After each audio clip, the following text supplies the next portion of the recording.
but it's wonderful to be here and to be able to present to you in this room. So today, we heard a lot yesterday about technology, about projects. We saw a lot of models. Today, we'd like to talk a little bit about the people. And as you knew from the introduction, I'm on the procedural side, Chris is on the technical side, but our partnership is very important. And for these strategies to be successful in a parliament, we have to be sure that the people are involved, that they understand where we're trying to go and what the vision is. And so what we'd like to share with you today is the journey we've had at the House of Commons towards integrating our technical and our business teams, and how we're using that journey to propel our success for artificial intelligence at the House of Commons. So Chris will start a little bit with our project-centric model, and then we'll get into our artificial intelligence strategy.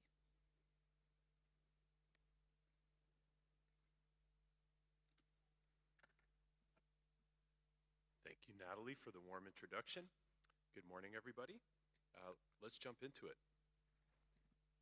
So, as Natalie inferred, our strategy before the advent of modern generative artificial intelligence, at least at the House of Commons of Canada, was predicated upon a previous digital strategy in which we reorganized the organization, especially from a technology delivery capacity, from a functional centric delivery approach. And what does that mean? It essentially means our teams around the life cycle of a product, a digital product, a technology, and its delivery for our services were structured and organized by function. So our development teams, our operations teams, our architecture teams were all in a separate team, essentially, and we would just pass the steps through different phases of delivery to different teams. That worked really well for at least a decade, which was reminiscent of almost a factory sort of industrial way of delivering technology. With the cravings of the modern world of agility, flexibility, and speed, we quickly realized that model was not scalable or sustainable. So in the year 2000, right in the throes when COVID, the pandemic, arrived, the House of Commons of Canada embarked upon a product-centric transformation of our digital delivery. And that's where, on the right, on our slides, you'll see all those wonderful functions were brought into teams that were more organized together within product teams. To this day, we have roughly 11 product lines serving all of the business services of the House of Commons, structured in a capacity as you see on the right. And those product teams are there through the infancy of a product, a digital product technology, to its life cycle, to its end-of-life journey. And the journey continues through the roadmaps that we create for these products. Some products last a few years, some decades, because of the utility and investment that we have implemented into them. A very important piece is before technology in its modern sense arrived at the House of Commons, there was technology always. In 1867, when Canada was founded as a nation, there was technology serving our parliament. It was a little more traditional though, but it was still technology. But what has always stood the history of time here is that we're a service organization first. So technology's evolved, and so have our services, but the services have always been there and always been the core tenet of our organization's foundation, is we're delivering services to members of parliament, who in turn serve Canadians. And so we can never forget that the technology is only in its existence for its purpose, which is to serve. And so we've taken a very deliberate, integrated approach to digital business service delivery, in that the technology is not an afterthought or something you do on the side. It must be fused completely within the two processes, the two process paradigms. So even to this day, where Natalie is representing more of the House of Commons service functions, and I'm representing the House of Commons digital functions, we work as a team through every stage of the delivery at any time during the different service phases. So this is a preamble to say, before AI was brought into its modern context into the House, we needed a foundation that could sustain a velocity for which AI is moving at an even more accelerated and rapid pace.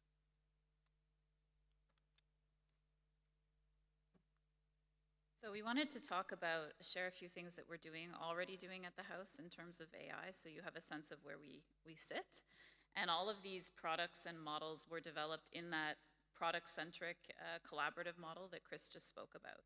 So I'll give you a sense of the few different projects. I've mentioned automated speech recognition yesterday. We just launched that in May, so it's in production now.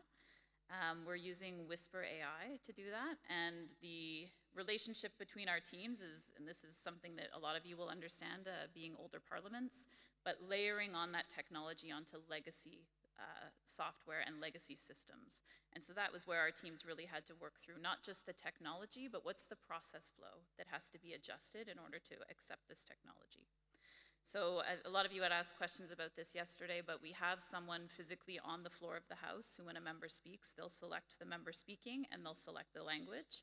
That goes with the audio into our system, and then Whisper AI does the first draft. Then we have editors who revise, review, and then publish through their normal process. So we're looking to see how much efficiency we can gain from that. We're going to do about 6 months of usage before we're able to say, but preliminary testing suggested about 20% savings in efficiency, which is really important for a team that works all night and at all hours to get Hansard out by the next day. So this is a good advancement for us. We're also leveraging similar technology for live closed captioning for the chamber. So in our galleries, we have galleries similar to this where the public can come, and we've equipped it with iPads so that those who are visiting who may be hard of hearing can actually participate in the proceedings the same way as anyone else. So the live closed captioning supports that from an accessibility standpoint. And the automated speech recognition is also implemented for our committee evidence. So we have many, many committees running simultaneously with the House. It's very busy for that team to keep up, and so the automatic transcription definitely helps them get those documents out to members on time. Second, we're using Google, I believe, for optical character recognition, and we're using this on 2 main projects. And again, this sort of speaks to the transition between a paper-based and a digital-based interaction with our citizens. So we have an electronic petition system, which is all initiated by citizens online. However, you can still submit paper-based petitions, but in order to make those accessible to the members and to the public, we make sure that those are also provided online. And to do that, we're using optical character recognition to translate that paper text and its sort of tombstone data, if you will, into our system so it can be published very quickly, and it takes a burden off the staff because we have thousands and thousands of petitions that are presented every year, so it has to be efficient. We're now leveraging that same technology for our written questions project. So members, like many of you, can pose oral questions in the chamber, but they can also pose written questions to the government, and this requires a response. So our teams are currently working on a joint process to review that whole process to make it a digital process because it's currently heavily paper-based. However, we know that habits are slow to change, so some members are still going to want to stick with that paper-based system, and we'll be able to use OCR to scan the text, to scan the tombstone data again so that we can upload that data to our website even faster. Third, we're using FaceTech for a facial recognition technology with our e-vote system. So traditionally in our parliament, we have voted in person only, and that's done by the clerk calling the names of the members in the chamber. We have 338 members, so you can imagine how fun it is to memorize all of those names and to call them all at once. But there was not usually an interest in electronic voting until COVID hit, and we had to come up with something. So our teams, again, jointly came up with an electronic voting system on the phone. So members have to use a House of Commons issued device in order to vote. The app is loaded onto their system, and there's a whole team of technical and cybersecurity experts that monitor this. The motions are sent to their phone, and they can vote yes or no, or abstain using the phone. And then they have to take a photo. And the purpose behind that, the members were very concerned about security and safety and to ensure they were the ones voting. So we've implemented the FaceTech technology combined with sort of photos of the members so that it's able to do a check, a validation, a percentage of certainty that it's the member voting, and it must be a live photo as well. So those are the safeguards we've put in place. and members can be anywhere in Canada to vote. So they don't have to be around the chamber even, they can be on a plane going back to their constituency. Most of you know that Canada is a large country. It takes just as long to fly from Ottawa to Vancouver as it does to fly to Europe. So that's a long trip for a lot of our members, and we have seen some members vote on the plane. The only rule again is that they be in Canadian airspace or within Canada. So there's a whole technical team as well that's able to monitor that for us. Finally, in terms of some exploration in generative AI, we're using that for a few smaller use cases. We'll be looking to expand that a little bit more in the future. But plain language was a big topic yesterday, so there's a ton of procedural information. It's very heavy, it's very, very technical. And we're currently going through a process to review our public offerings and our websites to ensure that they're plain language, they are simple, they're easy for the public to understand and access. And we're using generative AI, mostly OpenAI's products in order to do that. Code generation as well, which has allowed the team working with Chris to produce a lot of these beautiful products a lot more quickly. We're using GitHub Copilot for that. And finally, some translation of internal documents. As you all know, Canada's Parliament operates in 2 official languages, excuse me, in French and English. Everything we do has to be in both languages. Including internal to our staff. So everyone that works there speaks both languages. And in order to promote that and make some of that go a little bit more quickly, we're using AI complemented with the human intelligence and our understanding of the language to produce some internal documents a little bit more quickly.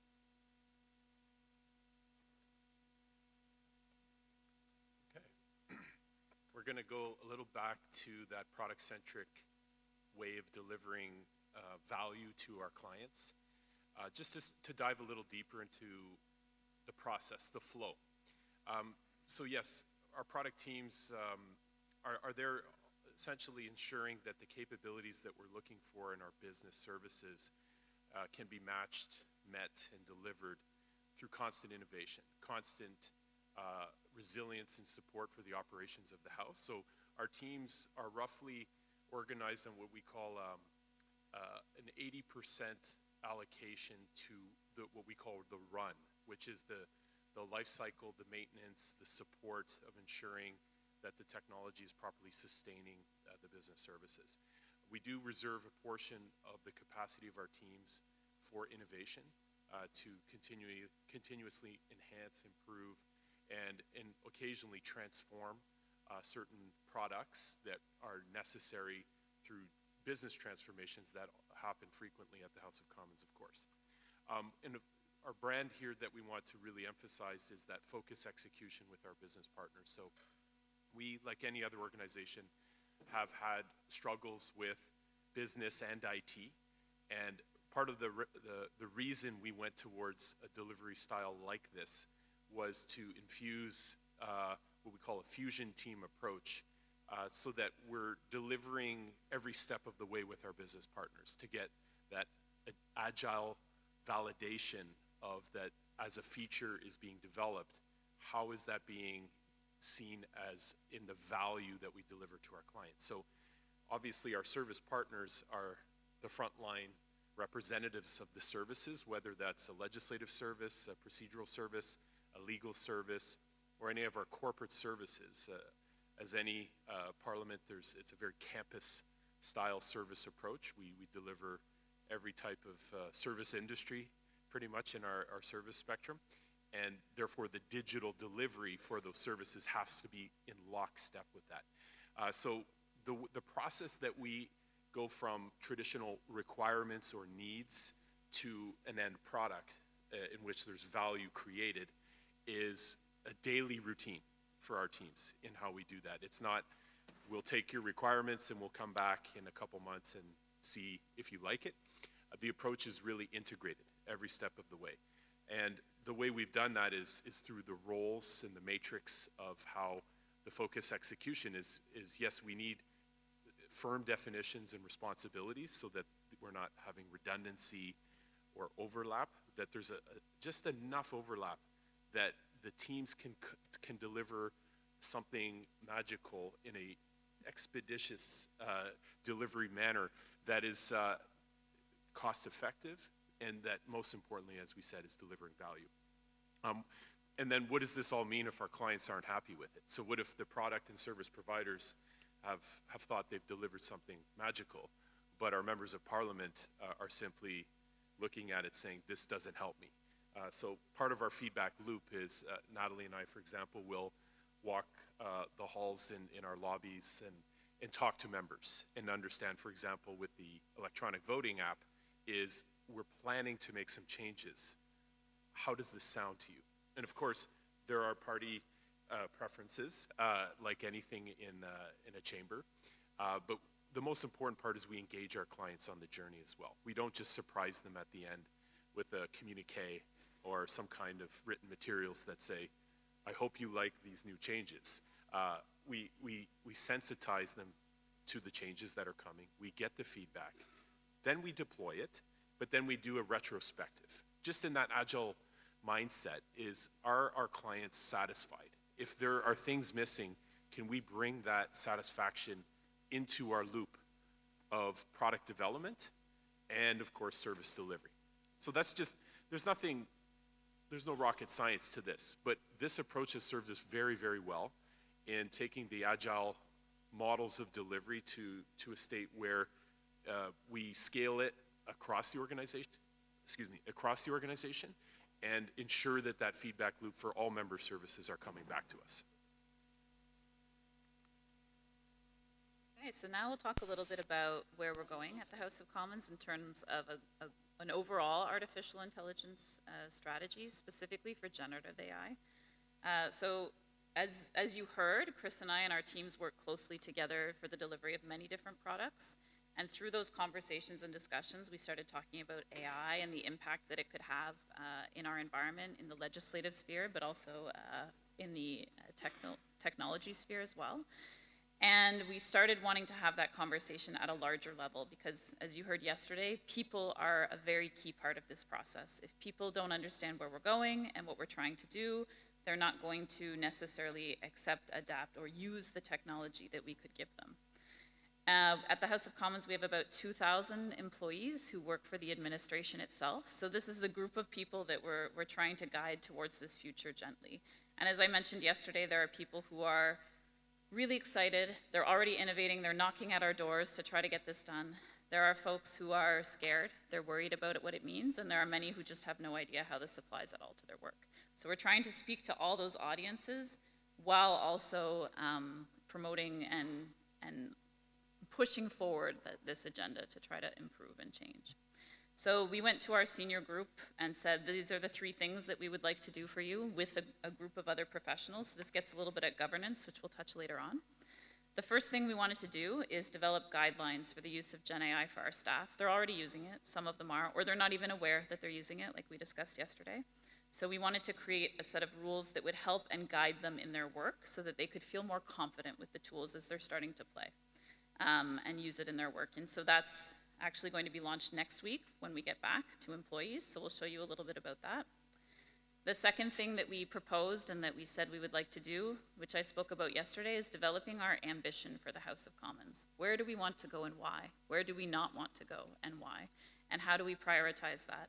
As you can imagine, our IT friends are bombarded with all sorts of projects and ideas and use cases, and generative AI just adds a whole new layer to that. So how as an organization do we do that together rather than trying to do that separately for each different sector? And finally, I think you know this is close to my heart based on the presentation yesterday, but how do we communicate this to people? And how do we ensure that communication isn't just one way? And so we've been adapting a whole bunch of strategies to do things in person, to meet with teams. We've sent out members of the working group as ambassadors on this subject, so we get real-time feedback. You can interact with people. And we'll show you the results of some of those interactions and the dividends that they can pay. But first, I think we will show you one of our communications products that will launch next week with our guidelines. So this is a real test of agility. We're going to attempt to play a video, and it was very real time to prepare it. And essentially, if I click the next slide, or I'll ask our colleague to put the video on the screen. There might be a note that there is no audio, but thank goodness we have closed captions.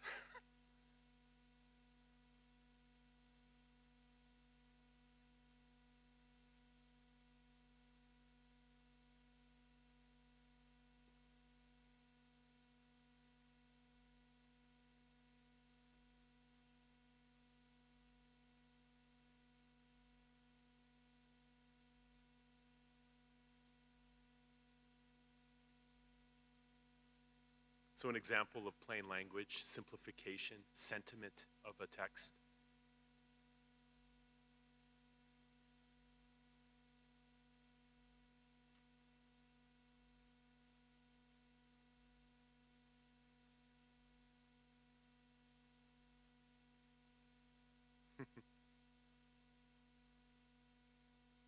But then some cautions.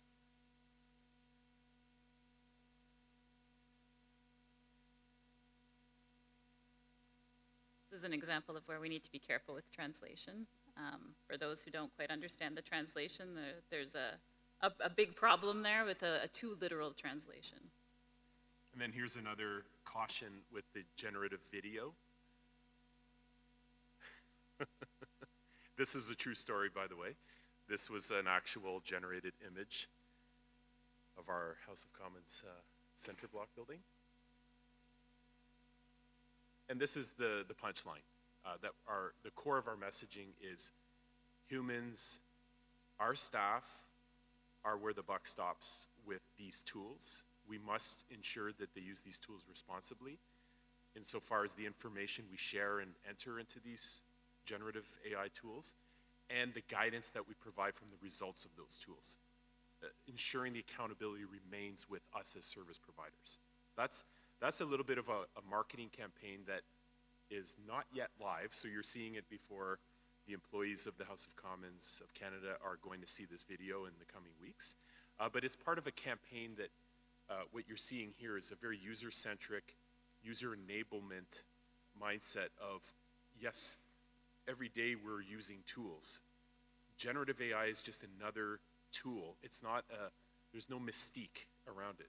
Yes, if you explore really deeply, there's a lot of interesting magic that happens under the hood of AI. But at the end of the day, for one of our service providers at the House of Commons, it's another tool. And like any tool, it must be used with caution, with care, and essentially with full accountability. So as Chris said, part of the goal with producing these videos and with speaking to people is really to get at the heart of what do our users need, what do our employees need, what do our managers need to support their employees to ensure that we're going through this process effectively together.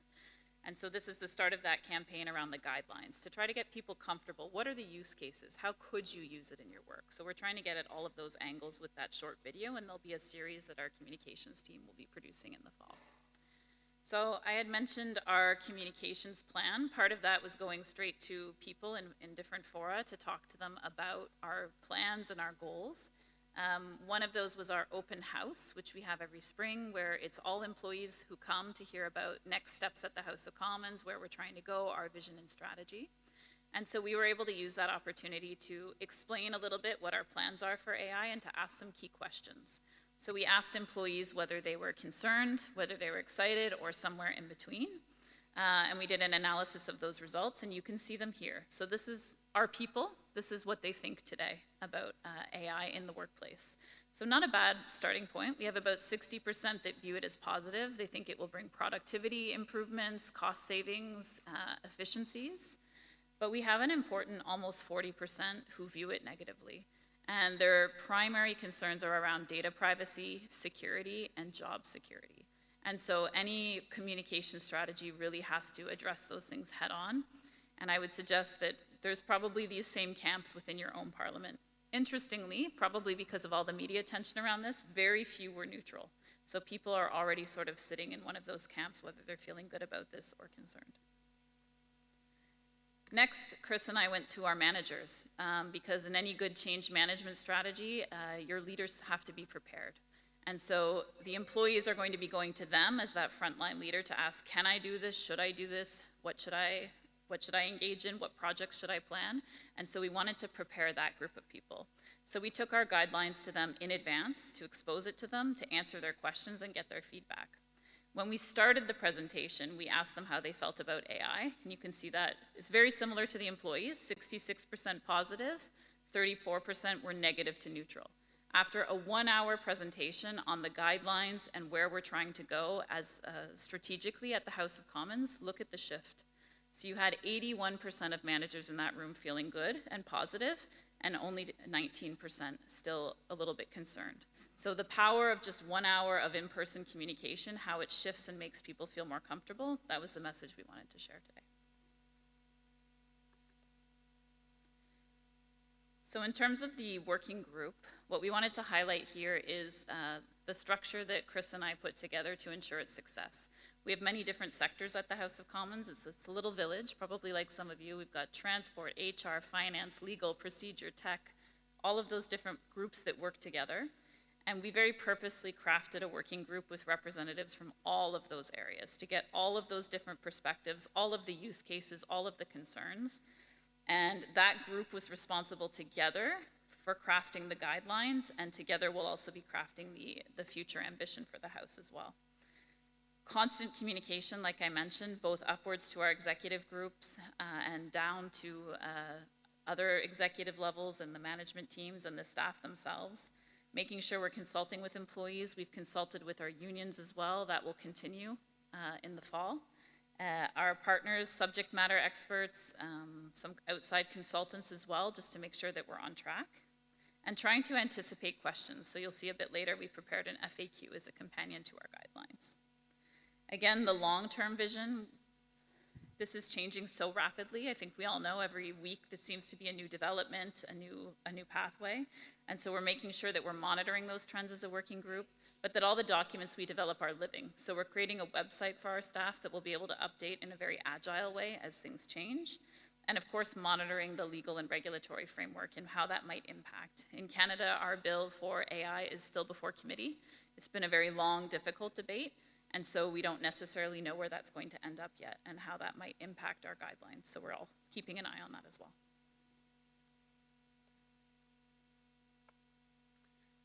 Okay, so in terms of guidelines, the industry literature states that as any organization is publishing guidelines, it starts with the principles. The principles should be founded in your organization's mantra, the mandate you have as an organization, whether you're a for-profit organization or like us in the public sector or the legislative sector. Your artificial intelligence principles are the golden pillars of how your AI strategy needs to unfold. So it all starts with those principles. Now, the process for which in our working group we harvested and curated and then groomed to the principles you see on the screen was a process. So we started with what I call casting the nets. We looked at many, many different principles of many different types of organizations. And I think with our working group, we started with roughly 70 to 80 words, essentially principles. And then as a group, we trimmed them down and trimmed them down.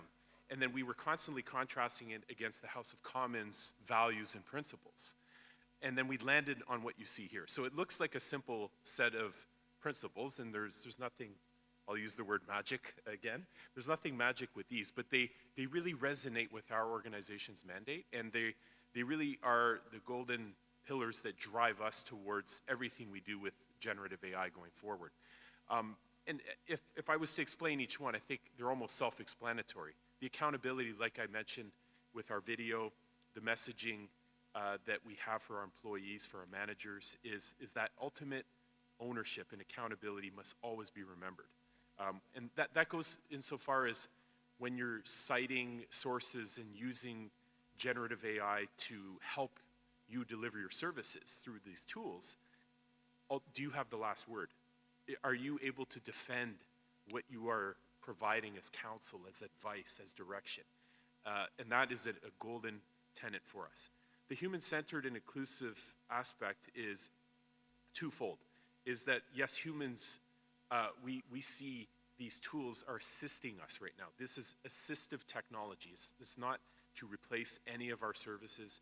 And it serves also to ease some of the concerns we saw with the negative sides of the sentiment, where we're fully in the middle of our principles, putting the humans, the service providers of the House of Commons at the forefront, so that they know as service providers that they are part of these principles and that we responsibilize them to make sure that they're ultimately accountable for everything they're using from a Gen AI perspective. Of course, data and privacy, there was so much discussion yesterday, and we took a lot of notes during the proceedings yesterday of, without data, don't even begin your AI journey. And is our data understood, classified to a level of understanding to protect us? And we'll be quite honest, we're not there across all of our data assets, our information assets. And we have a parallel activity which has taken years to get a lot of traction, but is now running very quickly, and I'm very proud of that, is our information management policy. So we're really going deep into stewardship, delegations of authority on information. From our Secretary General, the clerk, in a delegated matrix of every information asset at the House of Commons, who is accountable for it. If there was a breach, if there was mishandling or misuse of that information, where does the accountability lie? And then handling is both in the physical capacity and the digital. So a digital product is also handling the information that we're serving. If that digital product is assisted by generative AI technology, is the data that is being handled of sound use and of sound usage to deliver to our clients. So that's the full circle of how human-centered accountability with data is a huge principle and prerequisite for our AI journey. Of course, ethics, bias, impartiality. At the House of Commons, and I'm sure it's with every parliament, impartiality is a hallmark. It's something you can never forget at any moment of the day. And we already heard yesterday in the proceedings where there might be some partiality to some of the responses that come from the prompts in Gen AI tools. There might be some bias. There might be some ethical questions insofar as how that is being construed against our principles. And so if you're starting to see a synergy between these principles, they play off each other. And so humans responsible and accountable, applying judgment, ethics, and bias to the delivery of using AI technology now. And last but not least, of course, innovation is part of the equation. Is every week, every day, there's some advancements happening here. Are we, with our workforce and our principles, allowing the agility that is required for the constant acceleration of the use of these technologies? And yes, there will come a day where we will likely land on a set of AI tools that is more curated and endorsed by our organization. But a lot of our research has suggested the market, the landscape of where these tools are at is too early to make a firm bet on any of these yet. So we are quite watching things. If you follow Gartner's hype cycle, RAG, so retrieval augmented generation, and general Gen AI tools are still almost at the peak of inflated expectations. We haven't even entered the trough of disillusionment yet, and yet alone that plateau of productivity for which I believe a public sector, legislative sector organization, we're not driven by immense profits or competition amongst each other. We should be helping each other more so than competing in a parliamentary context. And are the vendor landscape in those tools there innovatively wise to say that is a mature product that we can find at the right price point and to offer soundly to our client base? We're not there yet. So we are in that, what we call the beach metaphor, where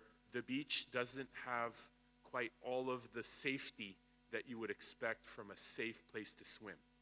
The lifeguard is starting to get looking for things on the beach that could be causing risk. You know, there's the buoys of how far to swim aren't quite set in the right spot yet. There could be some issues that happen on the beach. There could be some quicksand on the beach that you accidentally step into. So we're still trying to prepare the beach for safe swimming. And if you look at the world today, it is a bit unsettling insofar as using tools with a profound amount of risk tolerance and certainty. It's just not there from how we see it today. So those guidelines, like we said, will be published next week when we get back home, and they're fairly clear in terms of do not, and they're centered around a few different areas, how to select the correct tool, what data you should be putting in, what you should do with the outputs, and how to protect yourself as well from malicious use of generative AI as someone who works in Parliament. But as a companion to that, because the guidelines are meant to be a bit shorter, easy to digest, there's a checklist version even, should I use the tool for this purpose to help our employees? But we wanted to accompany that with an FAQ, because there are a lot more complex questions that come out with employees. So everything from, can I use this to translate documents? Can I use it with my interactions with members? Can I use it with public-facing communications? To, what do I do if I want to purchase a license? Is that allowed?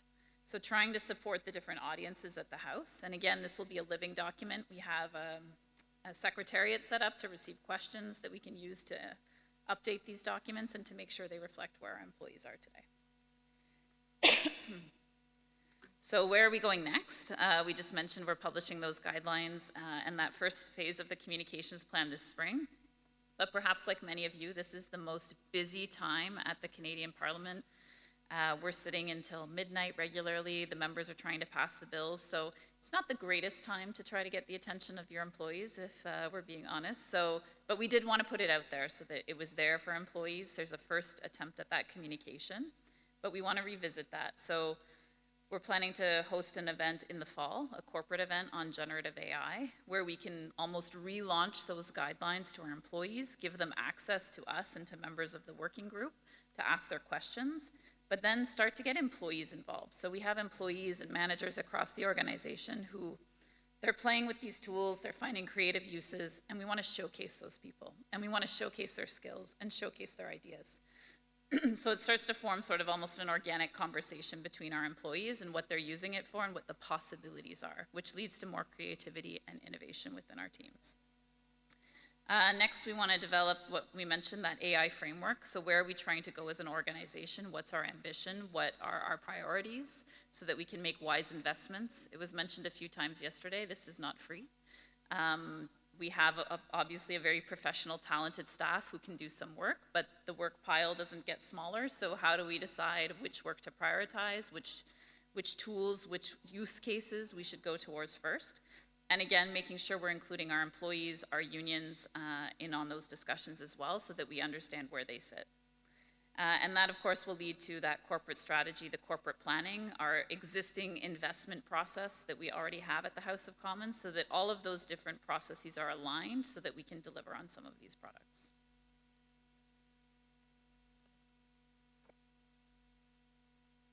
And further to the nature of this presentation is AI with respect to user satisfaction, client experience, user experience.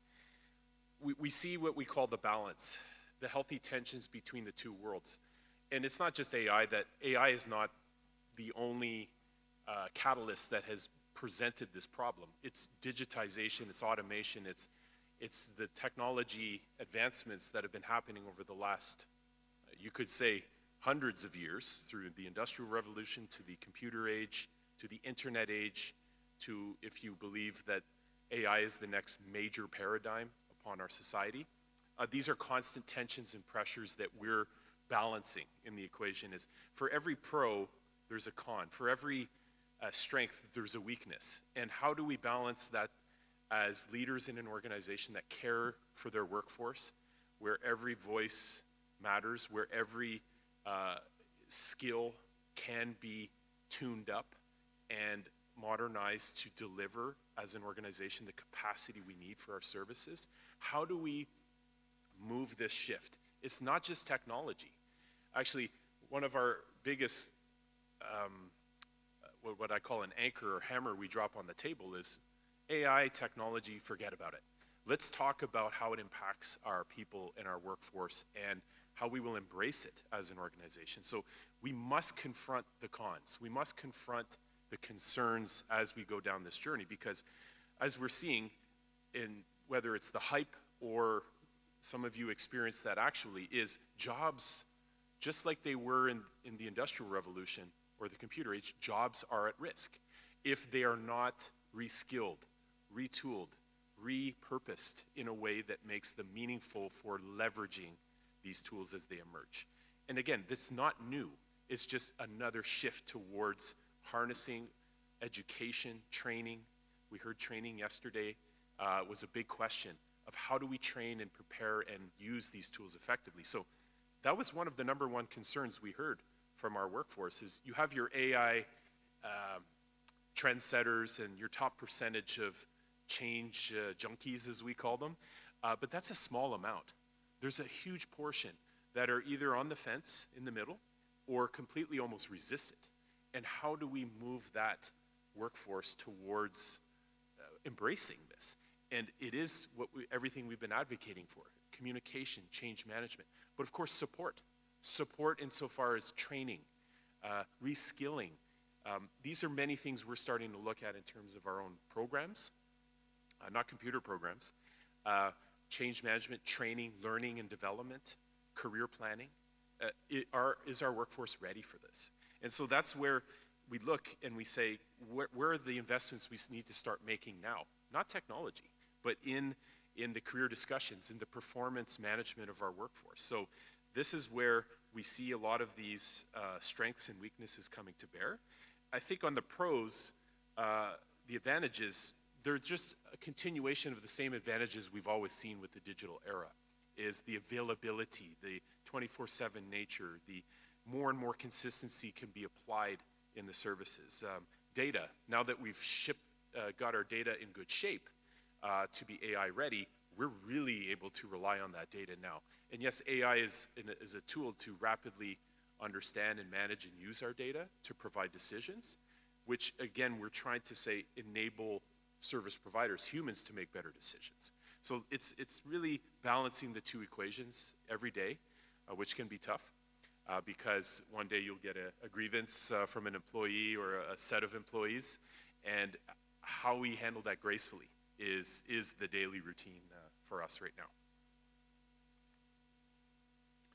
Okay, and as I think was presented, I'm here in a dual role as well. So the beginning of the presentation, it was Natalie and I representing the House of Commons of Canada. I'm going to shift to my other hat, which I wear, which is a recent appointment for the wonderful Parlamentos organization, which is really focused on open parliaments. And my role as a regional coordinator for North America, for the staff network for open parliaments, is really to invite you all to a conversation. For everything you heard today, what can we do together? Because the mandate of open parliaments, insofar as Parlamento's mandate, is really to work together to enable the greater good of society, essentially. So everything we shared in terms of our guidelines, our principles, the invitation to you to join us this fall with work on a framework that we will be putting together and a strategy.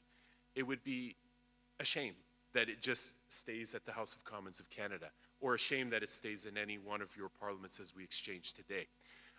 Is there opportunities together to create more joined governance and joined opportunities for these frameworks so that, yes, there will be flexibility built into them, where we had a discussion of build versus buy. Leave it flexible based on your budgets, based on your ambitions, based on your dynamics of your organization. But could there be some baseline common denominators as parliaments that we help each other with to move forward? And can we update that baseline together?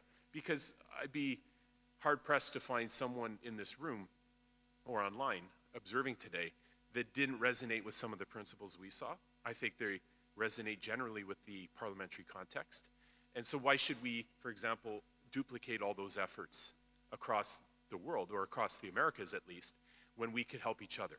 And so that's just an ongoing invitation that I would love to serve you as a representative of this role going forward in further discussions, whether through the remainder of this panel as we open the floor to questions, or continuously afterwards to follow up. So that's essentially it for our presentation today.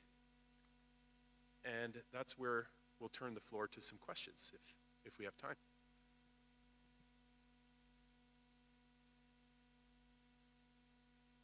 Recognizing the first question from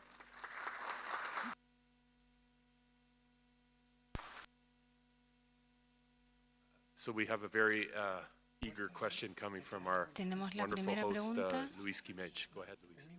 de parte de Luis Well, Quimet. can you hear me? Oh, yes. First, congratulations for the House of Primero Commons que for the todo, outstanding felicitaciones por el fantástico trabajo que están your realizando, strategy on focusing on client satisfaction, que se user están satisfaction is enfocando truly en inspiring. So, la thank you satisfacción de for los sharing clientes, some of algo that with us. nuevo y fantástico. I do have a question, Tengo una but it's pregunta, not pero about the no technology es side. It's about the human side. Both of you mentioned about having these discussions with colleagues from other areas, from the other legislative business areas. And my question to you goes in this direction. Many times we see that we are very excited about the technology. Sometimes we have some brilliant ideas, but we forgot to discuss with colleagues that are necessarily impacted, or even with the members. And not necessarily all parliaments have this built-in structure to interface the digital discussion with the members. For example, I was talking to Jessica, the colleague from the US yesterday, how great it is, for example, that they have the House Administration Committee, because there's a space where they can engage with members. And now you mentioned this example as well. So what would be your recommendation for colleagues that have a more centralized structure that is not yet involving the members of parliament in these discussions or in the decision-making process, or even the business areas? Do you have any recommendations, any North Star, if you will, on that regard? Thank you. Thank you for the question, Luis. I think it's very important to get your internal house in order first, if I can make that small pun. But if your administration isn't integrated and working together and communicating well, then it will be difficult to go and do the same with your members in an effective way. Otherwise, you'll be going, the legal group goes, the procedure group goes, the HR group goes. So if you want to do that in a very meaningful and productive way, I think aligning yourselves internally first is very important. And you can do that in many different ways. For the AI project, we very purposefully have representatives from all the service areas who were given roles and responsibilities to update their executive teams, but also to speak to their employees on the ground. So they come to that group with that wealth of knowledge.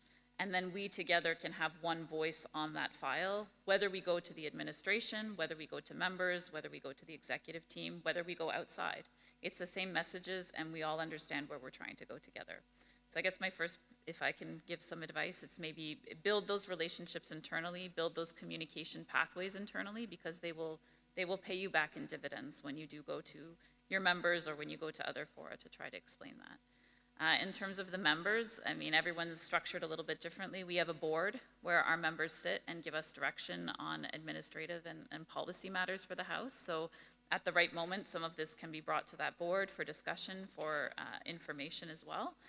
We do have a procedure committee and administration committee that likes to look into some of these questions, but it sort of depends where the attention is at the moment. And what we're trying to do is get our internal house in order with these questions so that when the members do pass our bill, we're able very quickly to sort of apply these lessons to a broader context and a broader lens.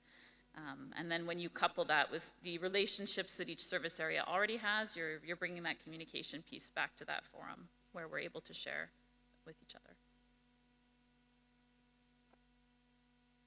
I'll just add that from a formal capacity, our parliament does offer some vehicles to deliver these two-way communications to members, to get their feedback, to get formal presentation of a suggestive change to the organization and their response to it. There's also the informal channels as well, as I think Natalie was just inferring with the relationships we all have. And Natalie's very privileged to be sitting very closely with members every day, physically, in proximity. So we leverage those a lot in feeling the sentiment. We can't use it as a, like we would say, a formal requirement or a formal validation, but it's what I call the water test strip. Is you can kind of see how the water is looking by doing a little bit of these samplings. And we do it through our various interactions, because from an IT or digital capacity, we have interactions with members. From a procedural aspect, there are interactions with members. And as Natalie said, our working group for AI is made up of every representation of service delivery, from food and hospitality, catering, transportation, printing services, is we're all asking our working group members to get that sentiment as well as we go forward. And we have some other opportunities like kiosks in our building lobbies where we can inform our frontline service ambassadors with some messaging and equip them to answer the FAQ kind of questions. And it's really building that multi-channel, omni-channel capacity to get feedback. So it's communications is really not just about sending a one-way broadcast message through various media. It's also about how do you invest in ensuring the different communication channels come back to the hive or to the nucleus of where that information can be then enriched for the next iteration. Thank you. So I have just one short question. About this e-voting app, does this app support both mobile words, Android and Apple?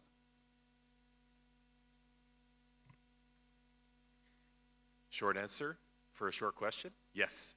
I will preamble that our app was like many, except Estonia. It was born out of the COVID pandemic as a necessity. We had talked a lot about perhaps electronic voting or remote voting, but it was never adopted at the House of Commons of Canada until the COVID pandemic. And then the architecture in the creation of the app that we have today was a simplified architecture that did not offer a native mobile app experience. So we chose a sort of a web-based wrapped app that allows it to run both on iOS and Android for that interoperability. Now, having said that, we are in discussions to look at more intricate feature capability on the native device, because there's been some challenges sometimes with the app's, call it feature set. There's only so much you can do with a web-based app. And those analytics, that data that happens, for example, when a member is using the facial recognition technology, and because the votes are real-time in nature, every second counts on a vote, is sometimes it didn't work. And so when we want to look at the analytics, the logs, there's only so much we can interpret from the analytics on a web-based architecture. So having the native architecture of the iOS or Android operating systems may offer some advantages for service reliability, performance, and other things. But right now, we do not offer that. It's a discussion. It's on our roadmap. There has been some investment acquired to go deeper into that realm, but that's where it's at today. Thank you. And that's also where the discussions with our members and the relationships with the parties are very important, making sure they're aware of where we could go so that we have a sense of where they sit with this, so that we're not investing in a journey that they would not be interested in doing. And so, again, those relationships are very key to the whole iterative process between our two teams. Excellent presentation. Thank you so much. I have a question about your working group and how you went about selecting individuals from the service components. Did you screen them for any sort of techno-optimism, techno-pessimism before choosing that individual? And also, at what rank within the organization were they? So for this initial phase, we asked the head of each sector to appoint someone. So we didn't do any sort of screening for optimism or not. I think generally the profile of the group are those who I would call techno-optimists. But there are definitely a few people who like to ask good questions and make sure that we're on the right track. So we have a nice balance there, but it's very much composed of, I would say, mostly executives at the moment. And that's something that we're looking to expand upon when we go into our framework in the fall. This was a group to try to get some of those documents out quickly. We just started meeting in April. So that work that you saw is between April and June while we're sitting and going crazy. So that was a lot of work. So we wanted to kind of consolidate that group, but we want to expand it. And I think we've heard some lessons learned and best approaches from other groups who have done this, which is you need to include people at various levels in the organization and like you said, with various profiles towards optimism. So that's something we're looking to expand upon in the fall. And I'll just add that in true parliamentary fashion, we have subcommittees, subgroups of our main working group. So yes, our working group is generally made of executives that were appointed by they're essentially the service heads of the organization. And, but what we've called upon in the roles and responsibilities of a working group member is a deliberate discussion within their service area and to leverage the governance within their service areas. So for example, I'll speak of our IT department, is the working group member, who is not me. We're the co-chairs of this working group. So a colleague of mine is the working group member for IT. That member has an obligation to go and discuss these matters on a weekly basis, because our working group met weekly from April till June. And there was a lot of information being discussed, from the principles to the guidelines to the tools to creating a red, yellow, green analogy for, is it safe to use these tools or not, and our information and our data. And so what we did is, within those working groups, deep discussions were happening inside of each service line, which arguably got to at least what I'll call the middle management layer, so that, and we encouraged at all levels that when you're representing your area, at whatever level, you're speaking on behalf of your constituents, of your employees. And that way, that information would come back to the working group. We would offer a round table kind of opportunity for the members of the working group to share the insights each week of their team. So that was our strategy, to get techno-optimist, pessimist into the equation, to make sure that the work was sound, that it was not too optimistic or too pessimistic, or that it resonated with the organization's sentiment.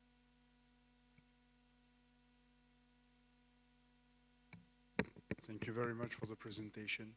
Very impressive, and I really welcome the passions that you take in order to introduce AI within the organization. I think it's a model compared to many places where some technologists try to push for AI innovation, and I really welcome it.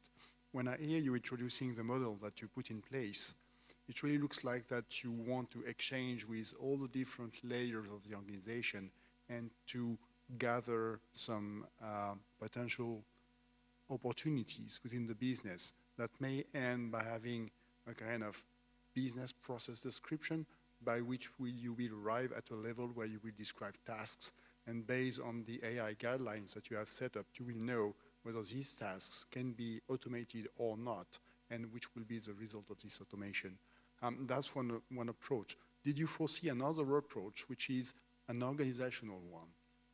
In the parliament, you will have several people performing activities throughout the organization, and sometimes the same activities throughout the organization, and this is related to job profiles.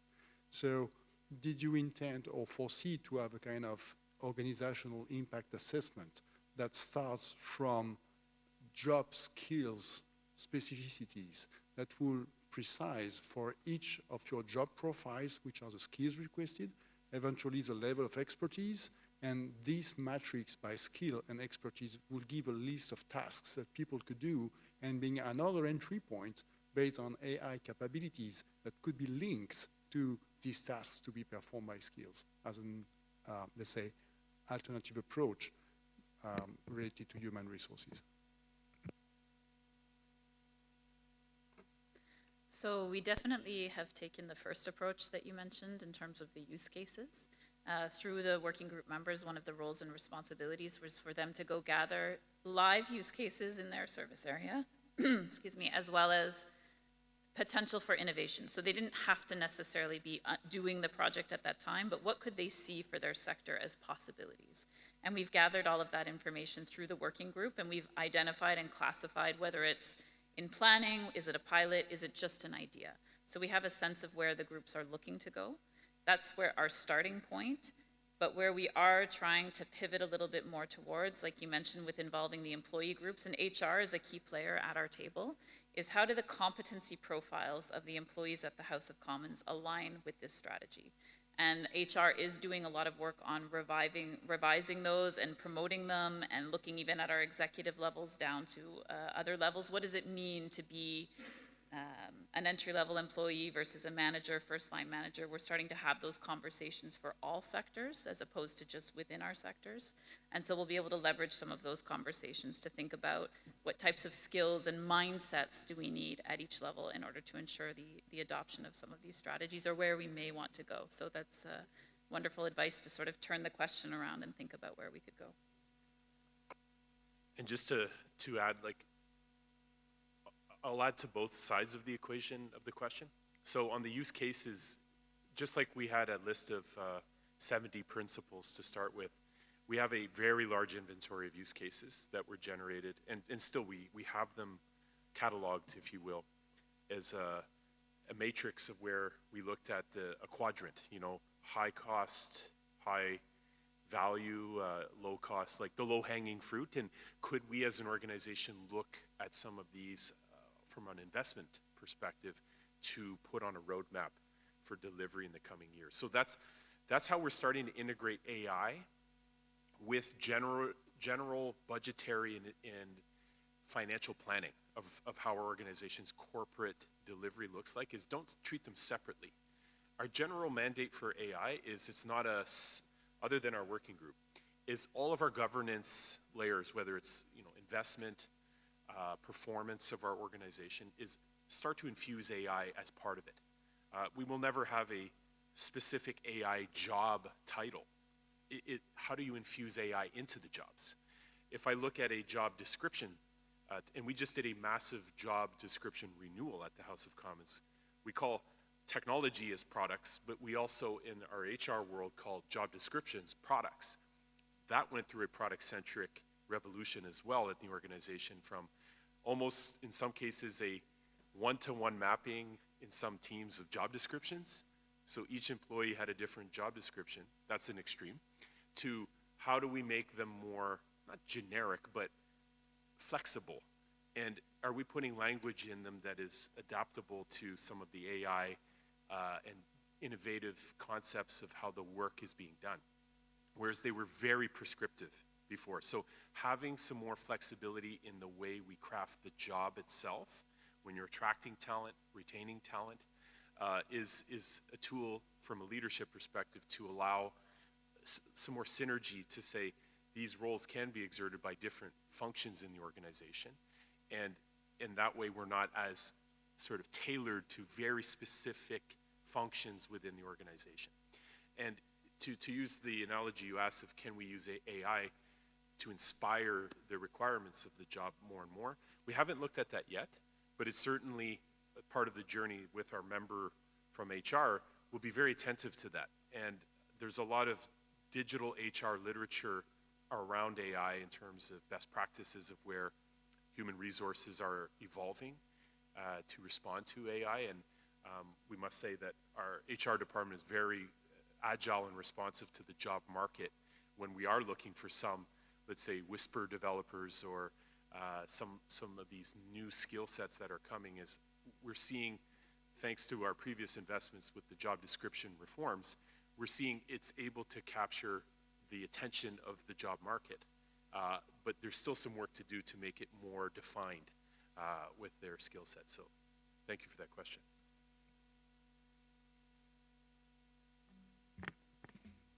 Agradecemos esta enriquecedora We exposición. thank this enriching presentation of Natalie Foster and Christopher Henry from the House of Commons of Canada. We would like to ask some questions to see if they have to move forward. As we can see, some of you may look very tired. You have been very obedient today, so we are going to invite you to a nice cup of coffee, and we are going to come back at 10:30 in order to continue with the presentations. So we want to invite you on to the exit. We will find the cafeteria. Thank you very much.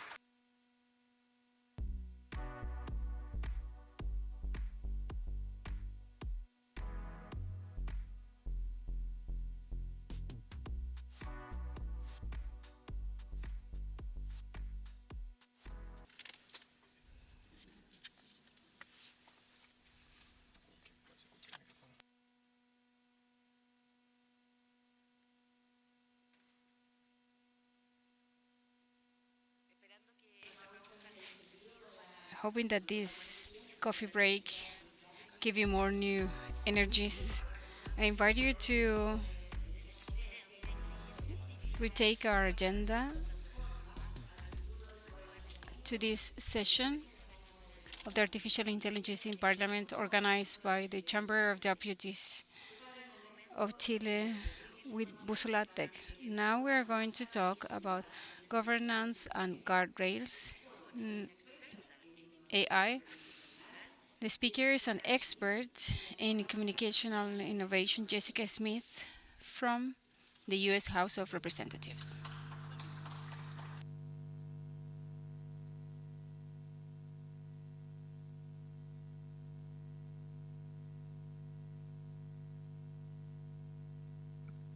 Okay. Can you hear me? Okay. Well, first, thank you very much to the Chamber of Deputies of Chile and to Busolatec for hosting us here. I very much appreciate the opportunity to speak with you today. Can you hear? Yes, okay. Okay. I have, thank you. So I would like to tell a story of AI implementation and strategy in the legislative branch of the US government. And to start that story, I'm going to bring you all back with me a ways, about 20 years, to the history of IT modernization in the legislative branch. And I'll quickly paint a bit of a picture, including my committee, the Committee on House Administration, and its unique role. And then we will fast forward into the AI work of today. Also, just a housekeeping note, please, I'll pause for a few points to ask questions, not just at the end, but in the interim of the discussion, so that we can break it up a little bit, since I don't have slide decks to show, but hopefully it'll still be as engaging for you all. So to begin, I'd like to explain a little bit about the legislative branch in the US government.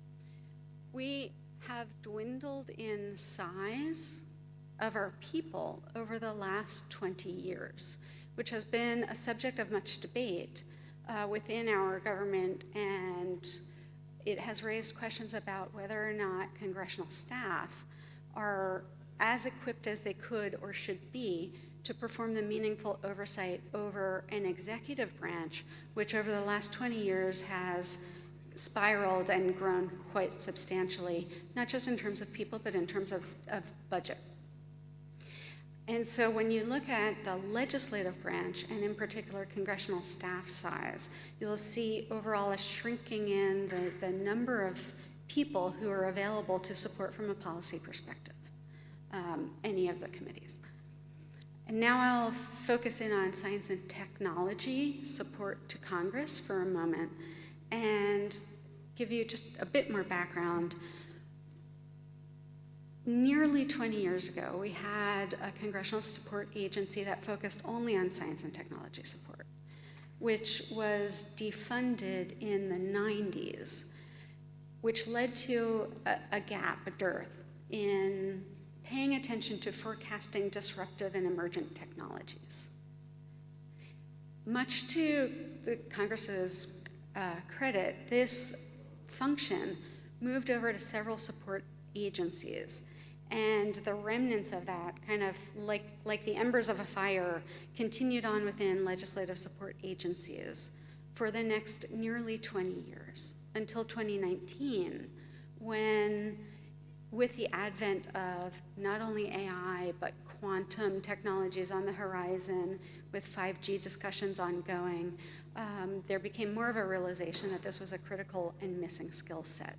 And so much more funding started to go towards legislative branch science and tech capacity building. My committee, the Committee on House Administration, played a large role in that. Not only in terms of funding that renewed support and giving the support agencies what they needed to develop, but then also in terms of driving actual modernization and change within the House itself. So the Committee on House Administration maintains oversight and jurisdiction over all of the House operations and administration on a daily basis. That includes everything from our Chief Administrative Office, which runs our IT solutions, also our food service and every other kind of service provider network that we have. We also maintain oversight over all of the House offices. All of the House offices and House officials. Okay. In addition to the House offices and House operation, we have bicameral agencies in the legislative branch, and so that includes much larger entities. The Library of Congress is under our jurisdiction. We have oversight over the Smithsonian Institution to some degree, with our government publication or publishing office, and other large support entities. And so the committee over the last 20 years has really focused on how to involve itself in key points where modernization was happening quickly in order to rally the legislative branch and help it close its kind of pacing gap with the executive branch. And so that happened at the advent of the internet. That happened with the rise of kind of mobile devices, especially mobile devices in member use. And for the third time ever, it's now happening in terms of AI implementation and strategy. So that's just a little bit of background to paint the picture of what has happened kind of in our country leading to the point of the current work that we're doing right now. I'll pause for a second. Are there any kind of background questions? Okay. So now I'll fast forward you. Okay, so we're now in June of 2023, and the rise of generative AI has exploded in the media and has led to widespread attention, but also paralysis in terms of actions within the legislative branch and the House officers and officials. Folks were watching this and did not know how to begin engaging. So the committee decided to focus exclusively on AI strategy and implementation at that point in order to help kind of remove this roadblock and force some early action. So what did we do and how did we get started with this? We have one piece of legislation that had been enacted in the time, AI in government use, which was the only legislation that had been passed. There were several other bills in motion, but one that had been enacted. And we had two, at the time, executive orders that spoke to some high-level principles. So with that bare bones skeleton of legislative analysis, we undertook a baseline of the entities that we have oversight responsibilities for. And we matrixed their as-of actions that we knew of, right? Now, based on the frameworks that existed at the time, there were certain criteria that we were looking for, right? We were looking for examples or indications of high-level executive direction. We were looking for any indications of staff-level innovative uses. We were looking for evidence of staff upskilling. We were looking at ways that each of our entities had integrated AI in their IT planning. And what we found in June of 2023 was large gaps, right? In particular, what we were seeing was isolated use cases that people were very excited about, but they were happening in a vacuum and in what it was nearly a total absence of governance, right? So there were no governance documentation. There was no governance plan. There were excited, innovative uses. And so our challenge was, how do we allow those innovative uses to continue and to continue at pace? Because we do need that. But how do we also drive the higher level, the executives within all of our agencies, to start the hard work of figuring out how to integrate AI into their existing channels, right? which take a myriad, it's an acronym soup, which might be an English, terminology, but there are a myriad of paths and procedures and checkpoints that each of our entities would go through. We were not seeing integration with these uses into that process. So very quickly, that was apparent. And so we started canvassing and started developing a plan, which basically broke out into 3 tiers. Governance plans, innovative use cases at the staff level, and actions for AI upskilling. And from there, we worked very hard at the beginning to not only involve the members of our committee, which is composed of 13 members, but also to identify members within the House that were already active in the AI policy landscape, and to bring them into our draft plan, make sure they had a chance to have some buy-in, make sure they didn't see any red flags, make sure they knew what we were doing, because they were out there oftentimes in terms of policy. And core to our overall plan was that our implementation could not overstep active policy that was under debate. And so that became, a kind of critical framing for our policy, which was, this is foundational, right? If we don't take the time now to put robust governance in place, we will absolutely never be ready later on as use cases explode where we cannot even track them, right? So we need to have these frameworks and these mechanisms for communication, internal coordination, internal stakeholder input, in line now. And so that became one of the hallmarks of the plan that we did put in place. And we also knew that we wanted to be ready regardless of what policy approaches we took. And so aligning our plan to, in our country, we have a NIST AI risk management framework. Aligning our plan very closely to that framework really helped us stay in like a foundational best practice space. So between June and August of last year, this effort was happening. And by August, we, from an oversight perspective, issued letters to not all of our entities, but a subset of them. And so we originally identified our Chief Administrative Office, so our own house, our clerk's office, our government publishing office, and our Library of Congress as a subset of our oversight efforts.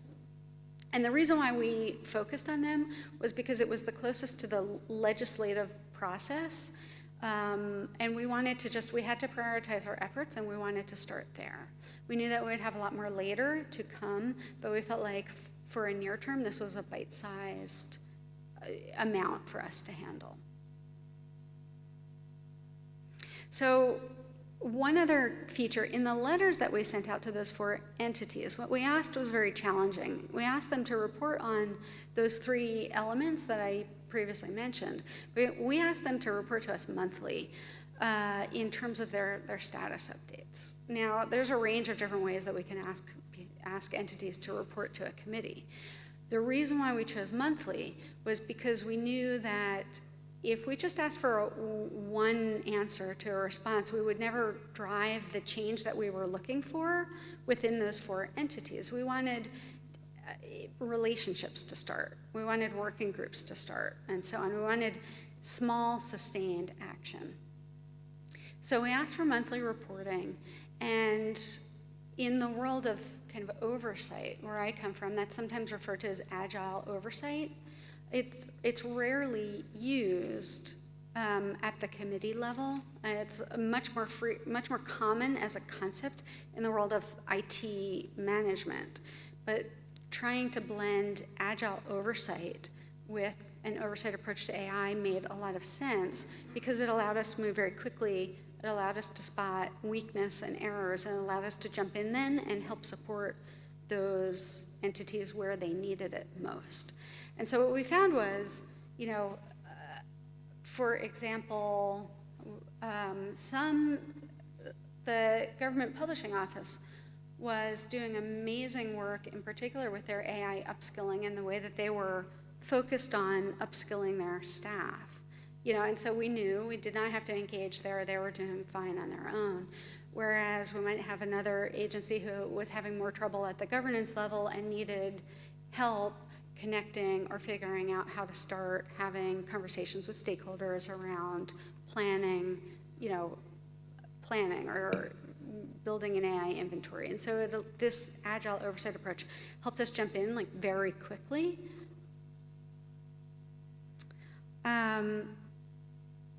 And so by now we've fast forwarded to kind of late summer. We're turning the page into fall. And we're starting to find through the course of these discussions, I guess a few things were emerging. Number one, we're flooded with outside inputs in terms of trying to help us set up governance plans for how the House itself would use AI. And so one of our main efforts for the next several months was making sure that we were able to connect our CIOs in the legislative branch with government experts, whether it was NIST, which is our National Institute of Standards and Technology, or we have a few other groups that provided kind of hands-on training, right? And so we made a space, and we highly encouraged our CIOs to leverage that inherently governmental community for their governance plans. The other thing that we found, and we found this rather quickly, was we believed at first that we had the luxury of waiting and proactively working to build our own generative AI solutions at our own pace.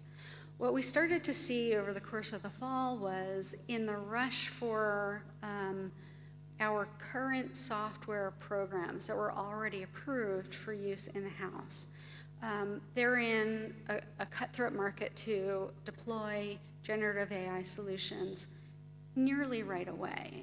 If we've all lived through the past year, there was dramatic kind of new functionality being rolled out in a myriad of software products. And so we started cataloging and inventorying our own use cases internally, and we realized that this was not just what we were kind of planning to work on, but it also was seeping directly into our institution in a real-time basis, right? And so what does that mean? We had at one point in time over 80 different cloud-approved software products that were in use and available, whether it was to our communications professionals or our caseworkers or some of our legislative aides. Let's take, for example, our communications professionals. They were using Adobe, right? Adobe over the last year has rolled out a number of different generative AI tools and components. Well, was it okay for them to use that or not? And how did we as an institution look at classes of software and determine what was okay to use and what guidance we were giving to people who were coming to us with questions nearly real time about that software? So let's see. So we had questions like that were coming up about the software that was okay to use right away. We had questions around governance coming up. And the other kind of area was just generally the questions around transparency were coming up. And when I say transparency, in our country, in the executive branch, we've made quite a sustained effort to list out AI use cases of all of our executive branch agencies. In our legislative branch, we did not have the same rule that applied to us. And so we as a committee asked all of our entities to report on their websites what they were doing. That did not exist before this oversight effort happened. And so because of that, we started to see dozens of use cases start to surface from especially our larger agencies And we started to see a number of labs, what we call innovation labs or learning labs, that were already experimenting with AI software, some of them for quite a while, start to really receive much more prominence and much more sustained attention to their efforts. Let me pause for a second. Are there any questions so far?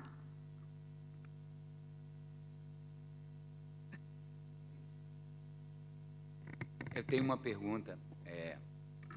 Vou falar em português devagarzinho, mas vou tentar ser bem objetivo.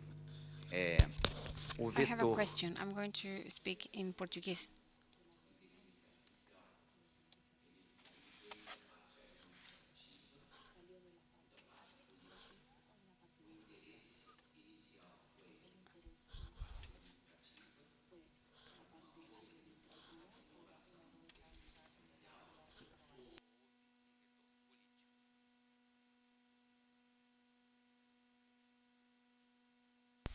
I'm sorry, unfortunately, we could not hear the question.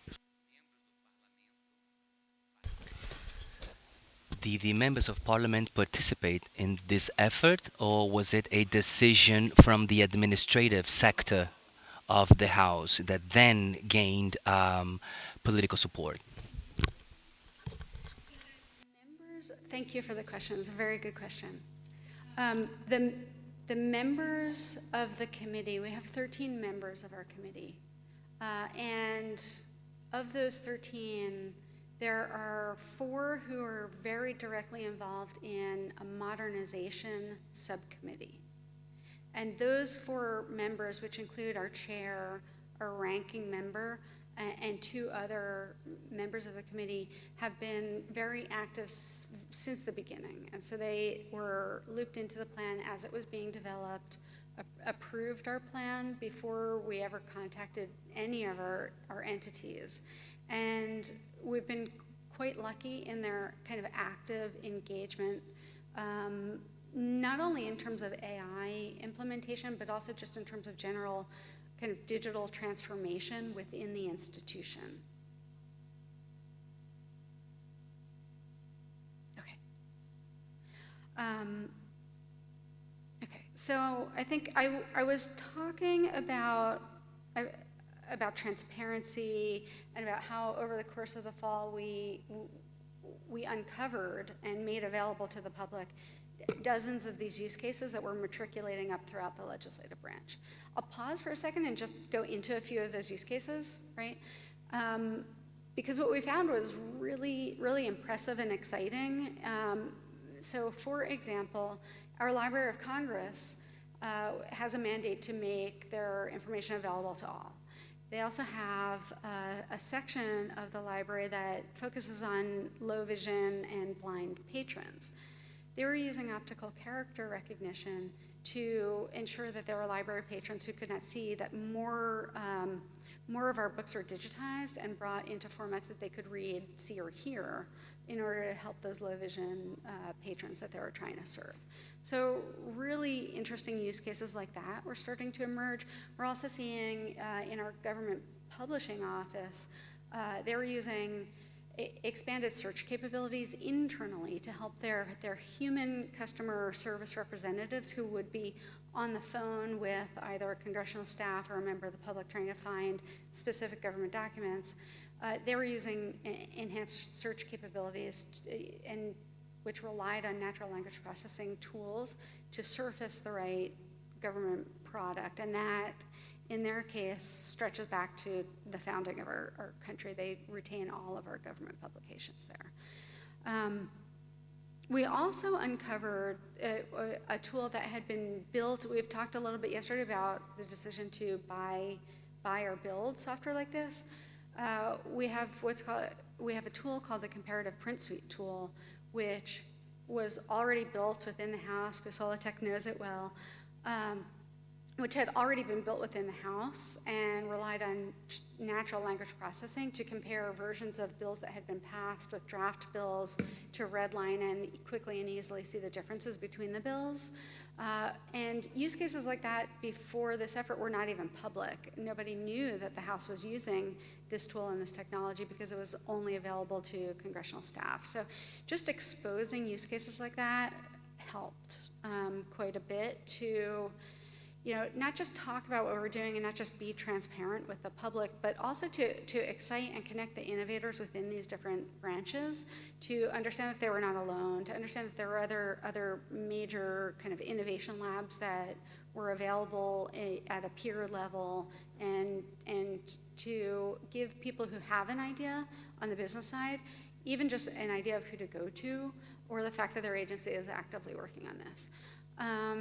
And so we did really see a lot of small but specific steps forward over the course of the fall. Okay. So that effort culminated with a hearing which we held in January of this year that focused just on innovative use cases in the Ledge branch. And now there's a lot of reasons to hold a hearing. We held this hearing to highlight positive success stories and to identify these individuals as highly functional kind of role models to follow. And the hearing, I think, served a few different purposes.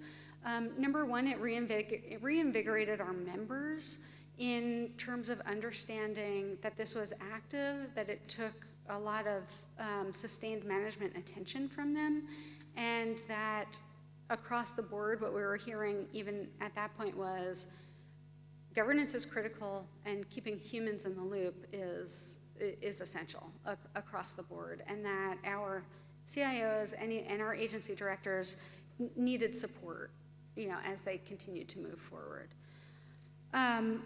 So coming out of that hearing, a few things happened.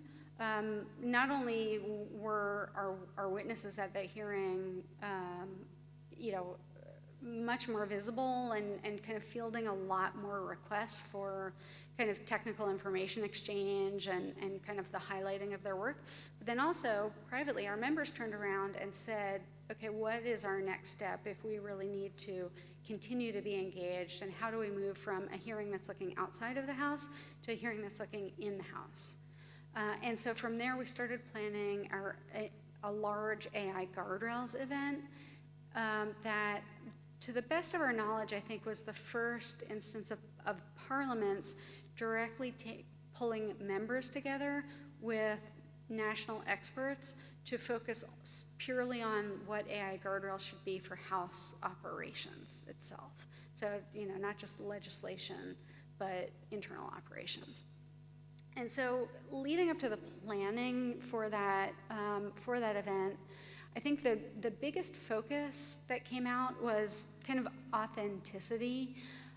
If you think about, in general, keeping humans on the loop, I think that the number one area of concern that many of our members wanted to make sure that we touched on was, how do we not use this technology as a roadblock between real citizens and real human members, right? And how do we ensure that people do not feel that you're talking to a chat bot and there's no human connection, that they've lost that representation. And so we did kind of make sure that several of our questions leading into our event centered on that. And then, of course, cybersecurity was a large issue, data governance, data controls, and things like that.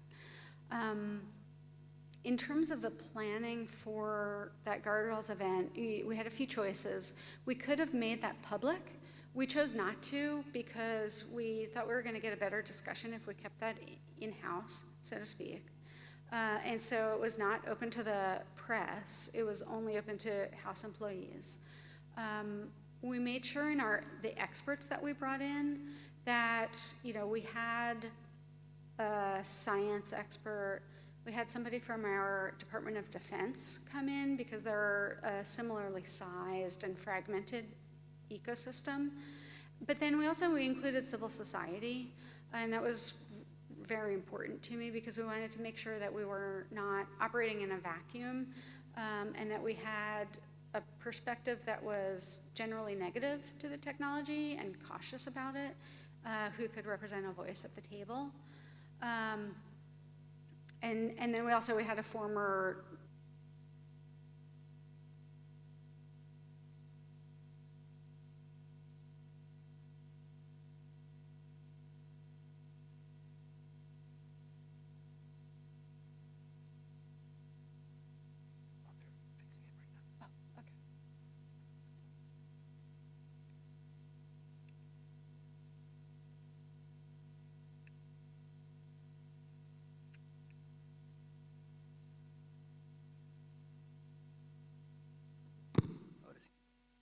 Okay, I'm back.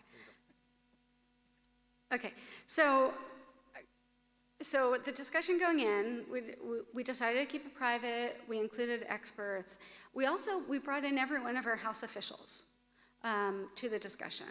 And the structure of this was such that the members spoke with our outside experts for about an hour. They asked them whatever questions they wanted. What was interesting about it to me, many of the questions went a little bit off script. There were many more questions in the room around kind of casework than we expected, which made sense in retrospect. Our members left,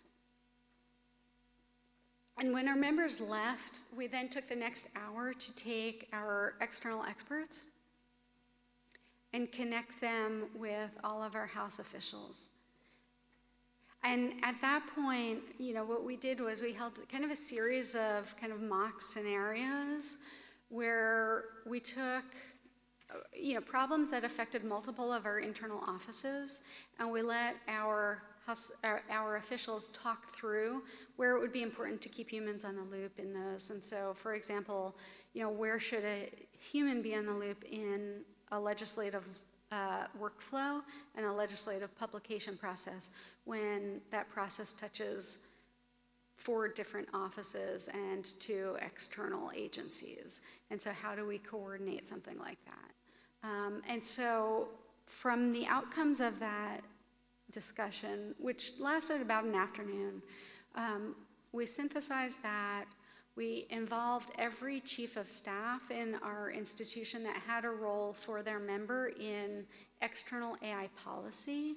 So this discussion was kind of watched by approximately 100 chiefs of staff or their delegates, their legislative directors.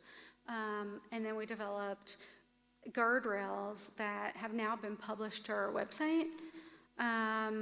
And in a nutshell, it was interesting looking at the House of Commons slide deck. Our guardrails were very similar in our approach to the guardrails. For the House of Representatives, first and foremost is human oversight, clear and comprehensive policies, whether that's office policies or IT policies.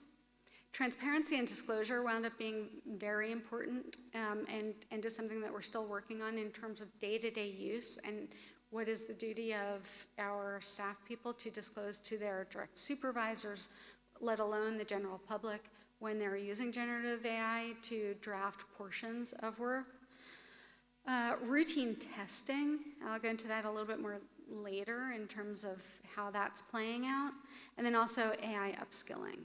So those 5 guardrails became public and became kind of the guardrails that we're using now to evaluate every IT policy and every AI acquisition that is coming across our desk. Let me pause for a second for questions on the guardrails event.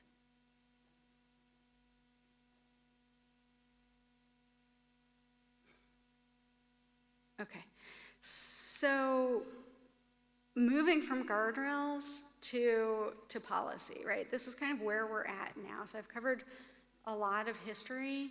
Where we're at right now is trying to synthesize and take these very simple guardrails and translate them into very detailed IT policy. In a nutshell, this is playing out in a few different fronts. Most immediately, AI acquisitions has been taking up, our focus, right? So there's AI acquisitions, there's also the inclusion of experts in the formulation of our policy. So first I'll talk about AI acquisitions. Immediately after our guardrails event and the publication of these guardrails, we started asking questions of all software that we approve.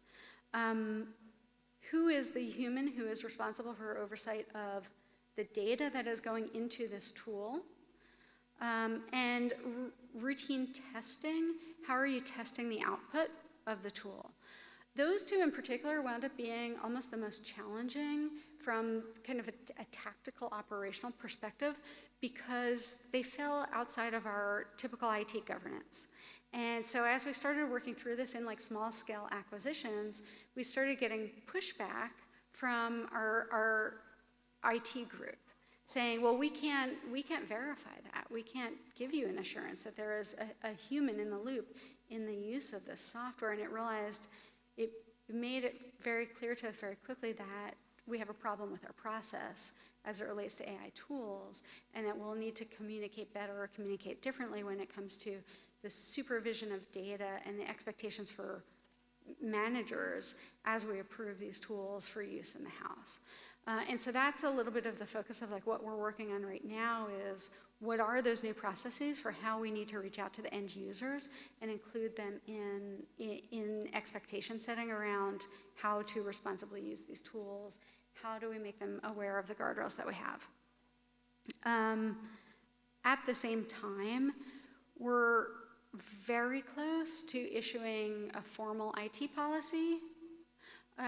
We're at a near final step. The committee has already seen this a few times, and we're pausing to include other government experts before we release our own policy. But it aligns, I'd say, fairly closely with the NIST AI RMF framework, and it also it takes a stab at kind of triaging use cases. So are they high risk, are they medium risk, are they low risk?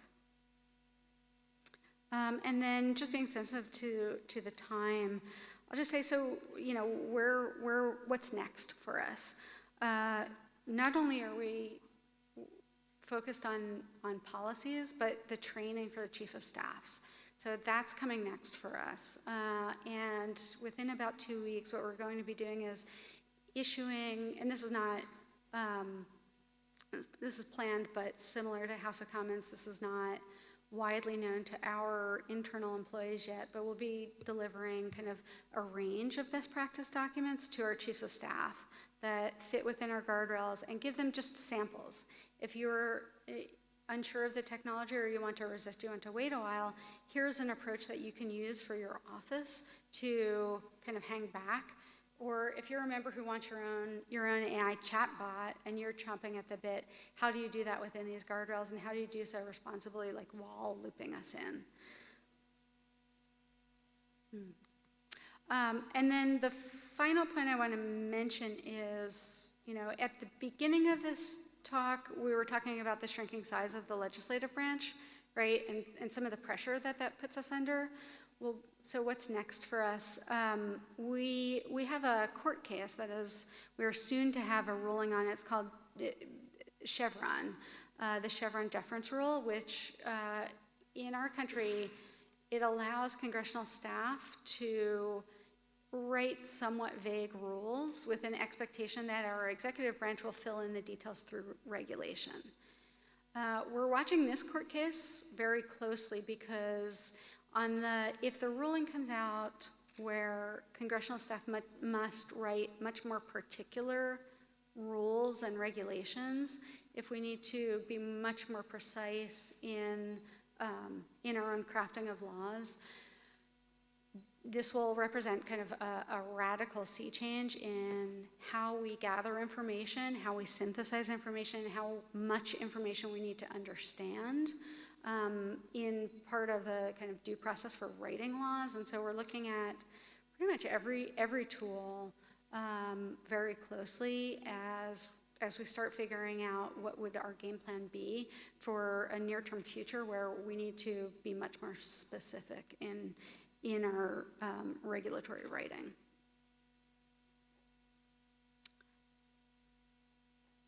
So with that, I will pause and just open the floor to questions.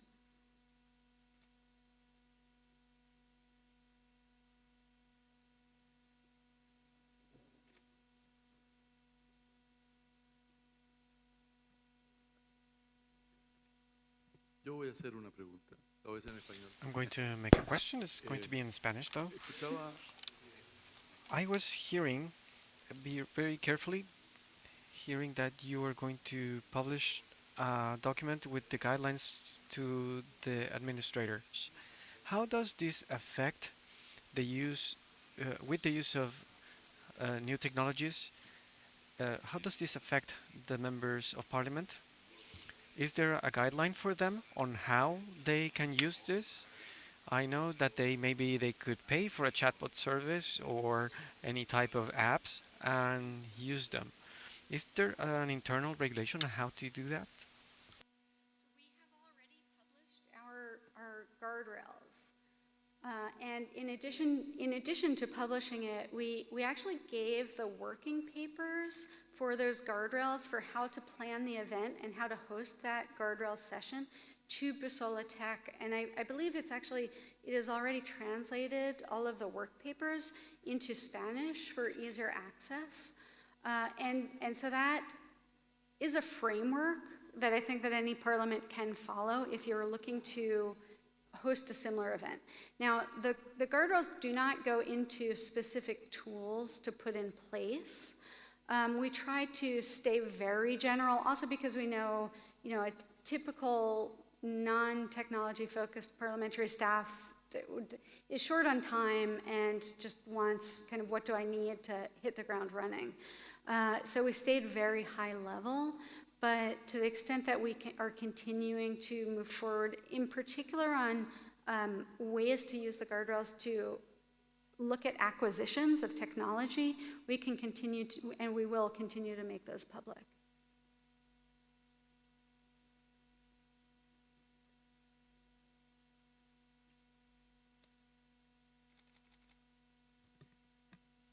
So I do have a question. I'd like to know if in your work you have identified uses of AI in terms of data gathering and analyzing historical data or statistical data to be used in the consideration of bills by Congress.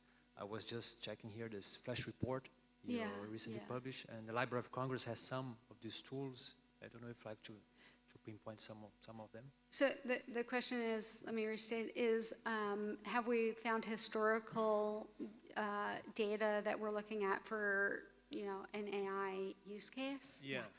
So we identified 6 use cases, and historical and institutional history was one of them. I'll quickly run down the full list and then go into that one. Legislative data, obviously, is something that could be valuable institution-wide.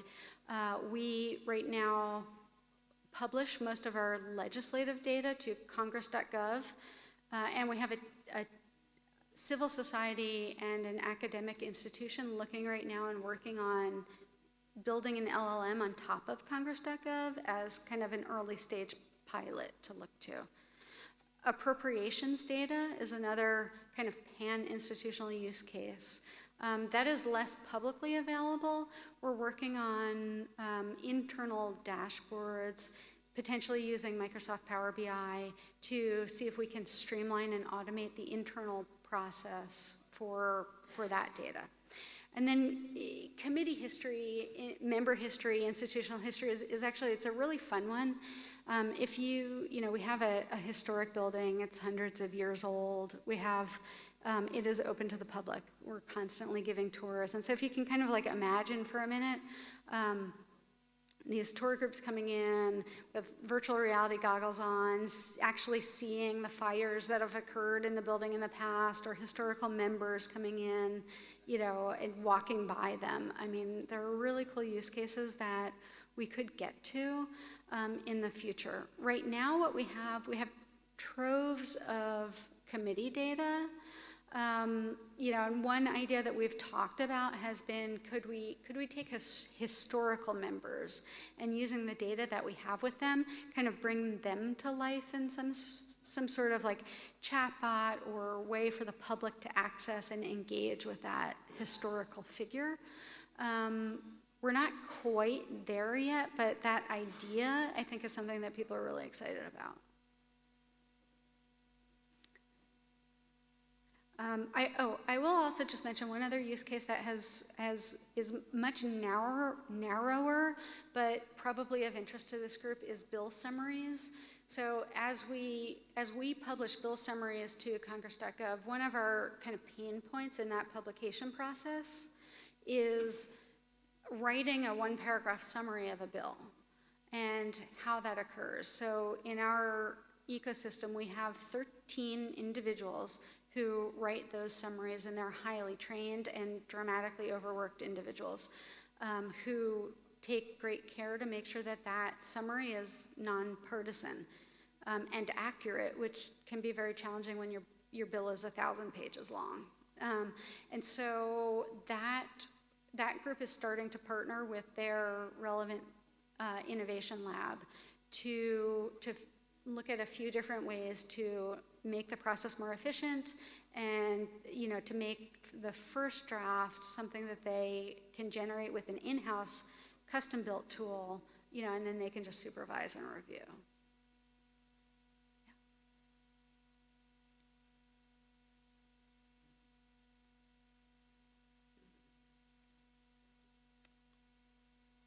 Any final questions?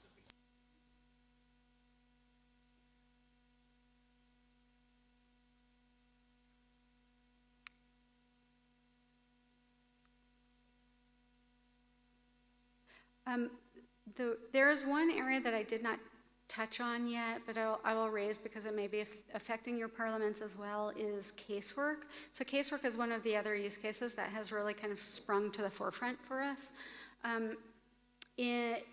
We have a very active advocacy sector, right, in our country, and they're free to use any tool that they want. And so new techniques in advocacy have started to surface, things like they're called astroturfing, where you're basically, it's not a human citizen who is just using a stock email to reach their member. It is a bot of some sort who is reaching a member and engaging in repeated, highly personalized communication with that staff. And so a good example is we had a school shooting in our country. We have many of those, sadly, but one in particular that was quite horrific. The parents of those children authorized the use of the children's voices who had passed away to call our front office caseworkers and talk with them. This is traumatic any which way that you cut it, including to our caseworkers who are young and sometimes have themselves been in situations like that. So trying to equip our own staff with a means to identify when it is not a human on the other end of the line, when it is an actual constituent who they're talking to, is something that we're working on.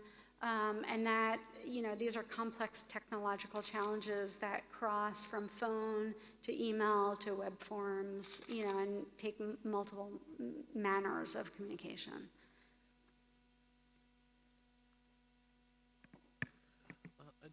Can you hear me? Yeah. I do have a question on the dichotomy between gaining efficiency and lowering the bar for demanding certain services, which increase also the demand. Have you mapped these on different areas from the House? For example, you mentioned constituent relations. The more you provide answer and information to citizens, which is extremely positive, they might qualify it. I think Ludovic mentioned that yesterday, and incentivize them to make additional queries and additional requests for information. So have you identified this in different areas from the House, an increase on the demand, provided the gain in efficiency and quality of the services provided? Thank you. Yes, thank you for the question. We're nearly constantly looking for evidence of cost savings in our modernization funding. So almost all the time. When it comes to AI, it's been a little bit difficult so far because it's all so early, and also because our posture in the House right now has been such that we're just doing this for research and evaluation. But we are starting to see, we're certainly starting to ask for cost savings across the board in kind of all of our major funding.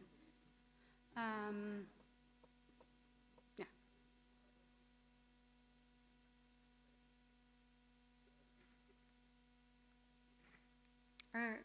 Yes. Within your portfolio management, you just mentioned that cost saving is one of the most important criteria to support digital transformation. We had that in the past. When I created portfolio management in the Parliament 15 years ago, cost saving was one of the main triggers. And after a couple of years, we removed this one as being the main trigger and were replaced by other ones, while we found that, as it was mentioned by Christopher this morning, we are not in the private sector. Yeah. We are not then there to earn money. We want to be more efficient. Of course, to a certain extent, there will be maybe resource reallocation somewhere, but triggering cost saving as being one of the main drivers, I think, is a pretty dangerous for public administration. Yeah.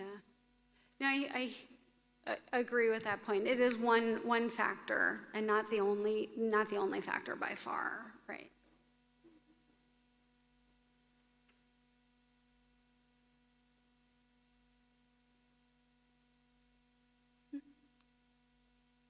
Queremos agradecer a Thank you Jessica very Smith much to por Jessica su- Smith for this fantastic presentation. A big round of applause. Thank you very much, Jessica. Before continuing, I want to say that after the next exposition, we are going to take the official picture. This official picture, please, we're going to be here in front. You're going to be immortalized in this activity. As I said previously, for no one is an unknown fact that the information and communication technologies has since the pandemic a very important role even in political spaces and in the democratic processes. The idea of these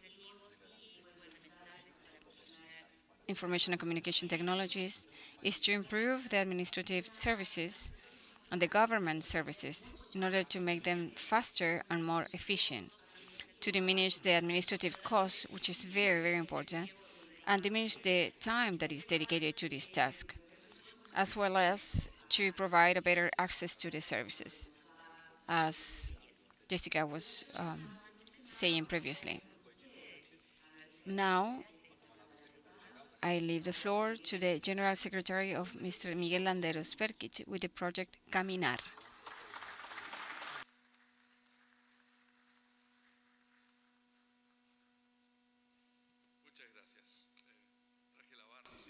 Thank you very much.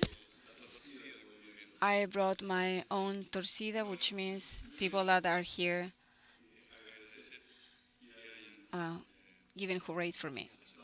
So thank you very much, first of all, for being here today, sharing your experiences with us from the internal regulations and new technologies, as well as the use yesterday. My dear friend Joao Lima showed us how, in the case of the Senate of Brazil, they are being working with in artificial intelligence with layer, multi-layer. We develop the same conclusion. I'm going to jump all the fantastic graphics that he showed us with 3D because we don't need that.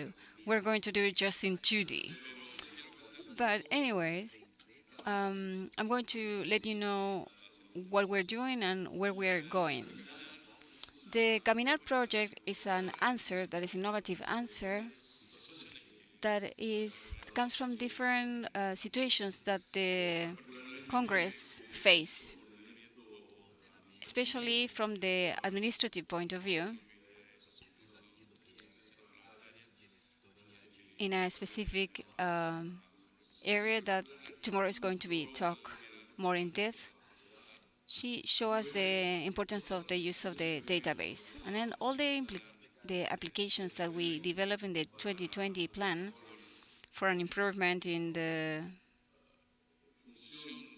function of the legislative secretary can be operated. That was the main thing. We call it virtual office, and this parliament allow us that this parliament that is already that has several digital functions was able to be paperless. We use paper, but in a few amount. As you can see right now, there is no paper around. If you look around, and if you were here right now in a session, besides the personal notes, nobody has papers. There is no copies of anything. With that, we can budget what you can see here. And we contribute to the fact that there are no trees dying because of that. So that's important too. That give us that the amount of data that we had from the administrative point of view, we thought about an idea of how to see everything because we are in control of our own budget. So this big database, we use regular tools of visualization of data until we talk to people from a university and they mention that, look, we are developing, there's a new technology. The name of the technology is semantic search. It's not the regular search that you know for data. It's for approximation, has these kind of characteristics, and there are several companies that are being developed. We had no idea about OpenAI. This was around 2022. We were just coming out of the pandemic, so we were just coming back in here live in the session. So we started with several small seminars, internal seminars, in order to see if they were available, if it was possible to make it happen. We have a small group from there, innovation group. We have 3 groups: support, innovation, and development of the TICs, and we start thinking how this process can be, and this is the result. And I'm going to show you too how it works. We're going to open the system so you can see the semantic search in the language. We're going to have 3 languages today: Portuguese, English, and Spanish, of course, from the database that is close from the Chilean legislation. All that Caminar does, it's in what we call a mark data, because it has additional information, as Joao Lima mentioned yesterday, that we add information with the date, with the current norm, the use, so which norm is more important according to our old legislation. And that is going to change from one country to another. In our country, we have certain norms that are just regulations, or that are norms that are just related to the President of the Republic, or others that the Parliament has nothing to do with them. So after the whole process, we created this innovative group, 2023, OpenAI Chat GP3, and that evolved, and now the innovation that is here right now. In the upper part of the plenary today, they start thinking what to do. They're very excited here because it's the first time that we're going to show how it's used, how it's being working. These are apps that we've been working and testing for 1 year. which LL we are using. All of them. All of them. MTV30. You can correct me if I say the incorrect name, please. Gemini, Gemini Flat, they love it. Claude 2, Claude 2, GTP in all their versions, 3.5, 4, 4.0, which is the one that we're using right now. What we're going to see today, OpenAI, GTP 4.0, but in our platforms we have all the LLMs. So the first slide, please. So we have this strength. First of all, we always wanted to be modern. The National Congress of Chile, I said this because we are using the database from the National Library.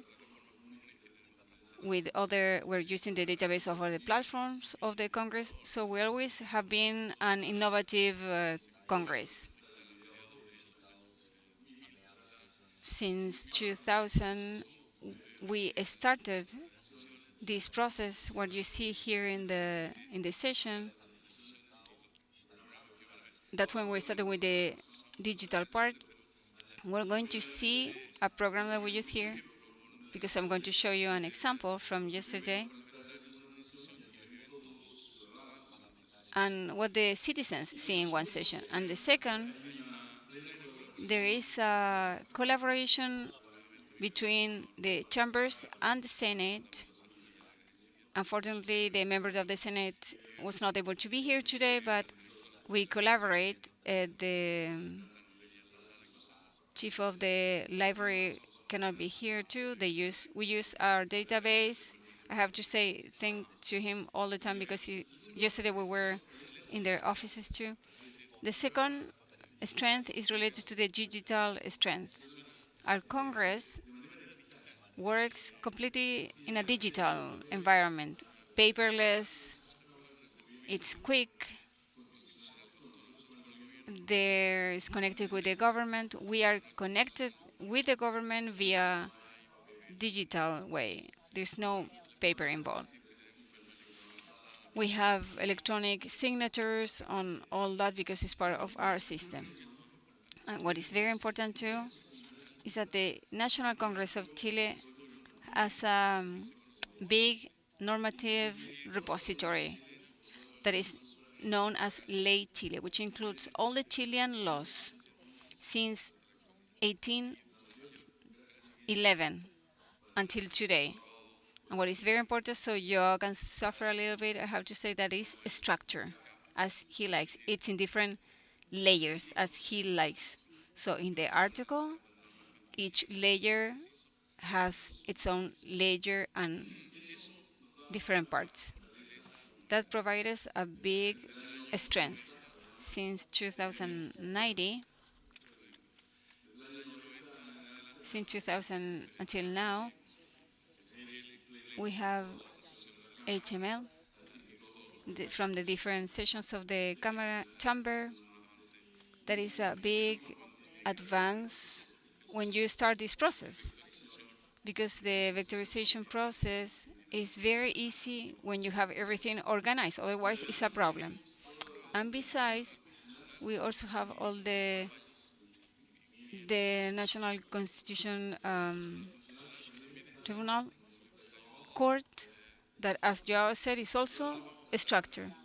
We're not going to show you, but you're going to you're not going to see the rulings, but you're going to see when we show the example. What does Caminar makes? We are a system of applications that were semantic search. The core of this in the legislative area has 3 different stages. The core is a program, is Camlet, that helps to organize all this in the lawmaking.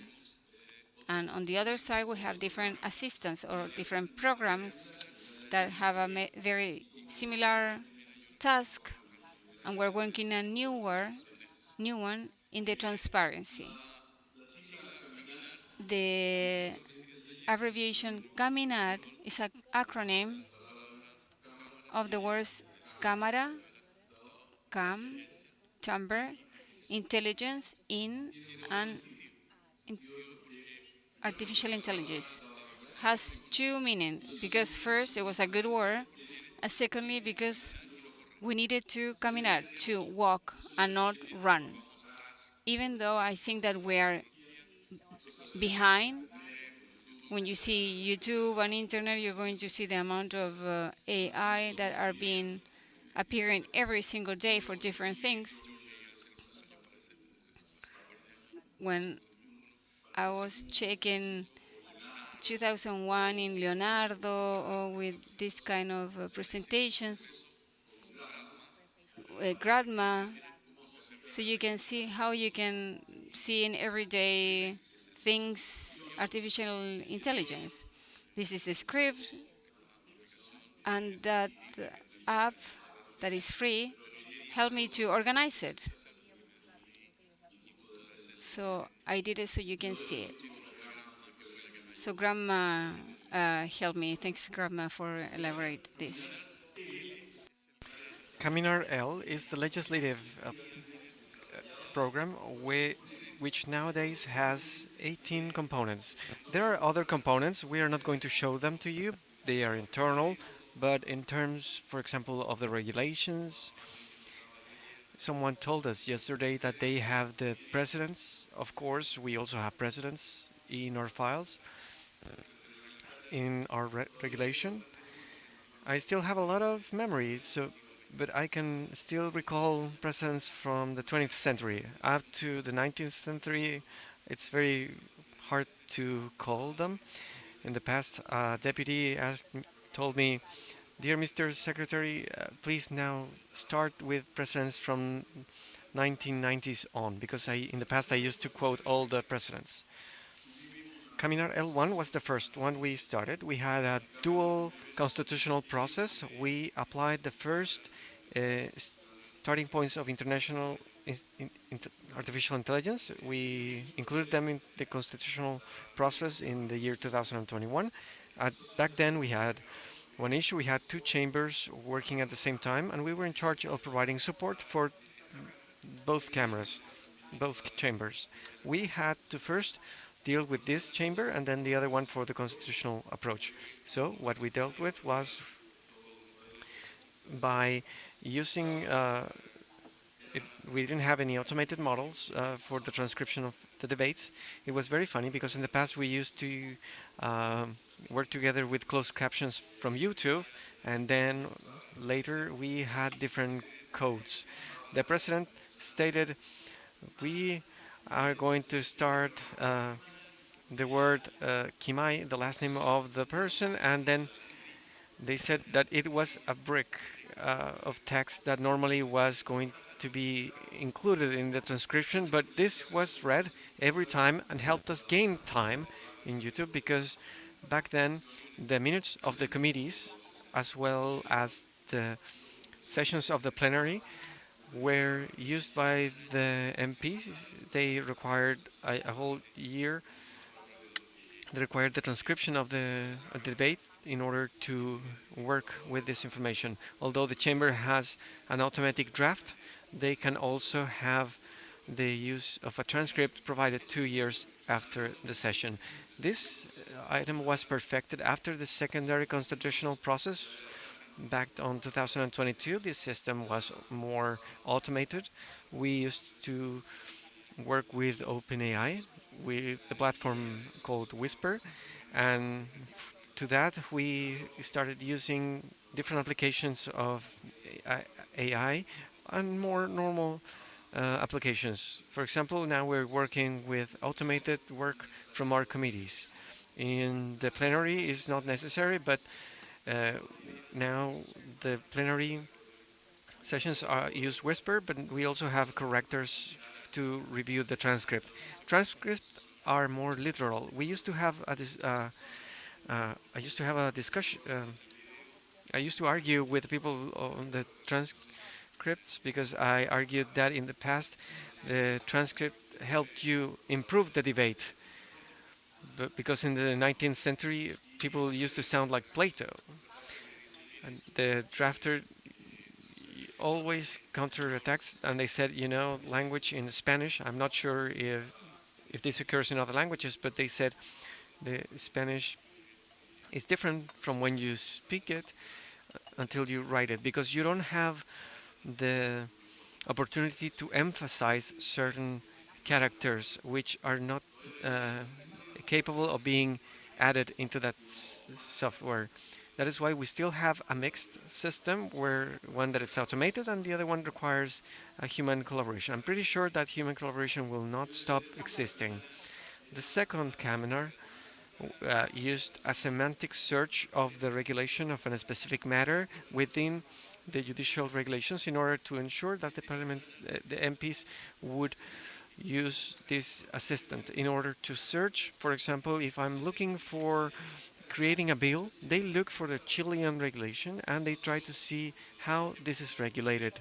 In the examples that we are going to show you, we are going to use something that it used to be very fashionable in Chile in the past years, that if the person says, I want to regulate access to beaches, you add that access to sea, coastal beaches, and the regulation tells you how this is organized, from the Constitution up until the last regulation that is included in the current Chilean regulation. This used to be a problem. I always laugh about this because the engineers have a certain way of looking at things. We also have a different perspective, so we were able to merge this with the team. Back then I used to yell at them. I gave them an order on how to work, because back then we had to reconcile these two things. Which one was the latest modification, the latest amendment? The library has it. Late Chile has it, because to that system you have to tell the system if, for example, I would like to know how it was regulated in the past. You are going to see the different versions. You are going to be able to tell the system how was the Chilean legislation in the year in 1950s, and the system will tell you that. As a matter of fact, you can ask for the civil code in 1946 and the year 1948. Unfortunately, I failed civics in the university, so I definitely can miss this date. But it was possible, and it is possible to determine which was the current regulation. Fortunately, the service of the Chilean Library of Congress, they update this database every day. So every day they vectorize the database. The third Cámara is a very special Cámara which provides additional arguments for political bias. This one has bias because it goes from 1 through to 5, where a trend, which is 5, and the other one is completely opposite, is 1, and the politically correct is number 3. This was invented by the engineers, so the responsibility lays on them. So you're going to see this. If we ask you about a certain matter, we are going to identify ourselves. If we have, for example, a conservative deputy, I want like a judicial argument. There's another type of argument that we're going to see later on a specific matter, and we just add the matter, and this states that for a very conservative deputy, this is going judicial argument. This is something very interesting that occurs in the Chilean legislation. Number 4 is a clerk that reports to the parliamentarians about other bills that are similar, that are currently in progress in the Congress. SIL and CIAL, which are the databases kept by both the Senate and the Chamber of Deputies, which is a common database, which today is currently being done here. The Senate replicates this without changing the system because we have a common database. We have both Ley Chile as well as the legislative proceedings. This is very important because when I want to create my bill for beaches, you're going to ask the system. Later, you're going to see that in Camlet, this occurs automatically. But I'm thinking that the MP is thinking, regardless of the use of a clerk, they can choose whichever they want. By using Caminar, they are going to state, you know what? Be careful, because your bill for access to beaches, there's a regulation being discussed in the Senate, and there's another one that exists in the Chamber of Deputies with these with this certain amount of bills. We can use different bills, those that are currently in progress, or those that maybe for a reason they are now being delayed or are stagnant. Maybe I can be interested in a bill that exists, or maybe there's another one that started in the past. You can have access to that data, but what we're currently doing is an intermediate Caminar, which is a which compares the bill. My bill for regulatory impact does this, but if we want something more specific, you can compare, you can leverage what is my system eliminating from the judicial order, what is being added, and what is being amended in the judicial order. This is sometimes complex. Happens in Spanish. Sometimes you don't use the same pre-existing words or phrasal verbs. This is done at the moment. So here you need to take a moment to reflect, because we still haven't proven with the proper time. And nowadays we are unable to replicate the rate of errors. Every time the project commits an error or makes a mistake, there's a formula where we can create a survey. This is like a call center. You ask later, after the call, you're going to receive a survey. This is the same thing here. We do this with the app. In Caminar 5, we see the regulatory impact. Even myself am surprised, because this is something that tells you which are the best practices in regards to a certain legislative matter that exists in our regulatory judicial regulation. If, for example, for that bill for beaches, we refer you to a different law that has these elements that your law doesn't have. This is something that happened in a very fun project we had in the north of Chile. We have a very typical liquor called pajarete. It's a sweet wine. It's very, it was very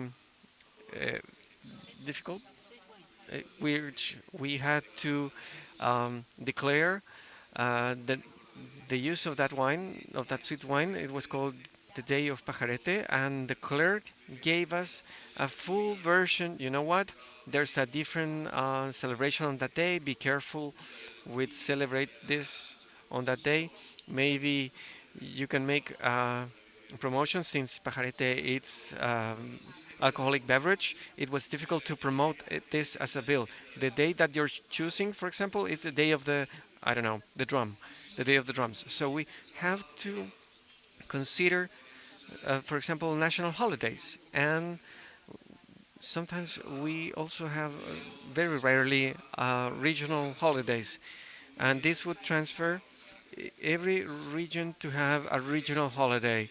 This is something being currently discussed, currently in progress. This is very important. This appears in the Constitution. Decentralization of the country is very important. But when you change a national holiday and you change it to a regional holiday, you need to coordinate this for the different regions. Otherwise, you're going to have 16 new holidays where you have, for example, public services, hospitals, and this was reviewed by other attorneys. I gave this to my friends that are lawyers, and they had to explain that the bill that was currently being, the law that was being amended, allowed to have interchangeable holidays. So, for example, on one day, the holiday could have been on Monday, on Tuesday, or Sunday because of the lack of coordination. And this also generated an economical impact. The system told us that sometimes when you work on that day, this has a different payment rate. Being frank, we were really flabbergasted when we saw this because there were things that the assisting tool told us. Caminar 6 is an assistant tool that allows to understand the constitutional aspect of the current jurisprudence, whether it supports it uh, or avoids providing its support. The assistant is telling us that this project cannot be accepted, which is cannot be admitted. Many lawyers here in the institution tell us which is going to be the next business that they are going to start because they think that this Caminar assistant support will put them out of business. Of course, this system requires a validation by a human being, so they are definitely not going to lose their job. This requires a constitutional jurisprudence. In the same way as the law states this, our country, the current jurisprudence is the one that is valid. And at the same time, as it was explained in the bills, this requires the consideration of the sentence. That is to say, it has several internal layers in the RAG. Next page, please. Caminar number 7 is the assistant for the parliamentarian debate.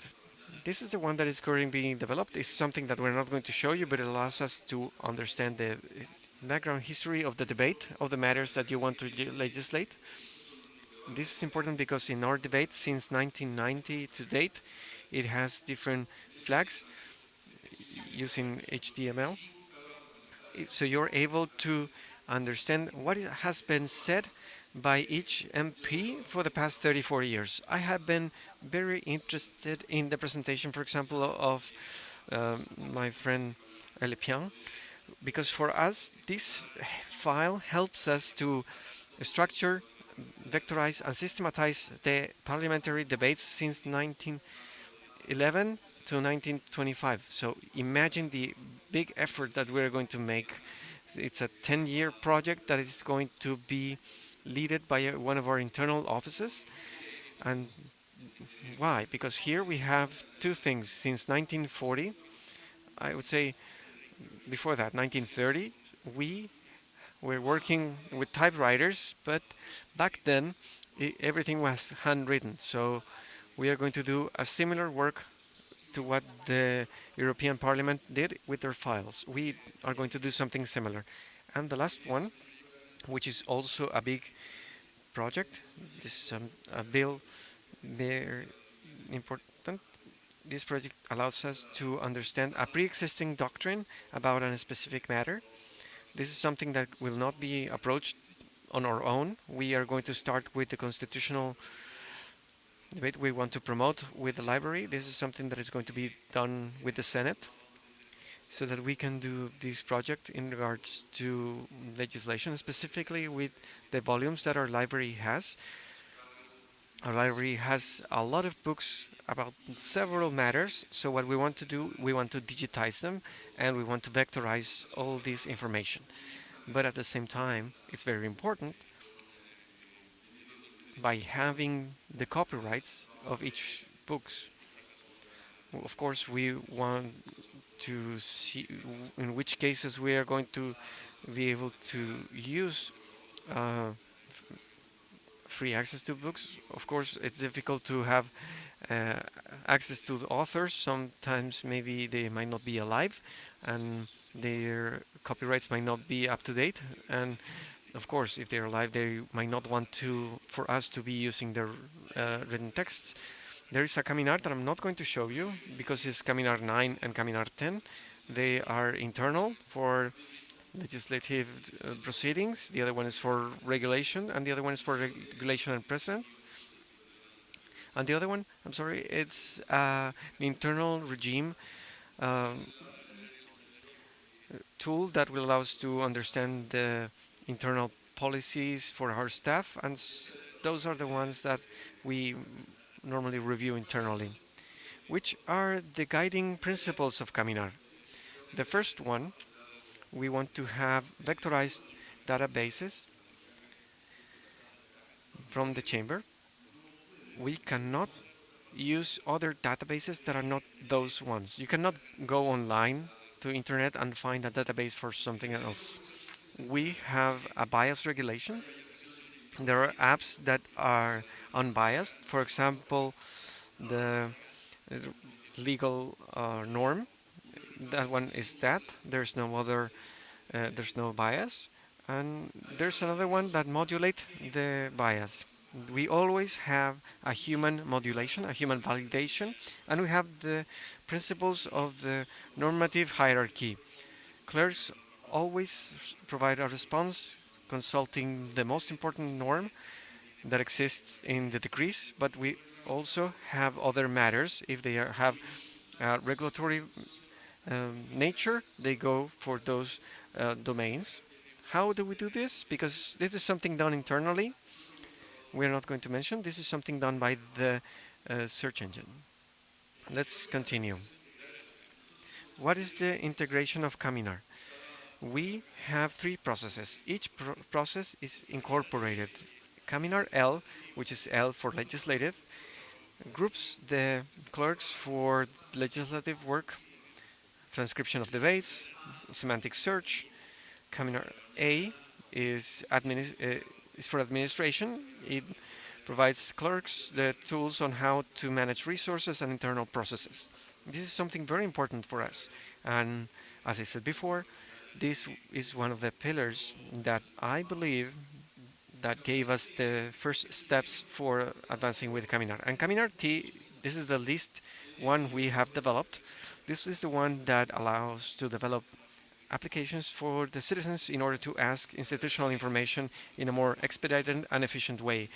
We have had some colleagues working on the different prompts, and this is the most difficult one, the one that requires more testing, because we don't want to have an entity of the chamber or an assistant such as Caminar to provide a wrong response or to give answers that maybe a human being can do because data is free, but not the institution. The institution doesn't have the faculties to do so. For example, a ranking of who comes to the chamber, who attends the work at the chamber. That is something that can be done in the websites, but that's something that can be found in the media. But if you go to a website, I ask a chamber to ask information from a chamber.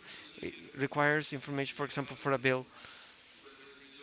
If you want to find it, I have it in my cell phone. I'm sorry. I have an app that allows me to find a bill, the current status, and everything. So we believe that with artificial intelligence, people have to go through several steps for the search.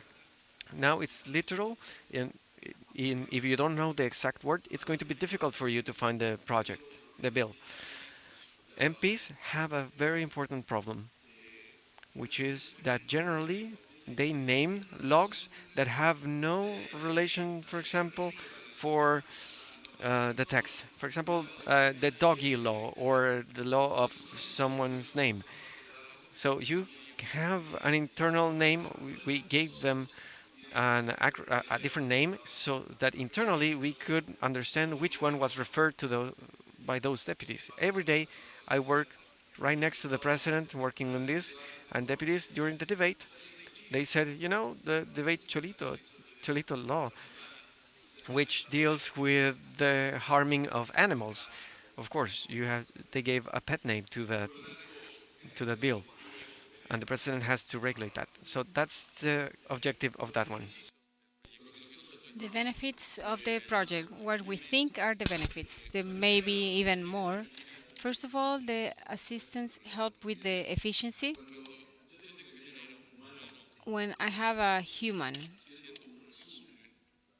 making a summary, for example, in the commissions you have an act at the end, a summary, and there is a lawyer that is making a summary with it. That person was in the debate, so that person can easily say if the summary is correct or not. He can say that because he was there or she was there from the transcription. So that summary can be used so the plenary know what was said in the debate. We call it the law history. In Argentina, they took from the civil code history of law because it was more related to the willing of the legislature. Because, to be honest, because when there are 155 legislature, it was the willing of the MPs. Why it's important, this summary? Because it shows you what was the debate, the core of the debate. The second one is transparency, because the digitization and the automatization of certain tasks increase the transparency in the work of the chamber. Because a person can have the text, can see it on listening, if it's someone that cannot do it, and listen the text and know what was said. Yesterday I said something that I heard and kept it. The 10 first minutes you listen with your heart and you listen to your heartbeat, and after those 10 minutes, unless you are very fun speaker, you just listen the sound of the seats, the chairs moving when the people decided to leave. So the third part is related to innovation, because the project coming out shows the commitment of the chamber with the innovation of the adaptation of the challenges of the new century, of the 21st century. New companies in other countries are developing probably better projects than we have. The Italy Parliament, for example, launched during this Friday, last Friday, um, uh, uh, event that they have with a contest that we have with universities that are related to artificial intelligence that they're going to see during the plenary. I don't remember the name of the vice president, but it was launched on internet and it was very important. 2 days ago in Portugal was a launch of app that can create laws. So there are people that are way more advanced than where we are. What we want to do is related to innovation. We want to provide the assistance. The president of the chamber mentioned yesterday. Then we will have to go through plenary. Probably the MPs are going to use it because it's going to help them. And the last part will be the citizens' closeness. The application of Cámara helps to the access of the citizens to the institutional information. We have a very easy going, and users can easily use our website. In the parliament, sometimes, in order to be transparent, you put everything, and everything is not necessarily helps. Does not necessarily help. The impact that we are seeing, first of all, it's helps with the modernization of the Congress, National Congress, and we're going to take advantage of those digital strengths that we have, because we have them, right? The second, there is a legislative efficiency. The assistance of Caminar help and the parliamentary work, improving the productivity.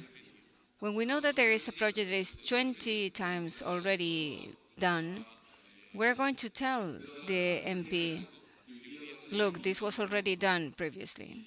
We're doing now something manually, that we are putting together different projects whose matrix is the same. So they're going to solve the same problem. So we know how many of those projects are in the Senate and in the Chamber of Deputies. Yesterday I was talking to some people that sometimes we have very similar projects with the Chamber of Deputies and Senate, and sometimes we cannot fix what to do. And that's a problem with the by chamber congresses. And third is the transparency. the digitization and automatization of tasks improves the transparency in the functioning of the Congress. Sometimes the norm starts in one way and finishes in a different way. Just the expert is the one that is going to know how to follow it. This is going to show how evolve and how much change from the beginning of the idea to the end. And as a conclusion, before giving the examples, is the commitment with the innovation, the project Caminar with the chambers of the deputies, with the president yesterday, and with the vice president, that is also the president of the Commission of Science and Technology. We are very committed to innovation. We're a small country with few resources, or maybe we have a lot of natural resources, but not a lot of them are available to all, to us in a different way. We try to take advantage of all that we have. We have this Commission of Technology and Science that is working with us. There are different directive tables that are very committed with us, so we have the right amount of people that is with us in this area. And do you know why this is important? Because we have the political leadership and the strategy to keep going. And also this is very close to the citizens. The application of this is going to be very good for Caminar T, because people are going to see this as an easy way to access to the institutional information. Not as you can see right now, because the websites of all the congresses sometimes is very hard to understand. Can you imagine a person looking in a bulletin, looking for something very specific, if we cannot even do it here as expert? Can you imagine a citizen trying to surf into all that sea of information? Now, thank you, but first we're going to show you the examples. Please open your system. Follow what I'm going to be doing, okay? So you can play with our system, and then you can have your question. You can ask in your own language, okay? This is Caminar. This is how it looks. There are not only assistants here. First, we're going to look for the Chilean normative. Here you're going to choose the language, English, Portuguese, Spanish, okay? In Chile, there is a topic related to narcotics.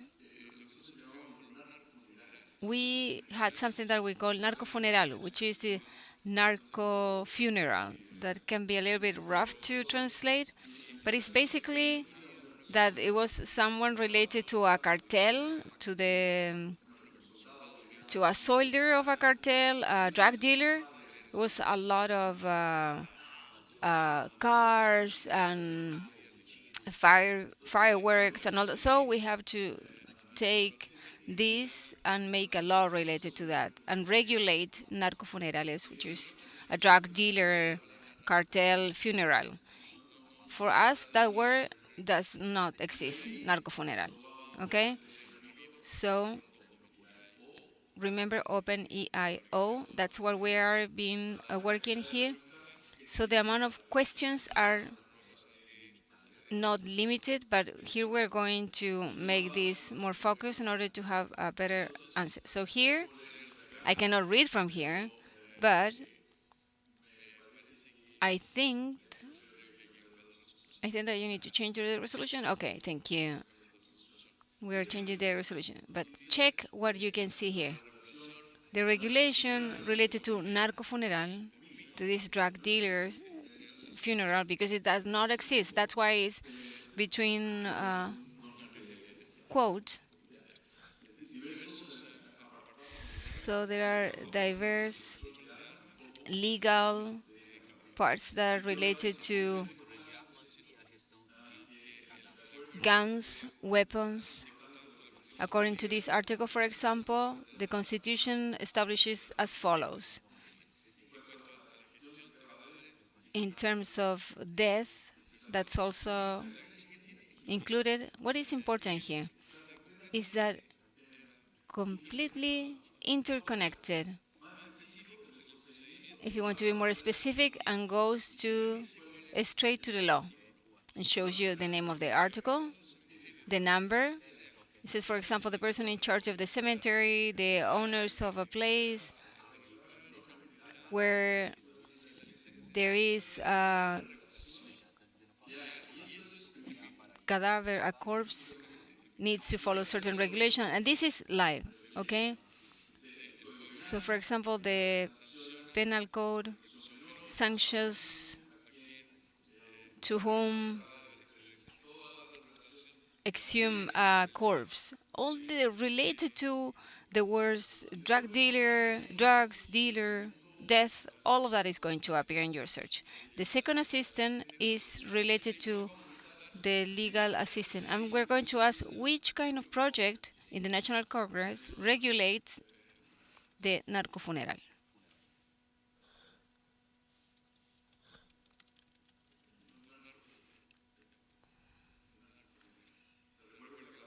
Remember, narcofuneral does not exist in the legislation, okay? And check what the system looks. So first, we're going to see all of them. Then it's going to show you the bill, the proceedings. I cannot see it because I don't have my computer. Informatic, we need to talk to the TI people later on about this. So here, if you see, for example, the proceedings, here's the state of the project. All of this live, remember that. The authors comes from the Chamber of Deputies, and you can see the document. Please go to the document. Yes, you can open it. It's going to open in Word, and it's going to say what is under consideration, the content, and the different focuses that it has. Please keep going. The modifications of the legal text. Please keep going, and at the end you're going to see the author.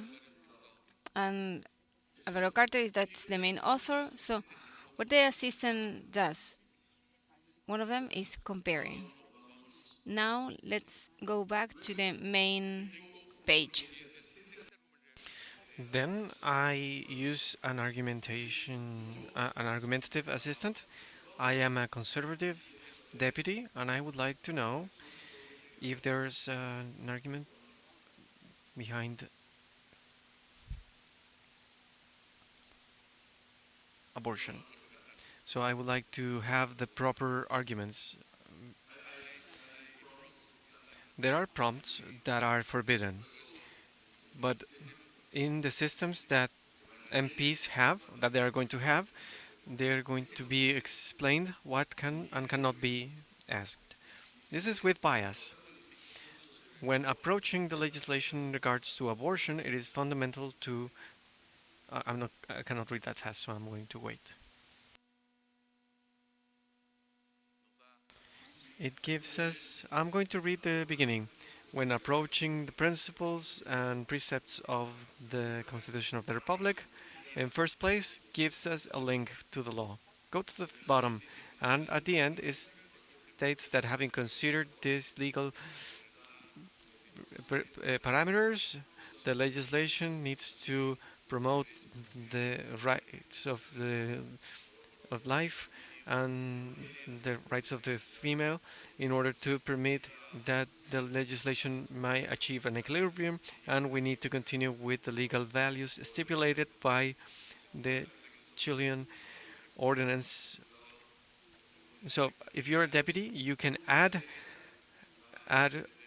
more right aspects of the right wing, more aspects of the right wing, regardless of what can be done by the left wing, but it might emphasize the need for the life to be born. For example, if I'm a left wing MP, right wing, left wing, oh, you left it the same. This just an example. This is not the final result, but and emphasizes using the same laws, but now it's going to consider the reproductive rights of the women. Abortion, Chile needs to be considered as a commitment from the state following the human rights, equality of gender, and the protection of health and dignity of women. It's the same response with a bias. On one side, more conservative, 5 more liberal. So that I don't want to affect anyone who might be impacted by my comments. This is the regulatory impact. Can I change computers? I want to see a screen. Can I use yours?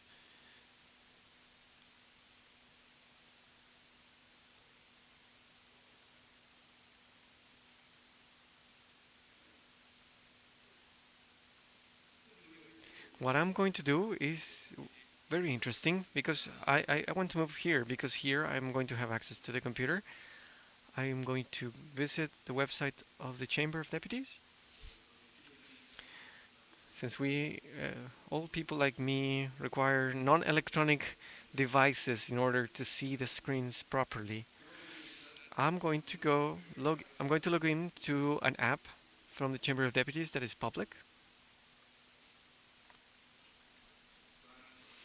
that appears in our website, but it's the system used by the desktops that you have on a daily basis. This one here is yesterday's session.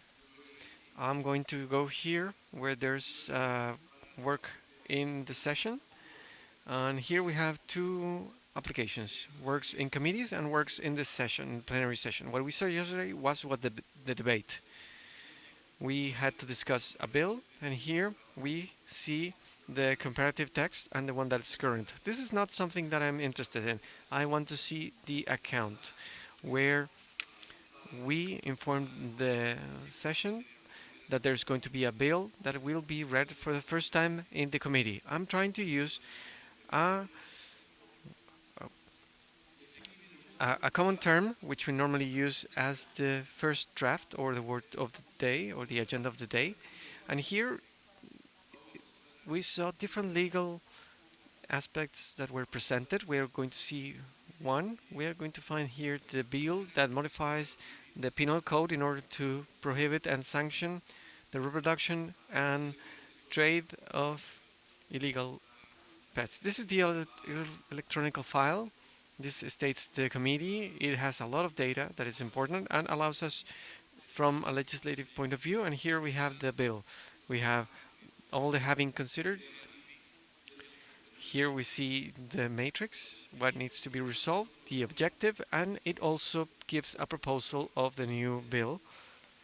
And what I'm going to do, I'm going to copy and paste. I'm going to go back to the assistant, and I'm going to ask about the impact.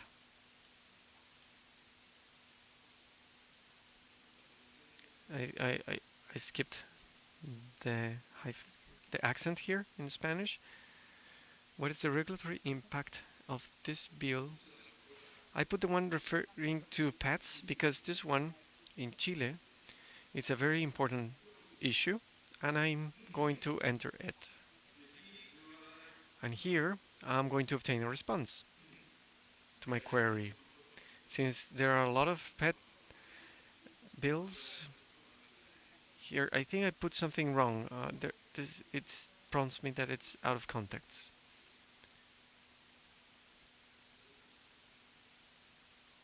So I put a bill. We're going to change the beginning, and we put the regulatory impact. Maybe it's the prompt that it doesn't allow me to put to ask about things out of context. I think I did something wrong here. This is a problem from the IT department. See, I need to change the entire thing. Which one was the question?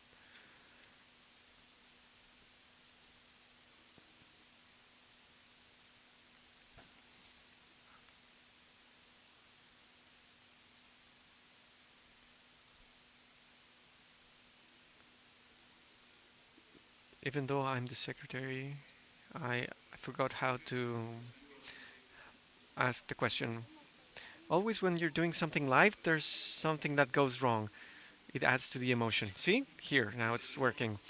The prompt was the one that is keeping me from moving forward.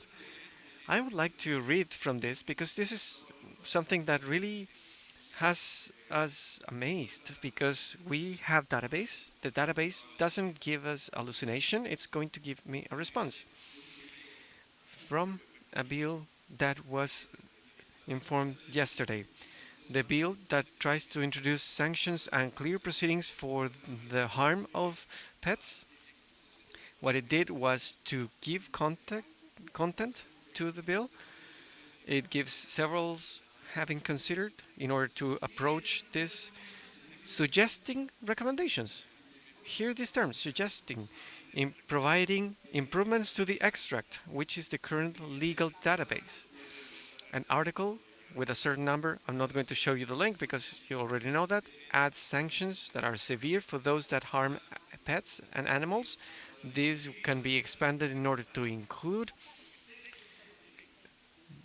a comparison of the current legal bill with the proposal. So I really want to show you that for those of us that are lawyers, it's amazing. I am flabbergasted. I'm really surprised because it properly drafts and gives the comparison.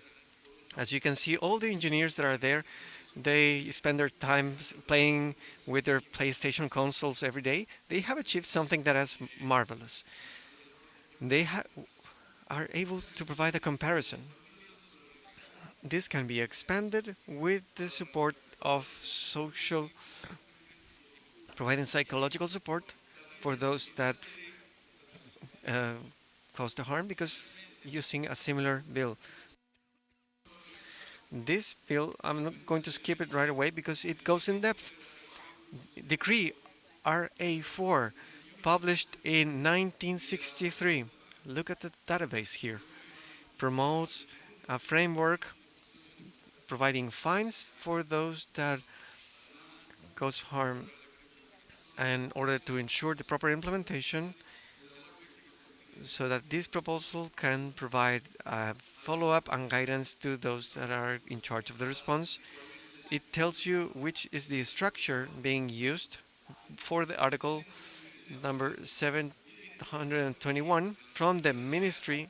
I went from the norm to the administrative response of an entity in the government of the country. What we are doing is something that goes to a high certainty level. It even states that at the end, in order to line these new measures with the international measures to Chile, now it went to Chilean international treaties. It makes a reference to Treaty 360 published on June 16 for the transit of animals in bilateral borders. Will create regulations in order to avoid future conflicts. Not just tells me internal domestic regulations, it tells me that there's a treaty with Mexico when you transfer exotic species in to different countries. This can also be harmful. For example, if there's harm caused to animals, it can affect the Chilean regulation. And in conclusion, this bill has the potential of significantly strengthening the application in Chile and the harmonization of the current dispositions, as well as the implementation of those elements that can comply with the rigorous approaches. This assistant for regulatory impact is by far what we are going to test the most, and what is also going to be presented to the administrative authority. Now I'm going to go to CAMLEX. This is what integrates everything. I'm going to use here an example. I don't know which one is the file. That one? The main thing about this is that it is the same, but it's in a structure idea. You have to be a structure here. In the virtual office, all the documents are very structured. The the MP cannot make the law in a piece of paper, in a piece of napkin. It needs to follow certain structure. Okay. So the matrix idea is that which are the background? Why I want to legislate about this? That's the matrix idea. You can change it, you can modify, and the law it's in layer. It's multi-layer. You can go up or down, and this is the Asinta. This is the marvelous part. I put the assistant here, and you can get 3 different options. One that is the legislation that is related to the project. We're going to make the whole process, okay? So decree this of that from the Ministry of Health, establish this and that. What is the idea of this? That the Carabineros, the Chilean police, they're going to give them a bonus per management. So it's not just about the bonus, it's something else. So as a human, I open the window and it says I need to assess this. I can add an observation here, for example. It's not relevant.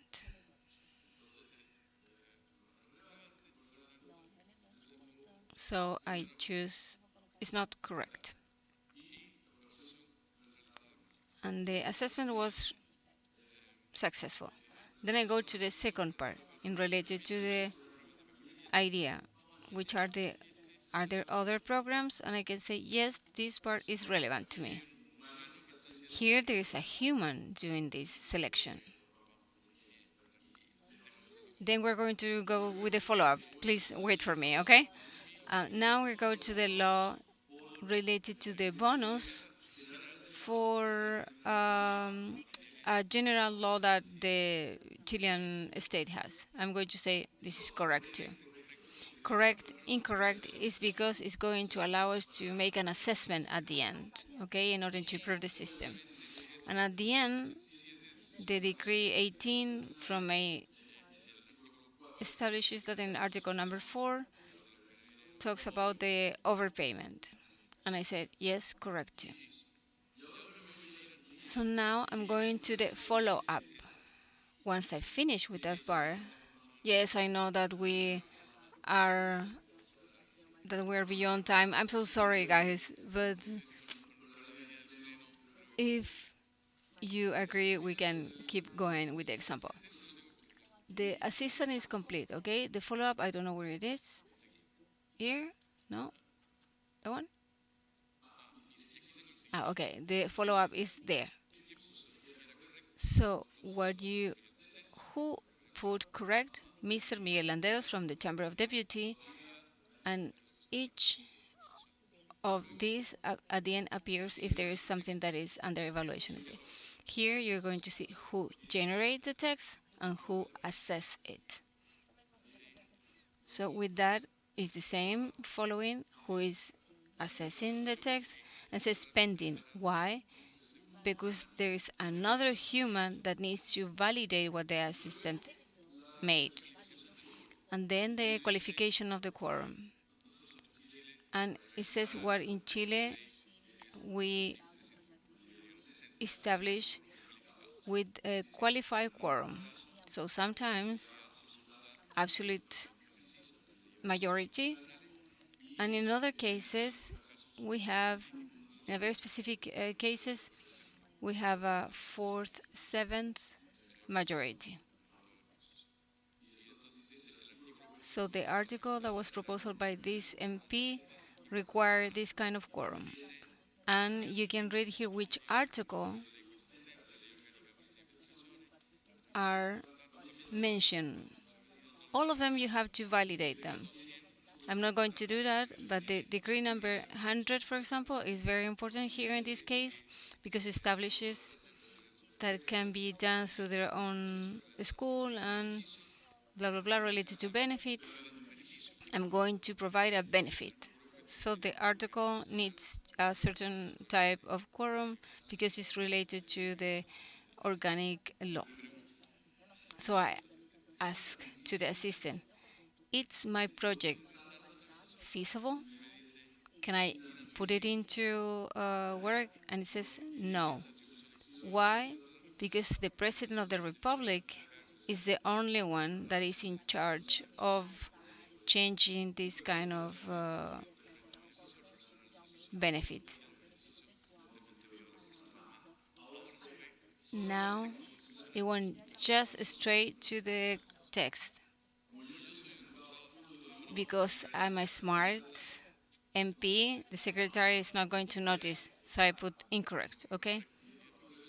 And then when I check the follow-up, it's going to say it's unacceptable. Yes? Did I did it right? I put incorrect, sorry. And in the same button here, I put in the follow-up, it says incorrect. So it's going to say who did that. So the people in charge were going to say, no, the assistant can do this, can do that, but it's the MP who is in charge of validate the results. And you can put it in your comment. You can say, no, this is another kind of interpretation. I can object that. And who is going to resolve this? The plenary. What I show you today is functional. You saw an example that is absolutely functional of the system. It's just function. I cannot open it because the technical people propose and the politicians decide, because you have different kind of impacts that are important in how we do things, and because we don't have the agreements and the regulations related to open this, but the application exists and can be used tomorrow. Yes, as a matter of fact, we play every day with the engineers with this. Now we are in the processing of internal tests with different staffers from the parliament, with different workers of the parliament, so they can use the system in order to validate it. Not with 100, 200 tests that the engineers do every day, because we want it to be used by the whole institution in the next 6 months until we have a complete assessment of the results. So far, we don't have hallucinations. Unless you put certain biases, the other assistants, we need to keep working on it. We haven't vectorized certain database, so we need to keep assessing other. No, you're moving your head, but no, you need to keep working. You need to know that. So thank you very much. If you have any question, see, I knew. But please open the mic. Who is in charge of organizing this? Yes? Because here, nobody can just open the mic on their own. The one that has the red mic.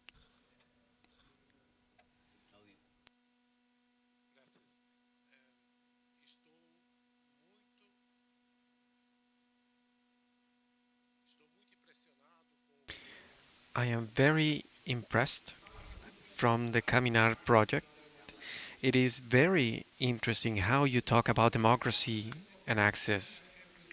However, you speak little of AI and representative democracy, which is normally done in this chamber. From what I can see, Caminar strengthens participatory democracy. I didn't know the project that you had mentioned from Italy, but I think that is very weird to have machines writing bills. This doesn't strengthen representative democracy.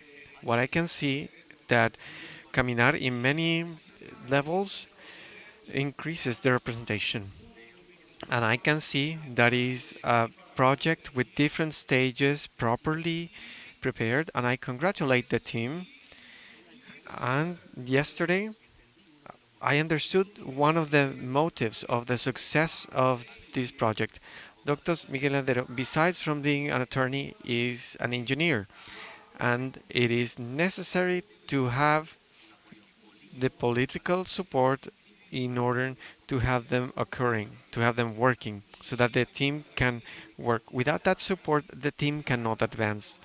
Chile, as well as Brazil, a country connected with the civil law, has judicial norms that represent a big challenge in terms of organization. So I am very impressed from what I've seen. The final question that I have is that we know that traditionally the resources of information in the past used indexation, the thesaurus keywords, and my question to the Chilean Chamber of Deputies, in this work of semantic use, of semantic search, is indexation still used? Is it still important, or have you stopped using this? Because this represents a cost when you talk about old uses. I don't know that if in the future we're going to be using these terms in the future. I doubt that if there's going to be a differentiation between ambiguities, and differences are going to be more difficult to deal with, especially when you talk about indexation. What has been done by the Library of the Congress in Chile? My question is, have you stopped indexing, or is this still important?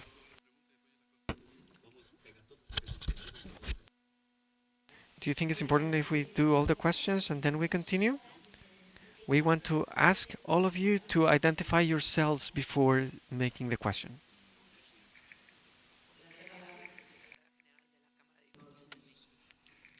Graciela Vargas from Mexico. First of all, congratulations. I think that what the Congress of Chile helped us to all Latin American congresses, and probably it's going to be a worldwide. I have a couple of questions that are very specific. You already commented that you require the authorization of the deputies. That was one of my questions, if it was already open.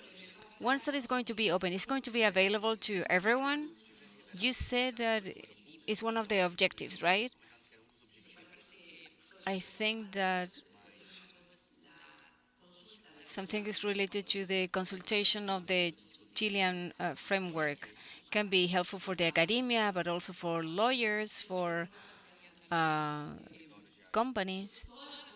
All the consultations that are going to be made and the answers from the AI are going to be public, so any citizen can ask what the legislators were doing and what the artificial intelligence responds.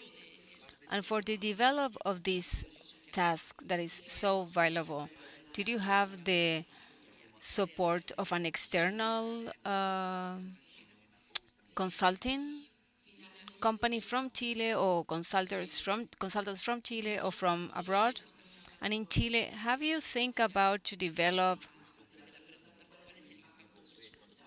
with the in terms of the budget? What is the impact of the budget of Chile with this proposal? Yes, I think that those are all my questions, and congratulations once again.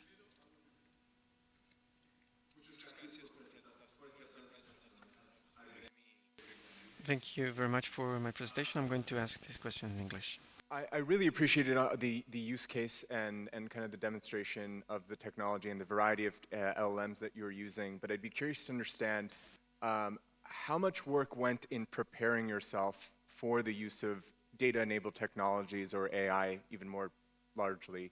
Specifically, you mentioned the contributions of both chambers as well as the Congressional Library, and insofar as digitization or even preparation of that data as an enabler to the use that you're now seeing. Thank you again.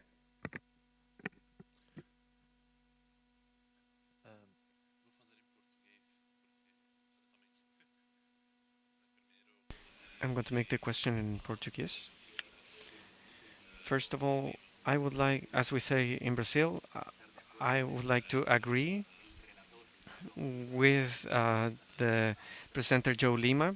We congratulate the work done by Mr. Landero and by the entire IT team. We know that the work in research is very difficult and it requires a support that I see comes from Miguel, a support that that really supports the work here in the chamber and that has a very modern perspective. The technical capability is essential, but the bridge and the work from the politicians is fundamental, and that's why I ask about this project, Miguel. Miguel, you have mentioned the impact in the internal regulation, specifically mentioning as well as the president. Was there a study group, or has there been a regulatory impact from is there an intention to identify the suite of different products that are going to be designed after this project, after this bill?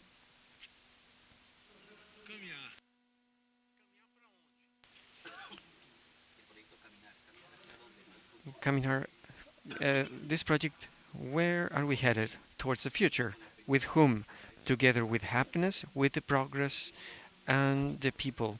The project, Caminar, is to move forward. If everyone moves forward with this project, Caminar, the world would be very different.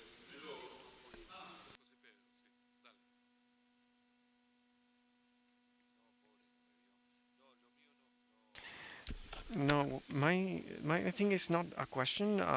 It's a comment. To be honest, I would like to congratulate Miguel as well as the entire team for this bill. Caminar, this project, Miguel was kind enough to share in the meeting we had in April with the different secretaries in the Association of Clerks. They showed us 1/10 of what was shown today. Back then, 1/10 was enough to mesmerize us. So when once I go back to Uruguay, they are going to be really highly surprised from the potential this has. This is something that has been already arranged. This requires political authorization, as we all know. But from what I can see, that if you don't have that political authorization, maybe if you can give us the license, of course, we can work on this as well. We are going to be working on it. Thank you very much.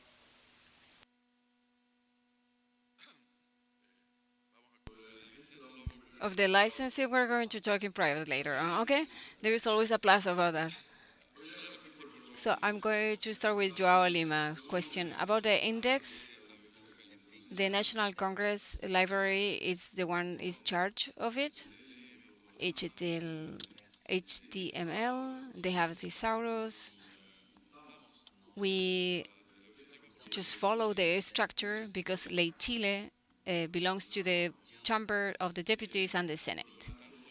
So we haven't changed any of that.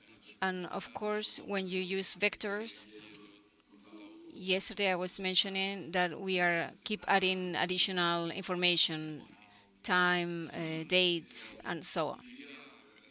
Graciela, dear Graciela, my colleague from Mexico, from the Chamber of Mexico, our framework, it says that it's for free. I'm going to tell a small anecdote. We have an Armando. Armando is the person that worked with our colleague in Mexico and with a dear friend that is like the secretary of the plenary. Armando is the person that creates the database that the Chambers of Deputies in Mexico has it. Is the one that is more update and is the one that everyone asks, right? In our case, that database is the National Library. That's the legal. In our case, in 1976-77, we didn't have parliament, but there was different legislative organizations during the dictatorship, so the people from the Congress provide services. And I always remember this person that was in charge, that was a Marine that lives in Viña del Mar. And he was the one that started with the database, the legal database. It's about 50 years, and he was the one that collected all the information and put it together, digitized, with those thesaurus index and all that. There was not external consulting. This is all from our in-house engineers. We have to say, to be thankful to certain professors from Universidad de Chile, specifically Professor Maldonado, who proposed something very interesting. But because we didn't have enough budget, we were not able to do it. We put it in a standby, but the university helped us in the first stages, and then later on we understood that if we didn't do it internally, we will have problems with the dissemination of what we wanted to do, because the parliaments have something that is very important, that is good and bad at the same time. They have their own knowledge, we have a specific language, and few people understand that language. That's good and bad, because in order to have to understand this, you need specialists. So it doesn't mean that we're not going to keep working with the academia, in this case of the Universidad of Chile, that are related to the semantic search. They provide us with the guidelines, they talk to us about biases, and that was very, very interesting. So thank you very much publicly. I have to say thank you to all that contribution. Of course, there is a problem with the budget. Budget is an issue. We have something that is internal, and we also have something that is related to the impact of more guidelines. Yesterday I was talking to Ludovic about the cost of the Archibot, and the legislation has implicit cost. If I talk about people that went to jail, you need more jails, right? That's implicit. That's easy to establish. So there are costs. We will need a regulation related to that. We need to talk to the government about it. We're actually currently talking to them, because one of the things that we put in the system was related to the artificial law intelligence, and the results we sent it to the Ministry of Science. And the ministry, she called me immediately. She told me, "Oh, okay, what you're doing is this or that," and because she was able to see the document and how it worked. So we are very interested in the budget and the impact. Not just in the impact, in the control also of the budget, because the budget, we discuss it for 1 week, but it lasts the whole year. So there are other organizations that need to talk here and that needs to get involved too. Our friend also asked how much work was this. It was a lot of work. We've been working on this for several years in all these applications. It's just that with semantic search and with natural language, we started probably 2 years, 2.5 years ago. The innovation group has almost 2 years, Hernan, right? 2 years? We're being together. They're all the same. We have one that is the head officer. We don't know if he's still in high school or not. He's very young, and he's in Buenos Aires talking about Caminar in Argentina, in something that is more regulatory. So it's work from the Chamber and the Senate. We're not alone here as deputies. Also, the library helps us a lot. And later on, they're going to be with us in all the initiatives as a follow-up. Luis was asking about the internal impact. It has legal repercussions too, so that's why we're talking to the government. Yes, we have a group, a team that is checking all the regulations. You know that your left hand sometimes can do something completely different to the right hand, or sometimes they complement. So our team are checking all this and are working in checking. I'm saying no pega. That means no jobs. So our staff are seeing what we are going to do with the legislation part. Sorry, I did something here. Okay, so we need to see the legal impact that we're going to have in the internal part, because there are certain regulations that we need to change. Our friend from Brazil was asking whom? This is for everyone, with everyone, because this is something that is going to facilitate the job of everyone. If you want to do something and the assistant said no, it's no. Okay? That's simple as that. We're thinking with everyone, for everyone. I want to say with everyone, for everyone, when in Chile exists, because we don't have now a popular initiative of law, these devices like this are going to help citizens to build laws. So the lawmaking is going to be made by citizens. I always think that the chamber should be some kind of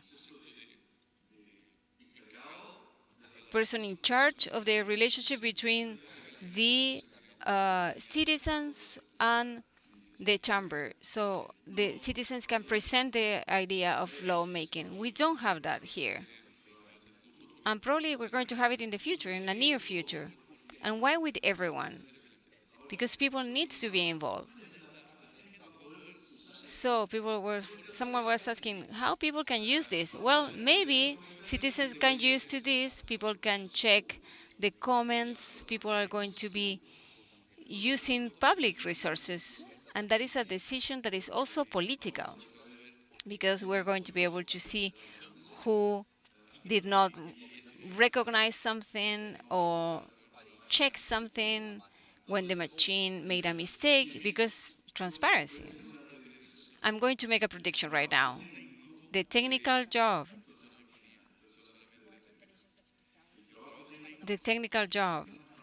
is the fastest. The political decision is the hardest. Because unfortunately, because the political decision needs to value things that are not necessarily seen by the technical people. Because there is a political impact that is going to be seen. Imagine that if I make a wrong project as MP, someone is going to say, how did you do that? It's terrible. That is going to have an impact. So we need to be conscious of that kind of impact. We need to be aware of that. So in order to use the AI that is generative, and you see the results, in order to implement it, we need everyone say yes. Needs to be explicit and says that we will be using artificial intelligence. When our law is approved. That's why the president, yesterday, she said that these are the deadlines that we have. We want everything to work as fast as possible, but I think that we still will have 1 more year for this, and another one for the functioning part. But we're going to keep improving, working, testing internally, and assessing and validating all this information. Thank you very much for the questions, because they talk to things that I didn't mention.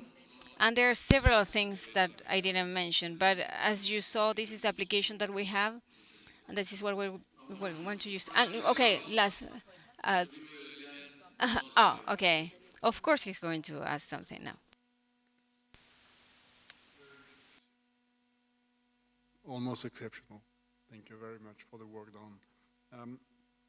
The 3 points that you mentioned, constitution, case law, and doctrine, are the 3 fundamental pillars for having an exchange in comparative law.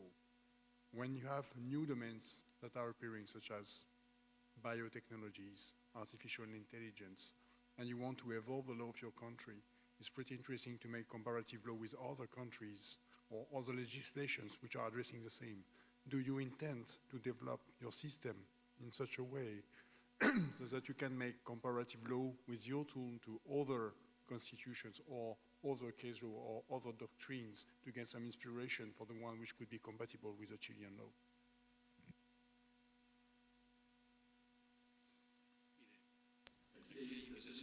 Look, there are invitations that are not casual. Okay, here's Parlamentica, here's Canada, United States is here too, Mexico, Uruguay, and my dear friend from the American States Organization. This is not casual.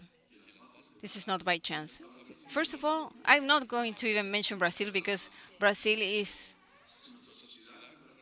our partner. We love Brazil since a long time ago. We're going to cheat it on them with the rest of the world, but we love Brazil since always. Without even talking, we are moving towards the same path. We don't even have 1% of the resources of what Brazil has. If I have 10 engineers, Patricia Almeida probably has 40. And I don't know how many people from Joao Lima work with him. I'm very interested with Mexico because of the potential, because what Mexico has is doctrine and capabilities that are very important. And it's the same kind of system, judicial system that we have. It's the same with Latin America. And in our case, United States is a very interesting case because of the resources that they have. And because we're talking about Anglo-Saxon law that allow us to see how the presidential systems that are different to us work. There are different legislative laws that are related to federations that we don't have. I had the chance to visit the Congress of New Orleans and Baton Rouge is that they have a Latin system inside the American system, which is very interesting because they have a French influence. That is very interesting. We talked to Graciela today about Mexico and how they work. We need to convince the parliamentarism to go. We are very interested in Spain. We didn't invite Spain today because we wanted to talk about congresses and has a very specific objective. A couple of years ago, through the American State Organization, United States tried to do something like the National Library of the Congress of United States. They have a very important database of World War database, right? That would be great because we can talk together. But what kind of legislation is the one that you are checking? I know that is the one that Armando puts every day in the database because that's reliable. I don't have any doubts of the European Parliament, but they are general. How each state works is different and have different implications. You also have autonomies that have specific regulations too. And then you have the language topic in the case of Europe. I always say that I'm from Croatia, but I cannot translate from Croatian to Spanish. My mom is going to be mad at me, but I cannot do it. And our biggest ambition is to have comparative law because it's easier to reinvent the wheel when it was already invented, when you know that everyone is called wheel, right?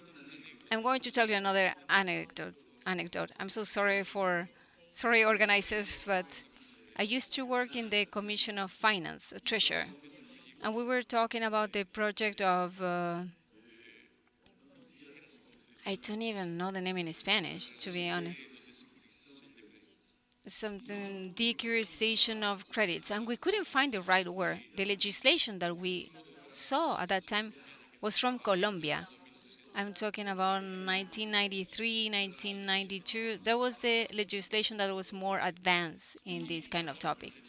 And we were constantly looking for it, but we didn't know that Colombia had a modification of their law while we were talking, we discovered that. But if we didn't have that contact with Colombia, we had no idea. And we have took a different model. There's several models in Latin America that came from Spain, from the legislation in Spain. We keep looking at that. There is a partner for us that we want, that is Spain, in the same way that Brazil is, Mexico is. We have different opportunities abroad, Parlamerica, that instead of being talking of relevant topics, there is a political discussion that is also important. But we should have the kind of discussion of how to improve the way of living of our people. And Parlamento Andino is trying to do something with framework laws. Parlamerica has to do the same with legislation about transparency. But right now there are several topics: narcotics, organized crime, safety, territory safety, other topics, migration, that are how we regulate migration. Those are topics that they're not just problems of one country. They are problems of several countries that are relevant to everyone, and we should include in this kind of conversations. Now, thank you very much.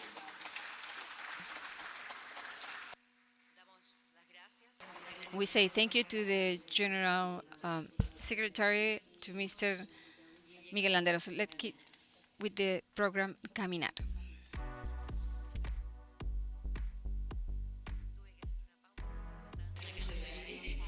I had to stop because we were offline from the broadcast.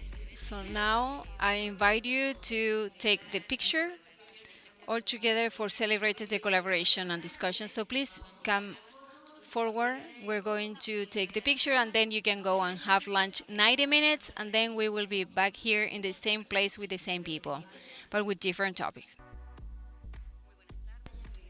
Good afternoon. We are back for our conference, Artificial Intelligence in Parliament, the Chamber of Deputies of Chile, in collaboration with Bússola Tech. We are going to start immediately with a debate about the insurance of security and safety. So Victor Piñeiro is going to be in the panel, José Pedro Montero from Uruguay, Graciela Báez from the Chamber of Deputies of Mexico, Moisés Benamor, and someone from the House, Luis Rojas Gallardo, Chamber of the Deputies of Chile. Insurance trust in the legislative process addressing AI's role and challenges.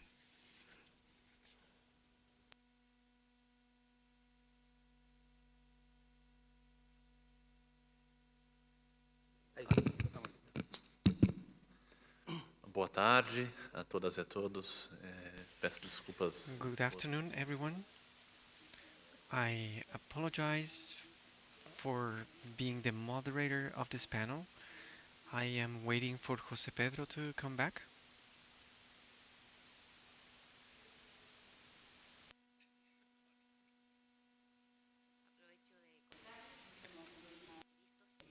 I would like to remind you that we are streaming via YouTube and towards the network of the Chamber of Deputies, www.camera.cl.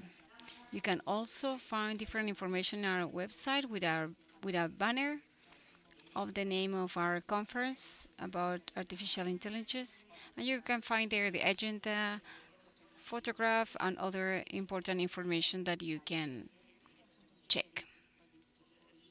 So you are more than welcome to check it in case, in the meantime, we wait for our presenter. Good afternoon, everyone. I apologize once again, but I'm going to be the moderator in my mother tongue. I'm going to be speaking in Portuguese. This panel deals with how to guarantee the legitimacy in the legislative work with artificial intelligence. These days have been very fruitful when dealing with technological elements and service elements, including the political element, which was also mentioned in this debate. And now we are going to see how we can guarantee in this legislative process the use of AI. Before that, I would like to leave the floor for the members of this panel in order to introduce themselves. I would like to leave the floor to Graciela Recades from Mexico. Please, colleagues. Hello, good afternoon. I am Graciela Basas, General Secretary of the Chambers of Deputies of Mexico. I've been working for the last 6 years there. I may keep this place if I'm re-elected. José Pedro Montero, please. Good afternoon. Well, my name is José Pedro Montero. I am the Secretary of the Senate of Uruguay. I've been working in the Senate for 10 years as Secretary. And before I was 15 years of Secretary of the Chamber of Deputies. I'm also the Vice President of the Association of the General Association of Parliaments. Thank you very much, José Pedro. I'm going to ask José Rojas for his introduction. Thank you, Luis. Luis Roja Gallardo is my name. I'm the Pro Secretary, Vice Secretary, or Adjunct Secretary, that depends where you're from the Chamber of Deputies in Chile. I've been working here as Pro Secretary since 2011. We don't belong to any political party. We are here because of our career. We're here since Miguel Landeros, so I don't know how long I'm going to be here, but I think that as long as I can keep working, I'm going to be happy to be here. So thank you very much for being here with us today. Thank you, Luis Rojas. Jose Benamor, please. Moises Benamor, or the Organization of American States.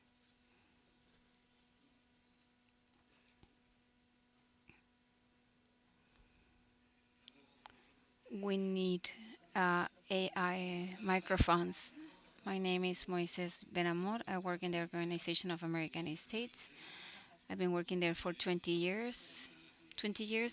I've been working in elections topics, and the last 10 years I've been working in the responsible for the strengthening of democracy and follow-up of interaction of the different legislative processes of our countries. We promote technical assistance, we promote the debate among different peers, and we participate in different events where the parliaments can benefit from. And we work together with different organizations in the Americas. Thank you very much for being here, and pleasure to be here. Thank you, Moises. If you bring me back my glasses, it will be great. Thank you very much. So we're going to start. Oh, sorry. We're going to start after Presidente Victor Marcel Pinteiros from the Federal Senate of Brazil. Good afternoon, everyone, for inviting us from our President Luis Rojas. My name is Victor Maciel Pinheiros. I come from the Federal Senate of Brazil. I have been working as the head of the Secretariat for the past 3 years. And we have a team of attorneys that have as a mission, besides from dealing with judicial daily processes of the legislative process, we see how we improve the legislative process at a federal level. So it's a pleasure for me to be here, and thank you very much for inviting me. Thank you very much, Victor, for being here today. I'm going to start. Luis had to leave the room, so we're going to start now. We're going to talk about transparency, reliability, and the way that the liability, how AI can act here. I've been working on this topic with different people, and we're working now with the Parlamentos group, and it's a interesting challenge for the future because AI is a tool, it's not an objective on itself. So we're going to start with Graciela. The question that Luis asked is in the context of the process. It's important to keep certain participation, transparency, the taking of decisions based on facts, and it's important to support the users with new tools. Due to this, how can we use the artificial intelligence to improve the trust in the process, legislative process for all of us? Graciela, you have 5 minutes for this. Thank you very much. Well, what you have done here in the Congress in Chile, I think is very important and shows a lot of similarities of what we are being working in different parliaments. So I want to use that as baseline. First of all, the transparency part. Transparency it's very important because it's not just related to technology, but also in communication. Communication inside the parliaments. So all the areas that are involved in the legislative process feel trust, they feel safe, secure, because there is a fear that they can lose their job, especially in the people that work with unions. At least in the Chamber of Deputies in Mexico, I think that that can happen in other parts too. I think that internal communication is key. Also, the communication towards other people. What the elements of the Congress of Chile show us today needs to be tools that are going to be working for the citizens, and they can take advantage of that, but also can be useful for the academia, for lawyers, for general public. So the communication towards the general public and the transparency is very important. Uh, to know how this device, this engine was created, I think is very important. People know that's the baseline of that's the key so people can have trust on this tool. That will be my participation. There will be a summary. The internal communication inside the parliament is key. The communication towards the citizens and the construction and the reason why we create these engines and tools. I think that's a baseline for trust and to build some kind of tool that is useful and that everyone can trust inside the parliament and outside with the citizens. Thank you very much, Garciela, for your comments. Dr. Victor Maciel from the Senate of Brazil. I know that this is a matter that is connected to the legislative process. Which are your considerations based on this matter? Thank you. Thank you very much, Luis.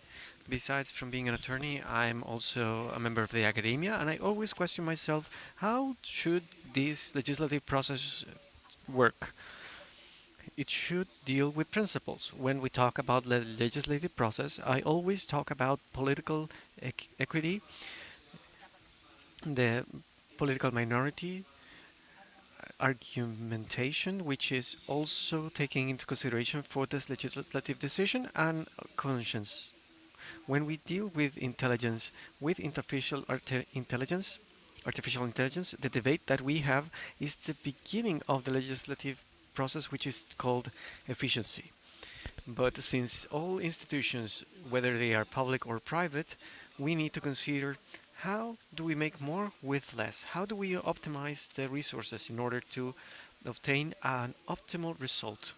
But as Graciela mentioned, we have challenges and opportunities when, as well, we also need to empower political minorities, citizens, also include new efforts into the legislative process, because I've seen in Brazil that there are some challenges that have to be proposed, and to think on how technologies can help us in order to predict the agenda, because many of the decisions in the legislature decisions are made without taking the agenda into consideration, which can be prepared ahead of time, up to a month, or sometimes this anticipation can be up to a semester. So we can also include public audiences. We need to address the citizens with democratic tools, which I'm going to mention later on.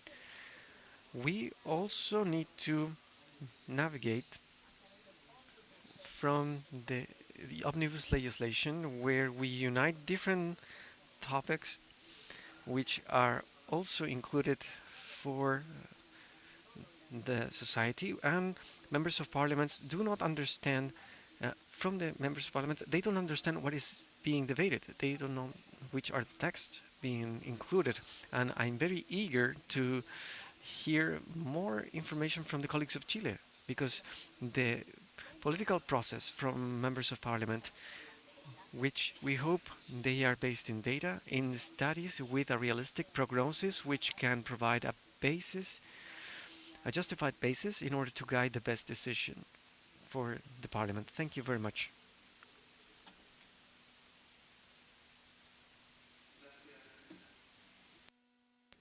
Thank you, Luis. You know that the parliamentary right is there to protect the minorities. That's where we need to start from. Graciela was mentioning this is a tool. This is a tool that is going to help us to facilitate the work of a democracy that is representing people. There are topics that are very important, for example, social participation, transparency, access to information, and we also we find this fantastic tool. Miguel was showing it. We're very proud of it. We're very proud of what the people from TIC are doing, all the job that are being doing with Hernan Figueroa, and the administrative decision from Miguel Landero. Without that, we cannot move forward. And that job is relevant. And we think that needs to move forward to improve the job of the MPs. That's the final objective. The artificial intelligence needs to be not the means, nor the objective, needs to be the tool. How can this help? Can help so everyone can be represented, anyone can see each other, that can help to analyze the data. That's why the human behind the data entrance, it's important. I still believe that we are irreplaceable, that it doesn't matter how far we go with technology, the human behind, it's important, you cannot replace it. So we need to include the perspective of the minorities. We need to send warnings if there is certain changes that are going to affect these minorities. So we need to work in the social participation. The artificial intelligence can help with the citizen participation, of course. They can make things more accessible, topics more accessible, so they can express their opinions and contribute with ideas. Of course, these have to include privacy. In Chile, we're being moving forward in terms of transparency and access to information, but data protection, we are behind. In Spain, they started backwards. They started with the protection of the data, and then they make the access of the information for the public available. And that is something that I think that we need to keep moving forward and working together. All the opinion and analysis are important for facilitating the participation of the citizens, and not just they're important because certain citizens know more or better that they're from university, the academia, or from big cities. But we tend to forget that there are universities all over this long country, there are people from all over the country that knows also that they are important for taking decisions. So it is important, this system, because can allow people from all over the country, not people that just come here indirect, but also people that can connect online. So it's important that this can be transparent, but also it is important that these systems can explain their options. It's important to use algorithms that are understandable, that can justify the decisions that are taken. It's the same with education of data, that the data need to be accessible, easy to follow. So the making of the decisions are based on evidence, and it's easy to follow up. In that way, the follow up is easier. I think that in order to make the artificial intelligence in an effective way, we need to guarantee, even though it's easy to say, but maybe it's not that easy to comply, that it's transparent, that the minorities need to be represented, needs to be transparent. The decision needs to be based on evidence, and this also that needs to follow the legal framework. Those aspects are very important, and we need to follow them. That's why it's so important the information that we provide to the artificial intelligence in order to avoid the maximum amount of errors. And Luis ran away again from me, so we're going to start with Jose Pedro Montero. That's we are waiting for you.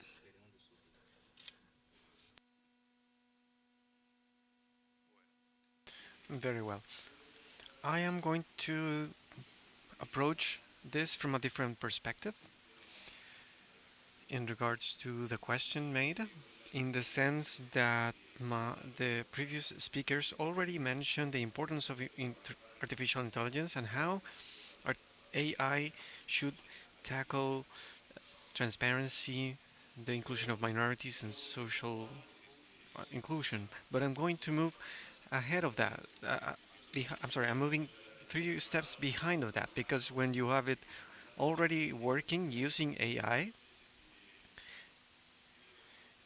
I'm going to establish that the main thing before of that, we need to have an availability of an innovative leadership in parliaments, creating and understanding the need and the importance of including technology, modern technologies into the parliamentary work, providing the proper resources in order to implement that technology. This morning, we saw the example of Miguel Landeros. He understood that it was important to create an AI system, as it was called Caminar, which is going to allow the approaching and how is the parliamentary work done in Chile. There was a leader ahead, understanding which was the main thing, and that was transmitted to their employees, their staff, in order to include this and use it, creating a new culture for the staff, which is very important for them, so that they can become empowered of the work, and also the members of parliament, and the applications of artificial intelligence to improve the systems. In the Parliament of Uruguay, when we were in the Chamber of Representatives in about 20 years, and you would say, well, those systems were very old, older than the wheel, but back then we created the electronic file. But the importance of creating an electronic file, it was so important that it allowed us, it came from the engineers of the chamber of the IT team an electronic file with an electronic signature. They took this to the secretariat. We supported them. We implemented this, and then the different staff members became empowered with this tool that nowadays is not just something used by the Chamber of Deputies, which created it, but it is also used by the Chamber of the Senate.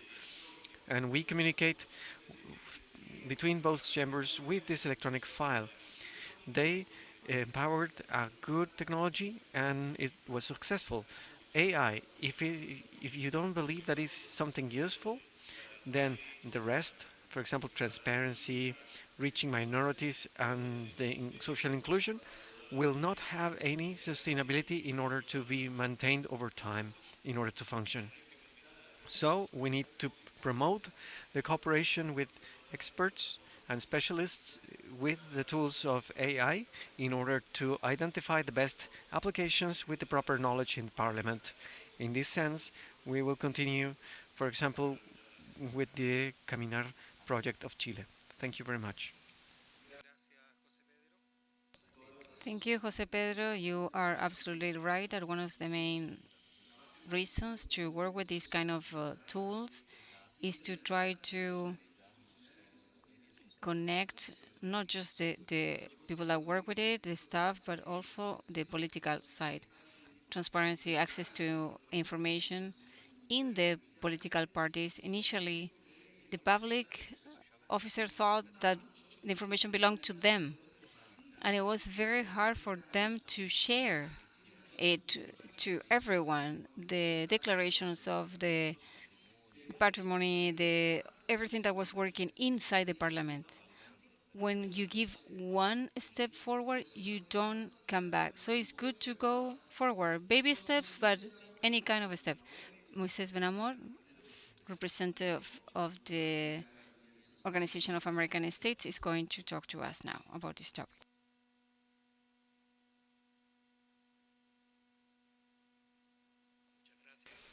Thank you very much, Luis. Well, I think that my contribution will approach to this. I think that there's a big elephant in the room, and that is the fact that in our countries we have a perception, a view that AI is undermining democracy. It is putting in risk those positions that the big technologic entities are going to now are going to be in charge of the political power, which in somehow creates the somethingcracy. It's an algorithmcracy, which now is not democracy from people, but from algorithms. This is something where we will have to be concerned. And this trust is not something objective, it's subjective. Therefore, we need to create a knowledge in order to understand that AI, as it was expressed before, it is a dystopian view of the world. It cannot be understood as it is. It needs to be, it is the opposite. The Parliament has the political responsibility, we have the constitutional mandates and capacities to use this artificial intelligence in areas and rooms for the participation and inclusion of citizens.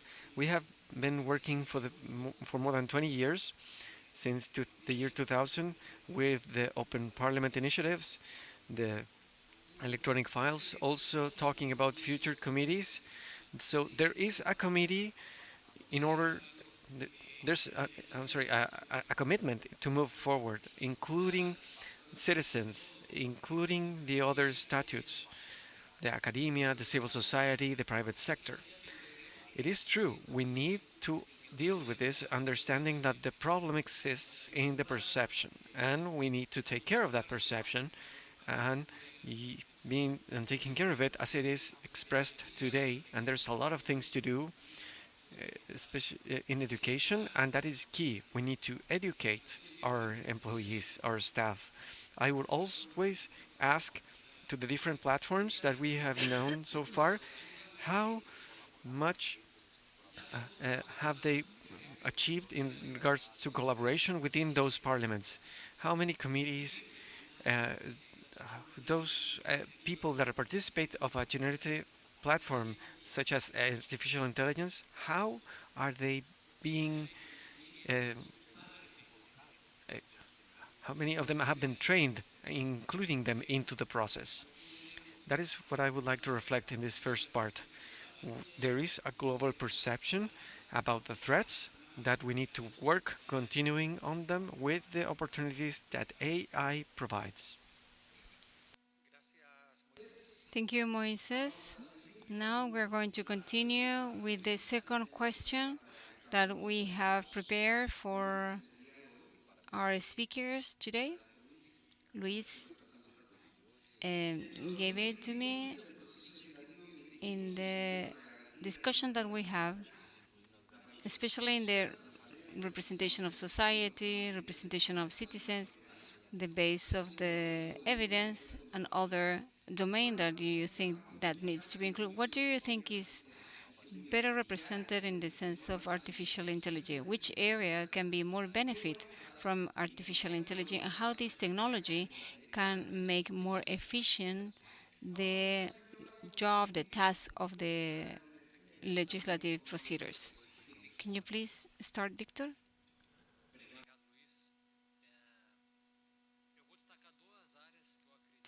Thank you very much, Luis.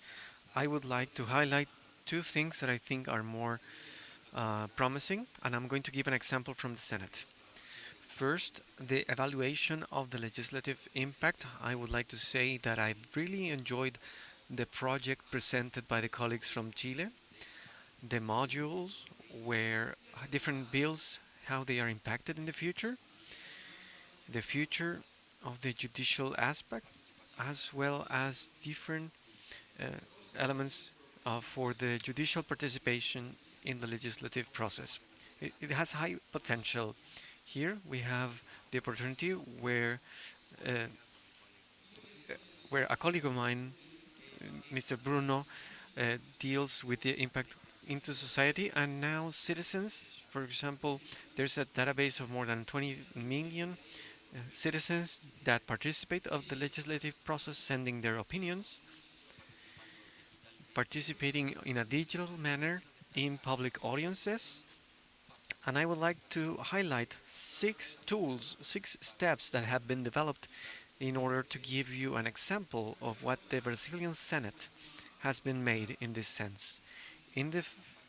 First of all, we have an AI implementation phase with e-citizens that deals with a summary of the discussions taken during public audiences and the Senate committees in order to facilitate the understanding of the contents of debates. In the second sense, the possibility of creating a public, a target public audience database where we identify profiles of people and we send emails in order for them to be present digitally during public audiences. We identify real-time participants. Third, this tool that allows us to identify possible profiles so that they can participate in the audiences. We also identify that there is a issue. For example, there is a bill. You can help us and get some links, and in this invitation has increased 4 times the participation of other instruments, including e-citizenships, which is what we call a nudge. People are concerned about this matter, and they are invited to participate. Now, the fourth part of the AI, there's a group of questions submitted by participants where we have 100, 500 questions, and we select the most relevant ones with the most representation from this group of questions, and then these are submitted to the senators during the audience. A fifth aspect in development is the identification of the questions created in the virtual environment to see if they are properly answered during the audience, whether they are direct or indirectly.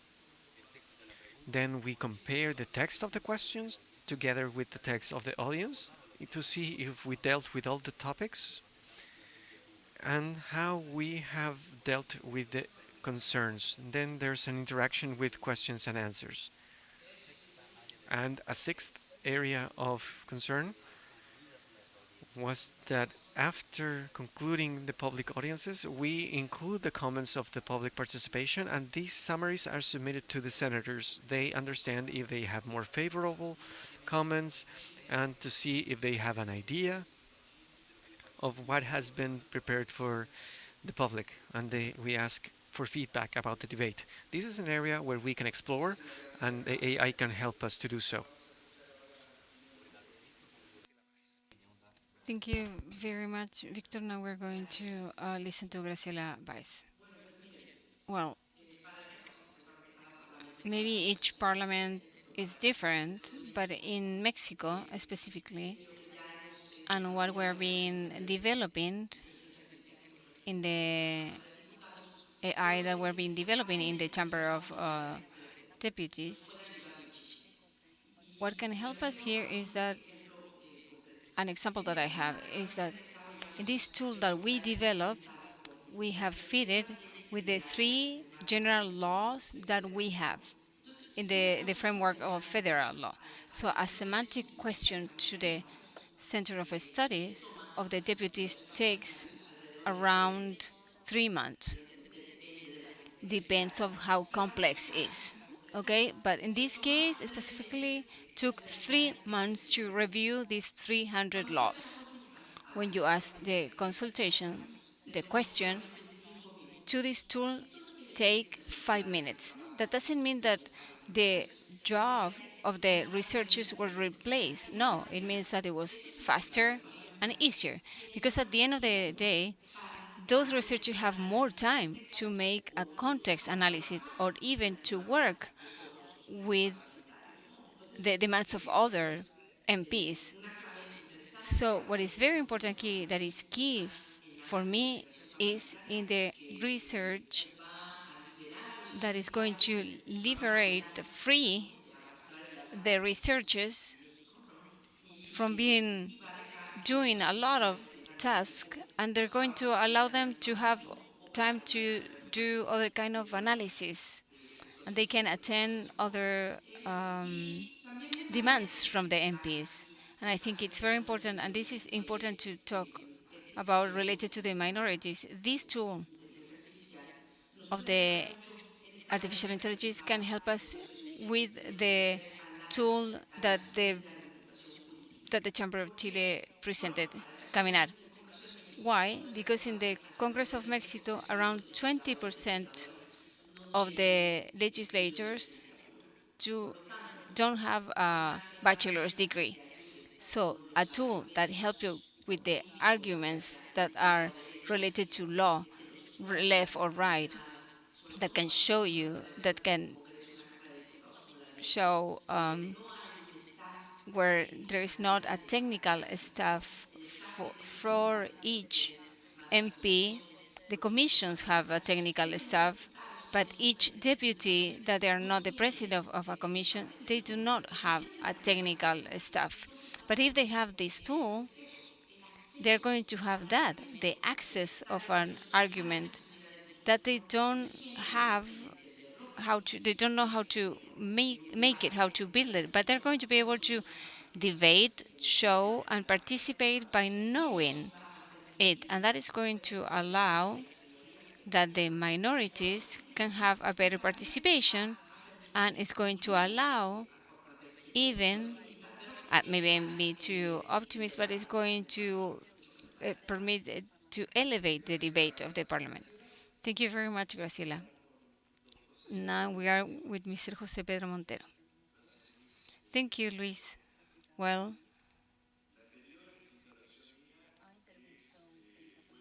Previously, I talked about the ideal.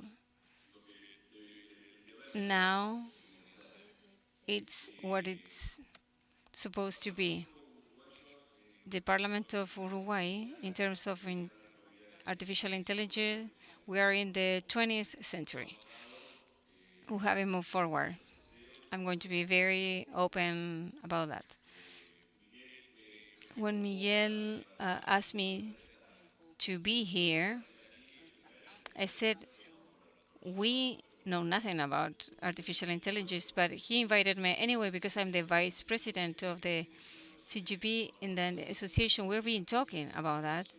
But in our case of the Parliament of Uruguay, we have what I said at the beginning, that we have a head, and then to give ideas.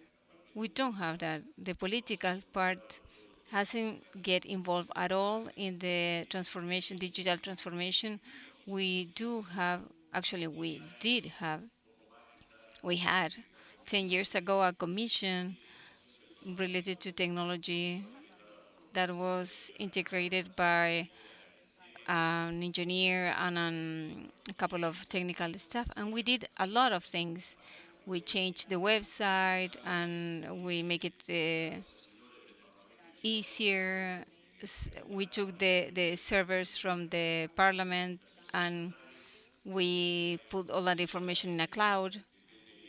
We created a VPM, Business Process Manager, where we did all the traceability of the law, the different laws inside the legislative part. But we ended up there, and we start with we follow the traceability of the law too, metadata, to study how the law was promulgated according to the different changes. But from the political point of view, there was a point where we have to stop because of the budget, and we couldn't follow up. So it ended up in standby. From my side, from the secretary, as a secretary of the Senate, and this is a personal opinion, of course, the artificial intelligence after the pandemic of COVID accelerate a lot and is here and is not going away. And we cannot move forward as the parliament. And what Miguel was showing, and my colleagues show it in Geneva, as I was saying, and they were very excited. So at the end of the road, there's always a little light of hope that maybe next year we will have some changes in order to move forward with the topic. If we move forward, what we can see is that what you are mentioning before, transparency, access to information for different actors of the society. Now you go to the website, and as Miguel was mentioning yesterday, you have to have an intensive course to find something because it's very hard to understand. It's not user-friendly at all. Artificial intelligence is going to help us to be user-friendly, that it can be more inclusive, more transparent, but it's a process that needs to change a lot of minds in order to happen. Thank you very much. Thank you, José Pedro Montero. And finally, Mr. Moisés Benamor. Thank you very much. Well, I consider that in more concrete and abstract terms, we have heard very punctual definitions of how the platform works, how AI can provide support in parliamentary work. Well, in first place, I would say that it would strengthen the parliamentary work. We have the responsibility of working and using the AI as a guarantor of the transparency and all the values that a system such a system based in democracy has to deal with. In cooperation, as it was explained before, cooperation is facilitated by using these tools because they construct knowledge by using a scientific basis. All of this data can be validated, reviewed, and definitely accelerate processes that normally take a long time when doing them in the traditional manner. The deliberation process also allows us to have in real time different criterias, different visions of a particular case, which has a mechanism of facilitating and constructing consensus in a better and easier manner. On the other side, AI as well guarantees and promotes and empowers the participating experiments. As long as the Parliament has the political will and the technical capacity of opening the process to citizen consultancy, where different actors can participate in real time and in a prompt manner, this, when constructing a legislative process, or in general with the proper representations of the Parliament representation, we would be increasing the values and principles of democracy. And in this sense, I always bring an example that has to be included up to a certain point in Parliament, which is motivation, an experiment from the University of Stanford in 2022, where 6,000 students could deal with the challenges of cyber harassment in schools. And this was a great cyberbullying in schools, which was used with support of Meta. But what was important was that the platform belonged to the University of Stanford, which was included. If we do this exercise in the political exercise, we are going to be using AI as the engine that will strengthen this system. Another important point of view has to do with the translation, summarization, and analysis of documents.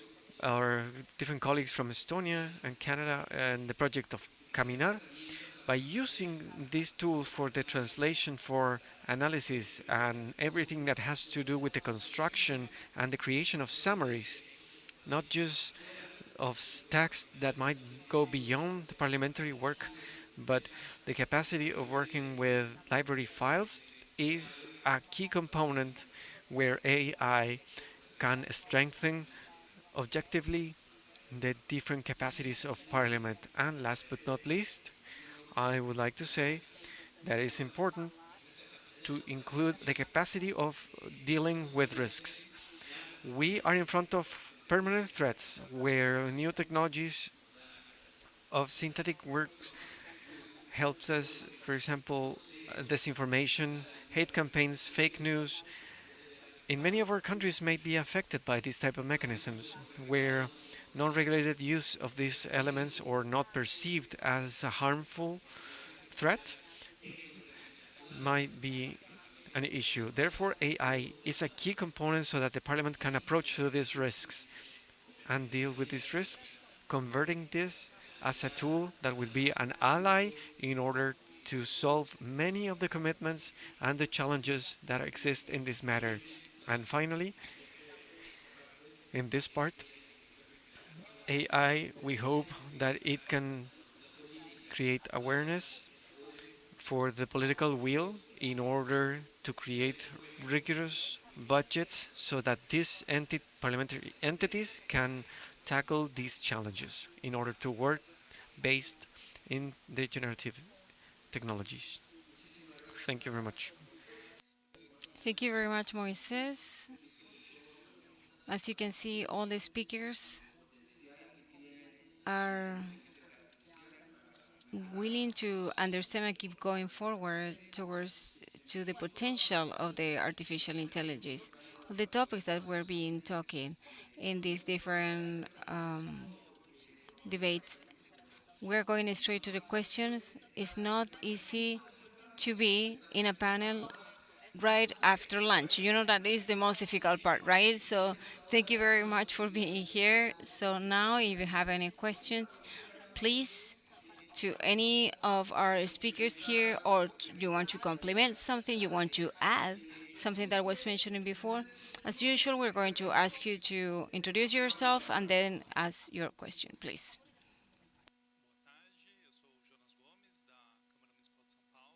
Good afternoon. My name is Jonas Gomez. I come from the chamber. I work together with Victor. This project has been very interesting, including the works of citizens, and we would like to propose to the citizen that this matter, which is very clear for you, we are going to receive a public audience in order to deal with a topic that might be interesting for you. But we know that this type of opinions are very important, and they are very important. So how do you manage and how do you administrate the information of citizens? Because what you just said is something that is very useful. All our legislative chambers want to have and carry out the governance with the proper management of data, specifically when we deal with sensitive data. Do you work using a language capability, or do you use a machine algorithm? We are going to continue using. Victor is a very specific question, so if you can start, please. Thank you very much, Jonas, for the question. In the database we have in the Senate, we have already around 20 million people that logged into the website of the Senate. They entered information such as professions, level of education, and on those bills that they got an interest, they send us their comments, and those comments in those specific matters allows us to create the content according to the matter of interest. It's not an external database out of the Senate. As an attorney like me, this protects the information on the citizens. Therefore, we were able to create a data model in order to empower the public policies, allowing us to deal and maintain the databases in a broader manner in order to achieve and reach others, not just those that logged into and registered into the website of the Senate. Following the compliance with the data administration, data management, this information is not shared with other entities, with other non-governmental entities. We ask citizens if they would like to provide a suggestion. Therefore, we identify the model that are interesting for them through an index, through the different topics that are presented, which are selected for citizen participation. For example, if they are interested in commenting on sports or health, then they are included for those bills. But the database is restricted for the Senate and is not shared, and we receive the consent of those people that logged in and registered into the website, and we don't share that data. Thank you very much, Victor. We also in Chile has the virtual congress where there are certain topics, certain projects of law where the citizens can make proposals. And if we talk about artificial intelligence, we are talking and we are being working with the system. People can present amendments to the commissions, so the citizens understand better the work. I think that Graciela mentioned that not all the parliaments have, not all the MP have a lot of information or have the training for it, so we cannot request that to the citizens. in that way they can express their opinions and they can show their concerns about different topics too. Any other question, please?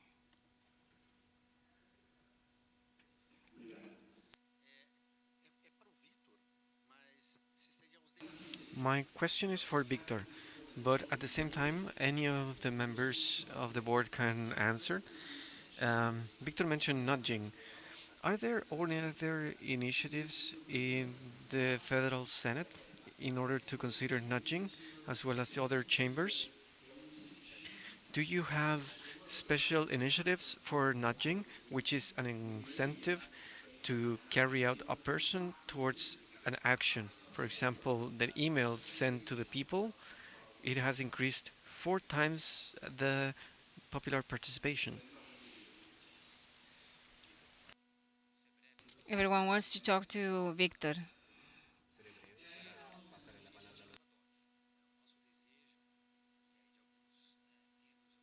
I'm going to be brief in order to continue. Our wish is to create a behavioral unit in the Brazilian Congress in order to do this in a systematic manner. What we intend to do in terms of nudging, we would like to advertise some proposal and highlight them, providing more content to the public, but we don't have this as an institution. We don't have it institutionalized. I asked the question, are there other entities in the United States, for example? I'm pretty sure they have it. I'm not sure. I don't like the word behavioral economy. I like the word psychological, behavioral psychology, which will help us to understand how we can understand these institutionalized terms. Well, the thing is that in Mexico, we are not as advanced as in the Brazilian Congress. But I believe that in the past legislature, in the year 2018, 2019, we started with this known as open parliament. So when we have a discussion of reform to the Constitution, an amendment to the Constitution, we consult experts, we ask them to go to the Chamber of Deputies, and we ask members of the civil society, we ask about their opinion. We still have a lot to advance in order to reach the citizens, but as it was mentioned by Victor, here in the executive power, we have other types of advancements. And I mean that at a municipal level. We have advertisements informing people that they can participate regarding the decisions, where do we have to invest the public efforts in their colonies. And that is something that happens in certain municipalities, in particular in Mexico City. Thank you, Graciela. José Montero.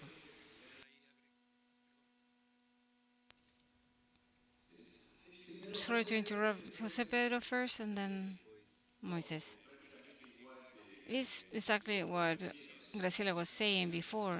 We in Uruguay, we have participation of the citizens, but a participation that is very restricted. When there are commissions, we can invite people. We invite the academia for reports of certain project of law, sometimes to the unions, in case they want to present something, federations too, that they express their opinions about certain projects of law. 2 weeks ago, we approved a code, administrative codes, that is probably the most important one during this last period of government.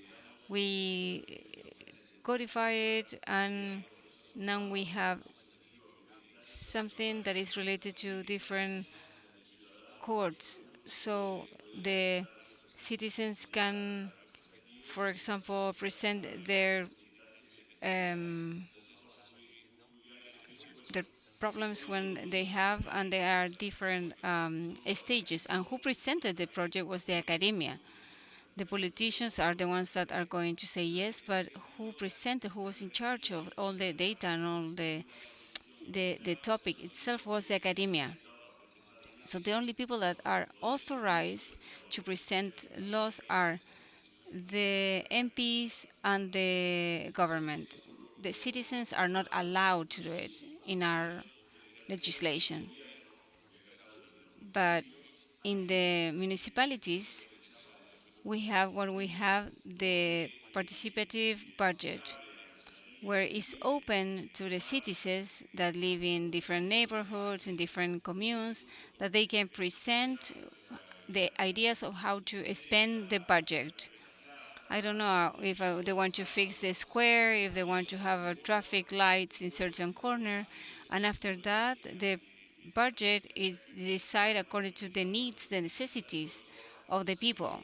So the mayor can choose from what the citizens presented as projects. That is where you see the most participation of the citizens in those small stages, not to a national level.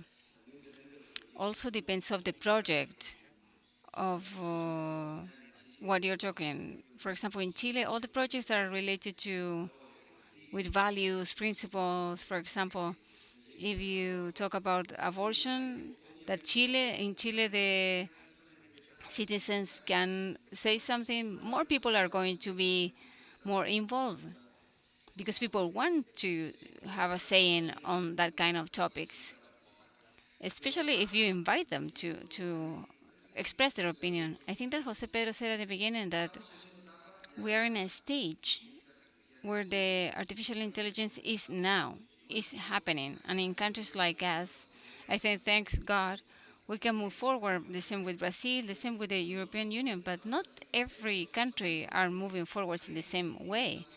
So there are certain principles. We're talking about artificial intelligence can help us for transparency, for citizens' participation, but there are countries where they still don't even have the importance of transparency or the importance of the access of investigations. They don't have that. So that's why it's important to have these international and open events where you can start talking about it. I'm very lucky that I've been working in these topics in Parlamericas. OEA also has their own topics related to this. So if there are more international events like this where people can keep talking about this to have certain standard of the debate, that's an important step. From there, we can invite people, we can invite artificial intelligence, but first we need to have political will so people can have access to the information. Mr. Moises, wanted to say something. Well, I would like to contribute to the previous question. Of course, there hasn't been any open room for participation, but many times these calls for participation are done online. We still haven't had the proper management of data in order to reach in a clearly more solid manner for deliberation. For example, we saw what Macron, after he made a question where more than 1.5 million of people participated. This participation overwhelmed the online uh, outreach. Therefore, it didn't allow to make decisions. The same thing happened in Europe, where there was a question for participation of citizens, and more than 5 million people participated. And these systems were overwhelmed because in many of our countries, the same thing happens. We ask for participation of citizens, but by not having that online participation, not necessarily means data processing or the proper use that will allow to have an effect in legislation for the legislative work. Let's see if we have another question. If anyone else would like to intervene before finishing this panel. No more questions? Any final comments? Any final remarks? Victor, in order to finish, just 1 minute. I just would like to thank you for inviting us and to give you two challenges for AI in parliaments. First of all, we need to think on how we can do things better, cheaper, and better.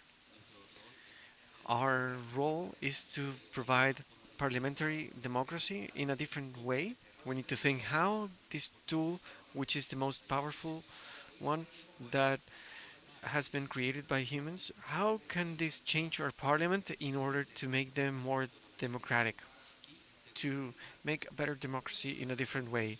And in second place, this has been mentioned before, how can we involve members of parliament, how deputies and senators can understand the benefits of these systems in order for them to participate and be part of these projects. Our challenge is to showcase the advantages of these projects to parliamentarians, members of parliament, so that they can benefit all society as well. Thank you very much and good afternoon. And now I am open to more questions, for more presentations. We are going to summarize what this panel has been.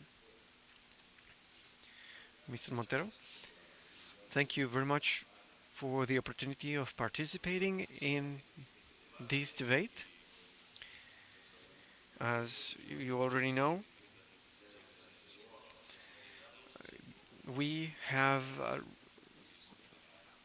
advanced in we are advancing in large steps. This technology has arrived, and as my colleagues have said, and it was said yesterday, humans need to be behind this, driving and guiding these tools. We all recall, those of us that have gray hairs, we all remember Space Odyssey from Stanley Kubrick, where Halo ends up killing the crew of the spaceship because they think that they are going to unplug this computer. And we're thinking that when Stanley Kubrick made this movie, he made this on the year 1970, thinking that this was going to happen in the year 2001. So what is important to think about AI is here to stay, and we always need to have a person behind them being aware on how to manage it. And I'm going to finish with this. An anecdote that happened in Uruguay on a TV show. There is a program where people are interviewed.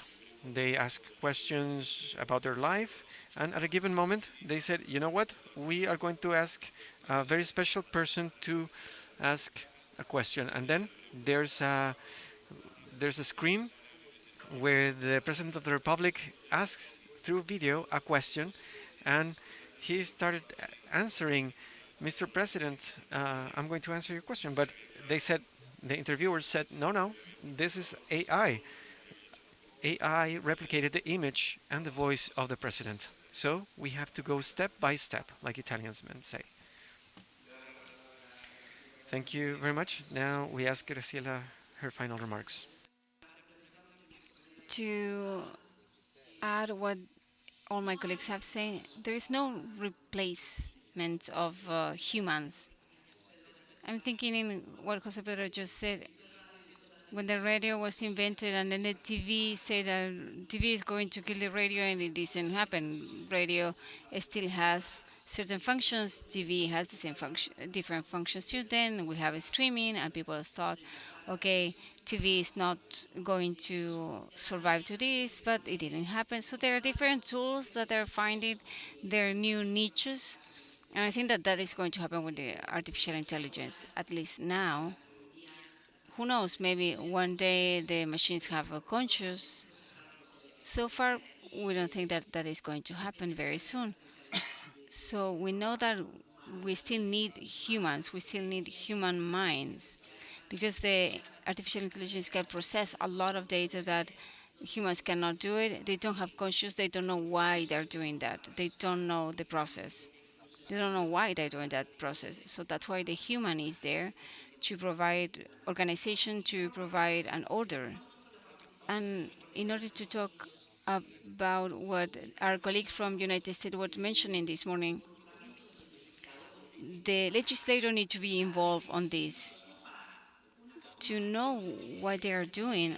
And something that Latin America is having is hard for us is to understand that we need a plan. I shouldn't be talking from all Latin America, but in Mexico, it's really hard for us to make long-term plans. And a landmark like this, artificial intelligence, is a big landmark. As it was internet, we need to pay attention to this. We need to have a plan, a long-term plan, because that is also going to provide confidence to the citizens, but also to the MPs and to the people that works in the parliament. Thank you very much. Thank you, Graciela, and thank you for being here now. As I mentioned it before, I think that you may know that the person that is in charge is that person there in the corner. He is the person in charge of the head of the IT is right there. So that's the person that everyone needs to be very patient with. That's the person. I am going to finalize my remarks saying that parliaments with AI are going to avoid having democracies being part of the technological revolution. Therefore, we need to give them the tools. We need to celebrate that we have companies that want to contribute into this direction, including the private sector. We know that they are willing to make this collaborative dialogue. We have OpenAI here, Microsoft, which are here. This is a good signal. There is a commitment in order to construct an ecosystem where members of the state can work not just with private members, with the academia as well as citizens. As we have said throughout this panel, we need to use these tools. We cannot just give our backs to them. I have full confidence that the legislative and parliamentary work will move this forward, because here we will have two directions where we have to work. In first inwards, as we heard yesterday and before that, how can we construct different institutions so that this means can support and resist the challenges that democracy has in the 21st century. And at the same time, parliaments are the ones that have a fundamental role, which is to supervise, oversee, and protect citizens, which are the most important asset we have in our democracy. Therefore, this is a dual task. We need to do this jointly. One doesn't replace the other one. Therefore, we need to work in order to empower Parliament with AI.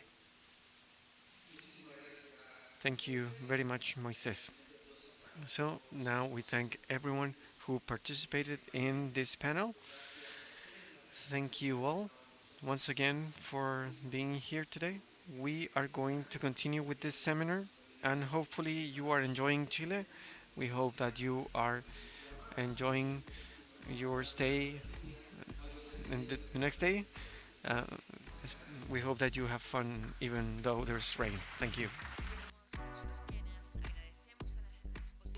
Thank you to the speakers. Thank you, Graciela Valls from the Chamber of Deputies of Mexico. Thank you to Mr. Moises Bonamor, to Mr. Jose Pedro Montero from Uruguay, Victor Piñeiro from the Federate Senate of Brazil, Luis Rojas Gallardo, who also was the moderator this time, from the Chamber of Deputies of Chile. Before starting with the second part of this panel, because it's a presentation and you can ask questions, please identify first yourself, introduce yourself so the people can that are watching us via streaming can recognize you. Now we are getting back to this panel. We are going to have the next topic, analysis of the impact of the parliaments. Fotios Fitilis is going to be in charge of it from the Hellenic Parliament, Greece.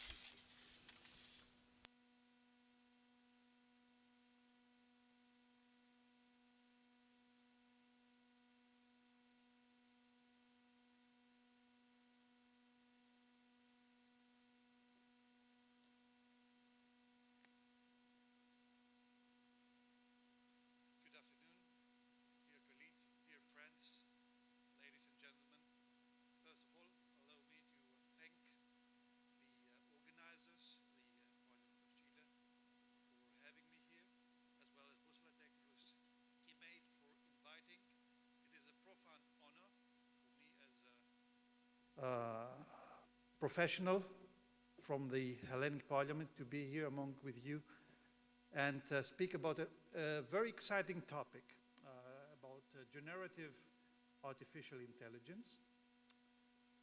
Apparently, I'm not going to speak only about generative artificial intelligence, but also about what is not generative artificial intelligence.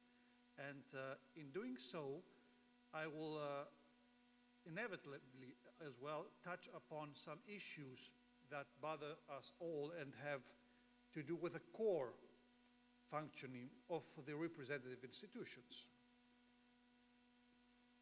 First, to the structure of my presentation, I will begin with a small motivation.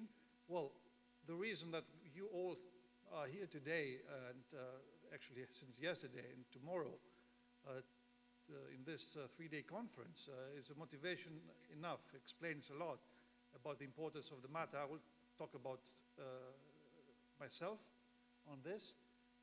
Then we will enter the realm of technology, of artificial intelligence technology, before going then and specifying what this particular technology can do for parliaments. Next, we will try to be a little bit more specific, and we will speak about artificial intelligence in a slice of parliamentary work, which is lawmaking. And we would like to do so because among the discussions we have with a lot of stakeholders, with a lot of parliamentarians, and with a lot of institutions, lawmaking as a process turns out to be one of the processes that are quite interesting for stakeholders. And we all know the customer has always right.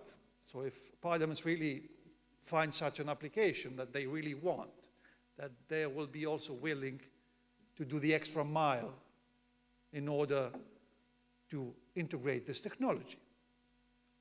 We will speak a bit about this.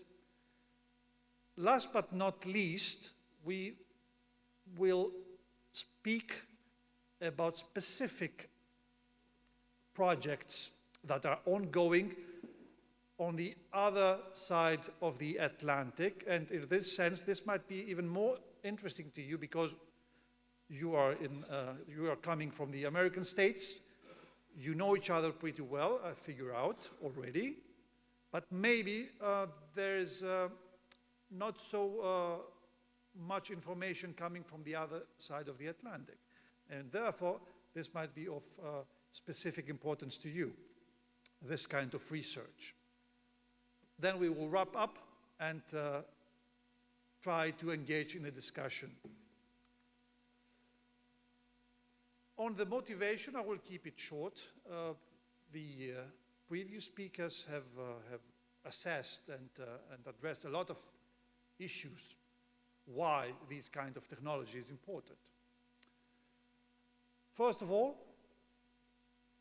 it is omnipresent. You can hear about this a lot, and not only hear, you start sensing it and finding it in a lot of governance applications and in parliaments. I will come back to this later. This became quite evident after the emergence of ChatGPT, but as a matter of fact, it had begun much earlier. Artificial intelligence technologies, because it's not a single technology, this should be already clear to most of us, are here to stay, but they have been around for several years, if not decades. In governance, in health sector, in fintech, financial sector, and so on. And with this broad expansion of these technologies, slowly in the beginning, but very loud currently, started becoming the voices for regulation. And it should be also clear to many of us that this kind of regulation is more loud in the European continent than maybe in this part of the world. And while starting rolling out this carpet, with putting all these things on the table, some questions become really interesting and important to be tackled. Of course, we can always talk in general about this and turning in circles and never becoming too specific. But when we need to start to really becoming interested into this technology, one needs to address a certain set of questions. And if we are in Chile, or let's say in any other given country, one needs to assess how's the situation in the country, the AI situation in the country. Are there enough experts, technology experts on the matter? Are there any use cases and any good practices or any bad practices to avoid? Because AI is a technology, and we know, and it has been said a couple of times before, we know that, as it happens with all technologies, their integration follows specific patterns. You cannot just throw an application somewhere in this room and expect that it produces the desired outcomes. That would be nonsensical. Second, if we are really interested in technology and saying, okay, that might be something, this is maybe quite interesting. Yes, interesting, but for what? So this means that one needs to define in Parliament what this would mean. I said already, in lawmaking, perfect. Where in lawmaking? I will elaborate. Lawmaking is quite complex. And then, technology. ChatGPTs, or large language foundational models, is a certain type of technology. There are countless other artificial intelligence-based technologies that I will present shortly. So which of these, this matrix, this complex matrix of technologies and applications, who will do the match and select? Is this the Speaker of the Parliament going to do this? Based on what? The MPs maybe? Or some kind of body that takes on this responsibility? These are questions that need to be addressed. In the past, we all know how such decisions have been made. There were pioneers, and there still are. And they said, okay, let's start with this. Why? Just because. Because we think it's important. That's it. We could do this in a more structured way or not, but this is a decision that the Parliament needs to take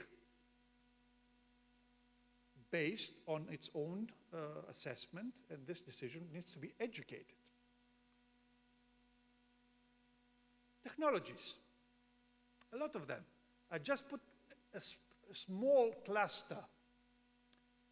This is not only has to do with generative AI. This is all sorts of artificial intelligence technologies.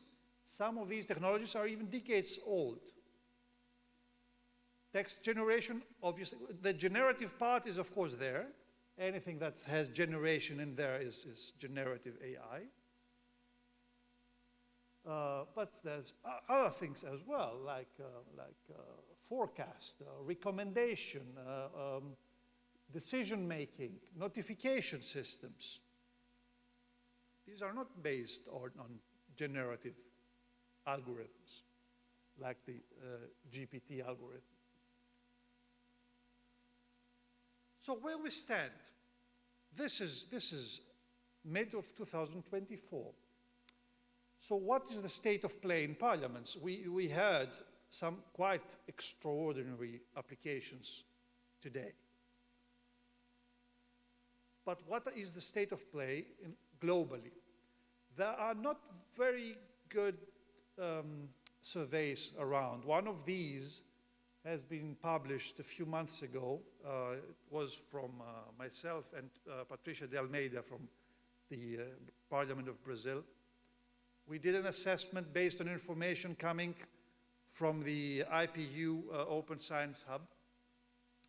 And we found out that already a year ago, also, which is impressive, there were almost 40 solutions in 10 parliaments, in 10 legislative chambers to be more precise. And what kind of technologies was that, or applications? There were chatbots. These are the technologies, actually. There were chatbots. There were using these technologies, these applications, summarizers, so to summarize larger texts into shorter documents. They were using pattern recognition, optical pattern recognition to the colleague from Brazil to locate who's in the room, who MP is there. That's established technology. Speech to text, and vice versa, text to speech is also possible, of course. Translation, automatic translation, and so on. So most of that, if not all these lies, this was pre-GPT. So before even the expansion of what we today, most of us dream of, there was another world also captivated by artificial intelligence, which is not necessary to be entirely scrapped, because all these technologies utilize, also dubbed classical AI, utilize algorithms that are very solid, very robust, very easy to implement, hence with a lower cost, and with less problems, not huge servers, huge energy consumption, huge training resources, and so on, and everything associated with the training, corpora and linguistic resources, and so on. All these need much less data and could be eventually run more reliably and more quickly implemented. A step further. Now, let's see a little bit, let's focus on a specific technology, or better, on a specific set of applications around lawmaking. We all know in the theory of lawmaking, there's the famous policy cycle, where you have policy formation, and then you have the setting of the policy agenda, the planning of the law.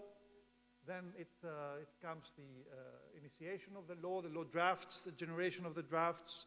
Then they get into the parliament, and they are getting enacted, and then scrutinized, and maybe amendments are done, and the cycle goes on and on and on forever, until the law at some point is being terminated or another law takes its place. Here I would like to start to discuss a few research examples that we had together with my colleagues in the past months and years. The first important study, which was published 2 weeks ago, so very, very recent, is a study that I had the honor to conduct for the European Commission, specifically for the DG, is the General Directorate for Informatics, DG Digit, and had to do with artificial intelligence assisted lawmaking. So allow me to stay here for a minute and try to explain what's this mindset in Europe regarding how to tackle lawmaking with artificial intelligence. What was done here is we broke down lawmaking into 30 plus, the exact number is not important, let's say 30 pieces. We broke down lawmaking in 30 different applications. And we tried to see what kind of artificial intelligence, what kind of technology specifically, what kind of algorithm, very specific, is possible to be utilized for solving this very specific problem.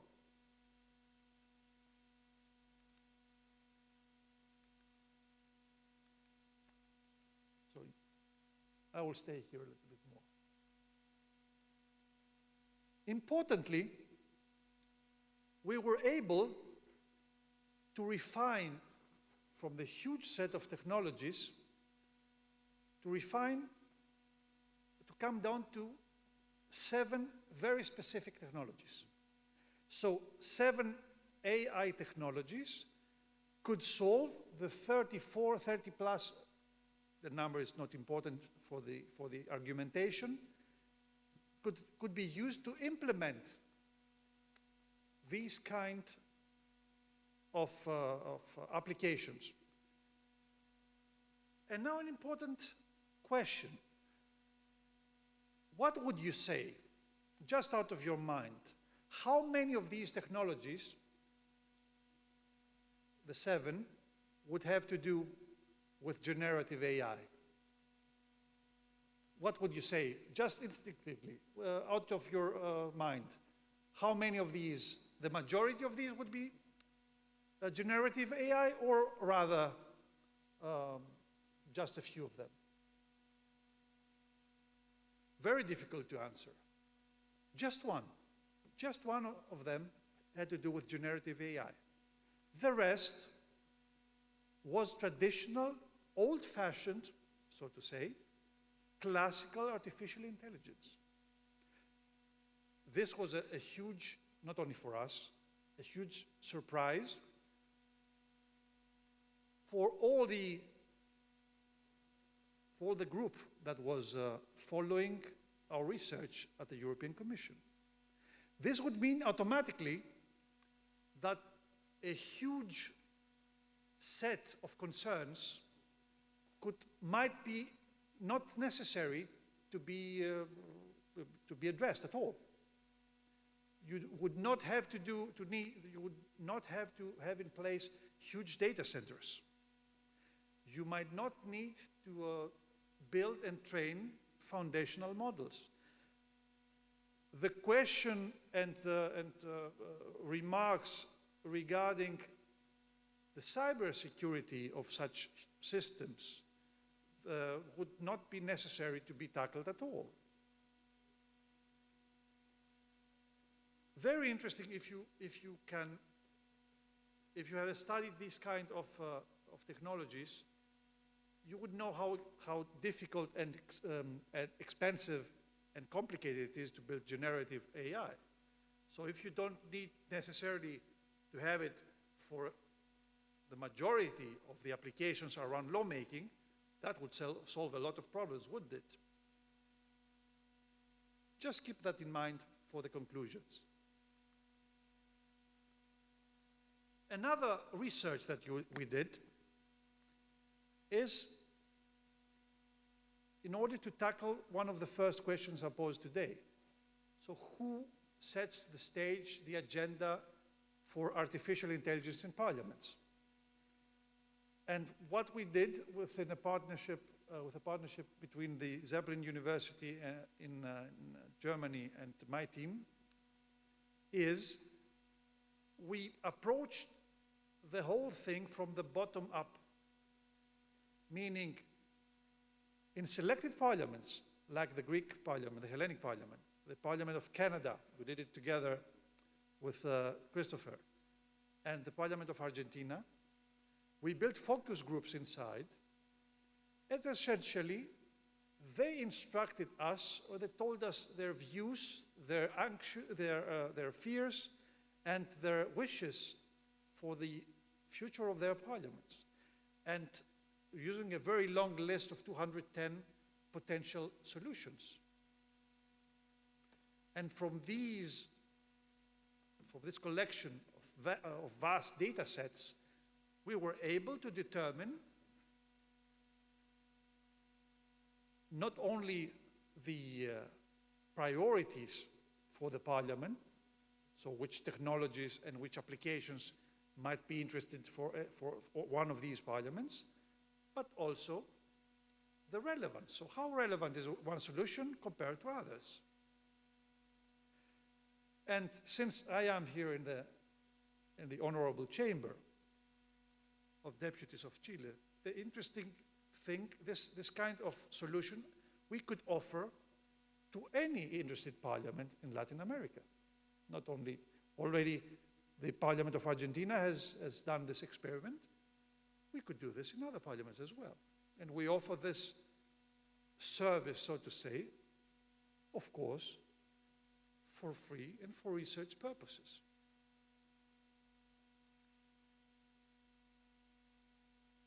And the steps for such evaluations are quite interesting and straightforward.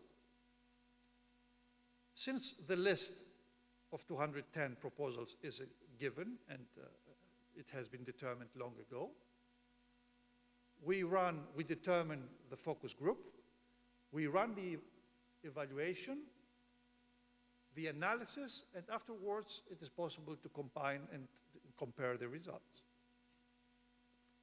This is something that could take maybe a month or two overall of time, but for the particular focus group, this would take only 3 or 4 hours of their time. So it's the involvement is rather minimal, but the outcome for any parliament is quite considerable. And this data stands then at the disposal of the institution to assess, to plan, to build strategies, and so on. The third thing I would like to point out is the issue of regulation. Now, regulation, as already said, in this part of the world might be different, the perception of regulation compared to the European perception, where I do give that to the Europeans that we want a much stronger framework. We want much more control. So, coming out of this position, we decided already a couple of years ago to initiate the building of a framework. The first rather preliminary framework was presented in Brasilia last year. And we're about to present in mid-July the second, let's say, stage, which are the elaborate guidelines for artificial intelligence in Parliament. This will be published by the Westminster Foundation of Democracy. And I'm very honored to have led, because they're already, the guidelines are ready, practically waiting for the publication, which has been delayed due to the UK elections. I'm proud to have led a team of 24 experts around the globe. Some of them are already here in the room. These will be an open publication for any parliaments to assess and see if a subset of these can be used already as they are or with some adjustments.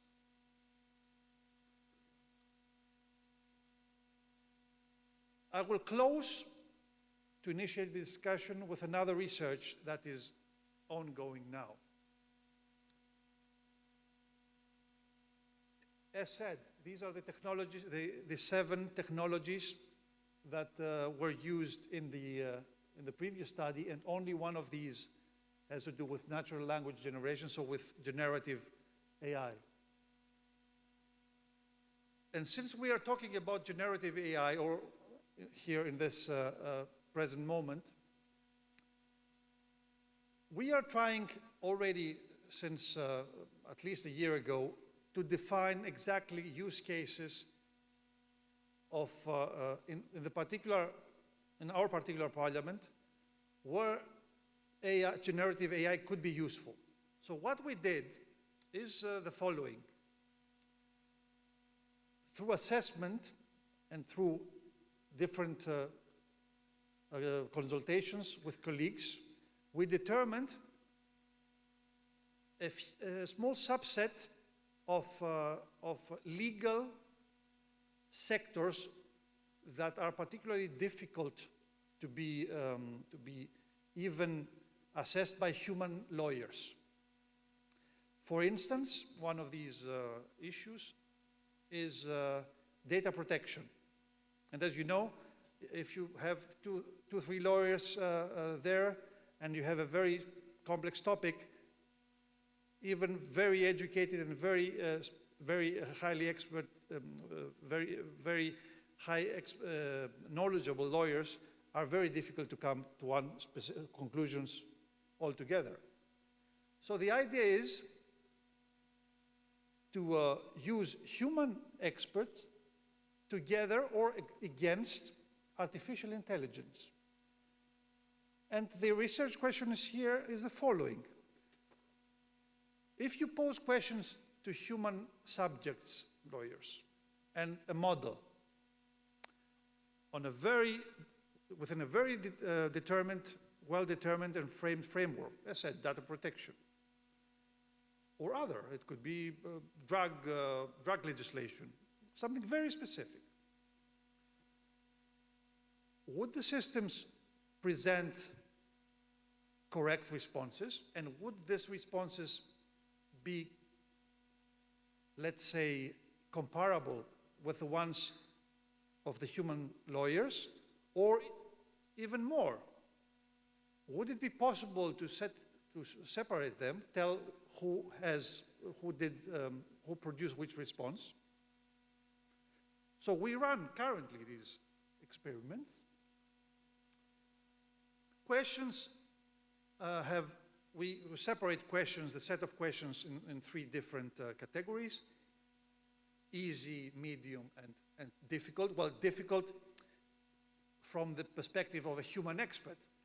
Now, this does not necessarily mean that it's difficult, whatever that means for a system, for the machine. So you can read them out. These, some of them are quite straightforward, so they can be read out from the text. So a system, even a simple generative AI system, should be easy to figure out the response, but others are not. Other questions utilize or more comparative reasoning, or even more steps of calculations and reasoning to come to a specific outcome. The first results are pre-publication is there. They're not officially published yet. They're presented later this summer in conferences. But the idea is quite simple. Should we are talking serious about utilizing such systems in parliaments, they have to be as good as humans.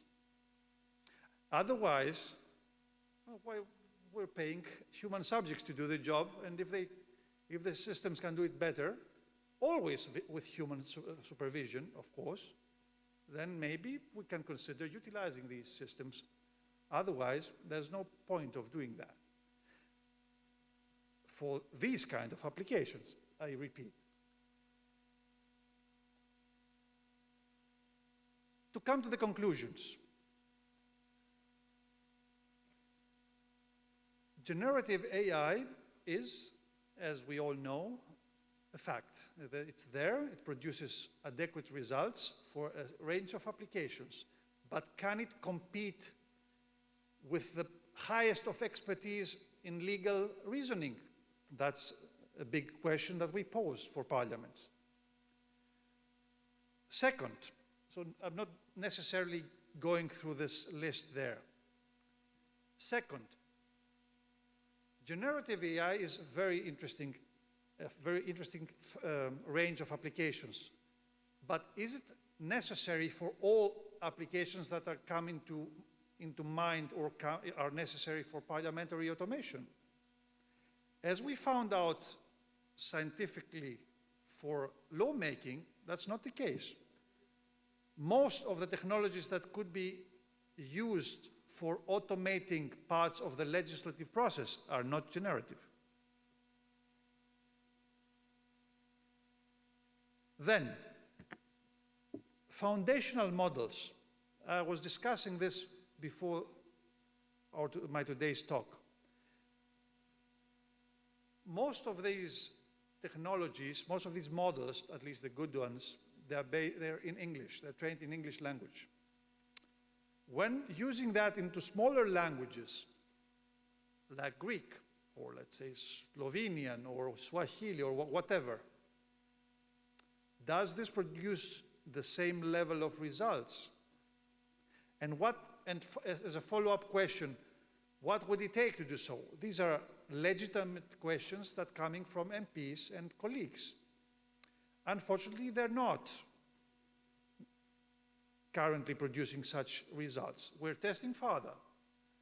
But it would need collaboration among academia, parliaments, and of course the private sector to build such models that have the same level of understanding and reasoning in smaller so-called languages.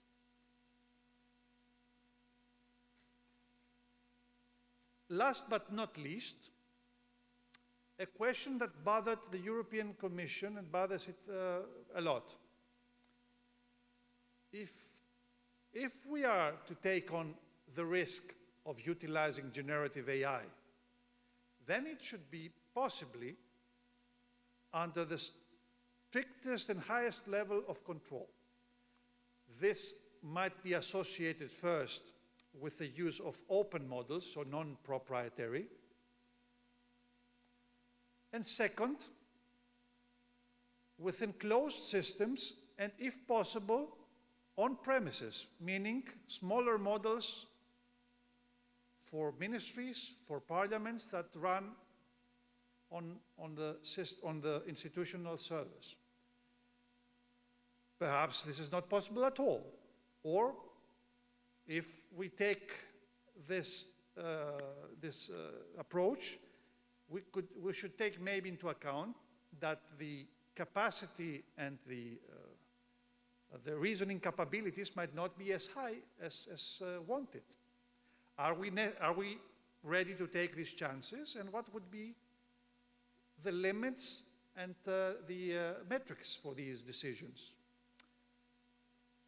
The last questions are not only ours, the side of the researchers and the parliaments, are general questions that come from a discussion with parliaments and institutions, at least in the European continent. I'm placing them on the table for you to discuss, and would really welcome your thoughts and ideas on the matter. And I would like to close by urging everyone in this room and outside the room to cooperate, to communicate openly about fears, about possibilities, about prospects, and I'm looking towards the OpenAI colleagues there, because as said, these exciting technologies are impossible to be tackled by stakeholders alone. We have to collaborate openly, and we have to collaborate for the better of our societies and the stakeholders of Parliament. Thank you very much.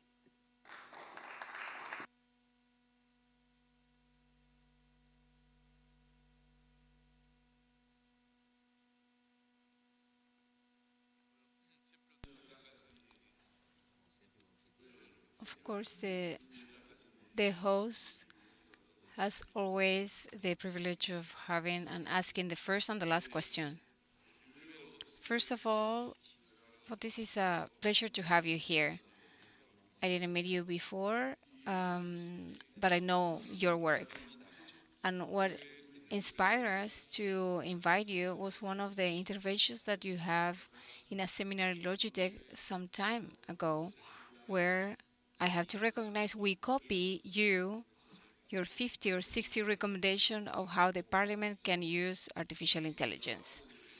And based on your work, I publicly acknowledge that we develop our project in the sense that there were tasks from the Parliament, for the Parliament, that could be used, that can be helped with generative artificial intelligence, that there were tasks of the Parliament that can be used by other applications that are very similar to artificial intelligence, as Whisper and other kind of applications like that.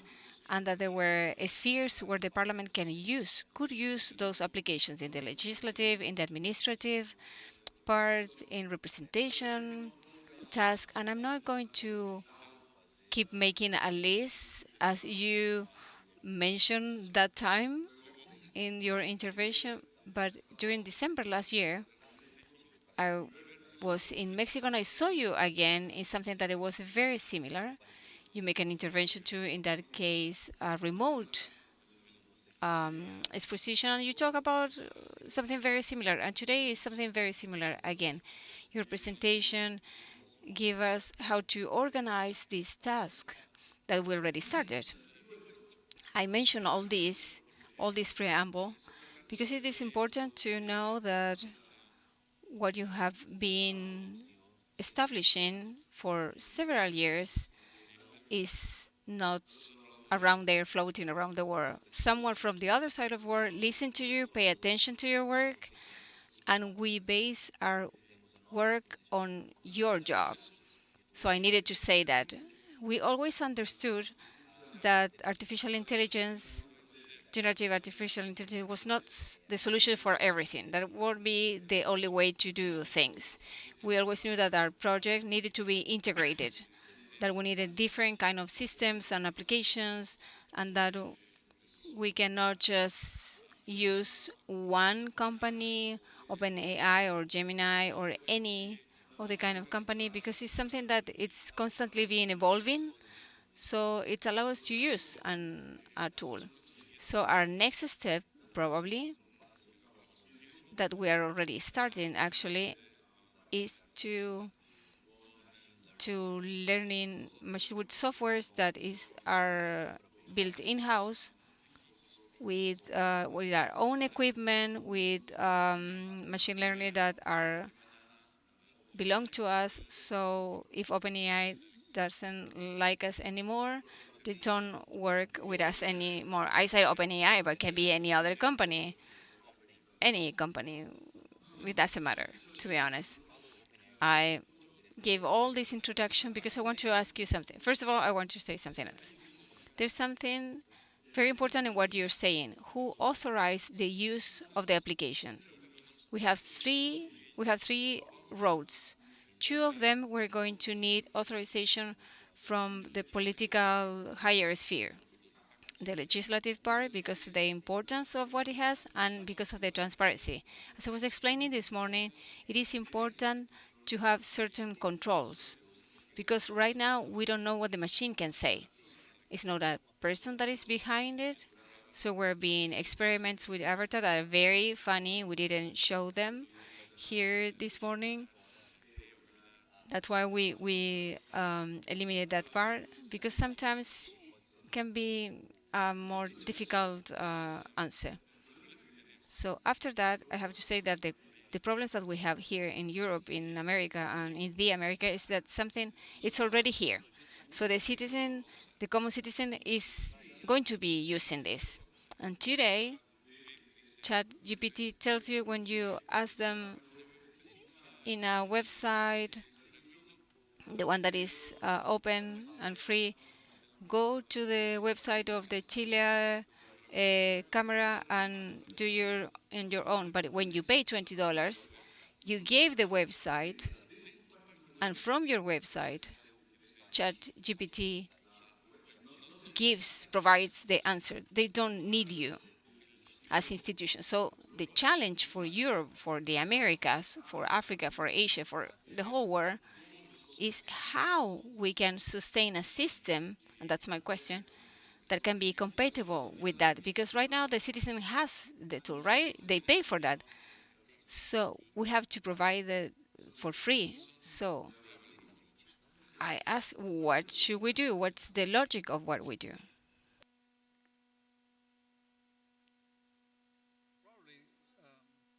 Thank you for the question. Probably this is the million-dollar question or the billion-dollar question. What is the conceptualization of the future's parliament? In order to implement the set of technologies that we mentioned previously, we need to know where we are going as an institution. And I gave a talk about what does conceptualization of parliament means. It means how people conceive parliament. Parliaments evolved historically to what they are today. This does not mean that they will continue to exist with the same set of roles. And now I'm brainstorming here wildly, but who says that the MPs that will sit in this room physically and vote one day will not be in a three-dimensional space? We have done such experiments 15 years ago. Or who says that the legislative lawmaking is the main function of parliament, one of the main at least? Who says that this won't be taken over by computers? So what remains for parliaments to do?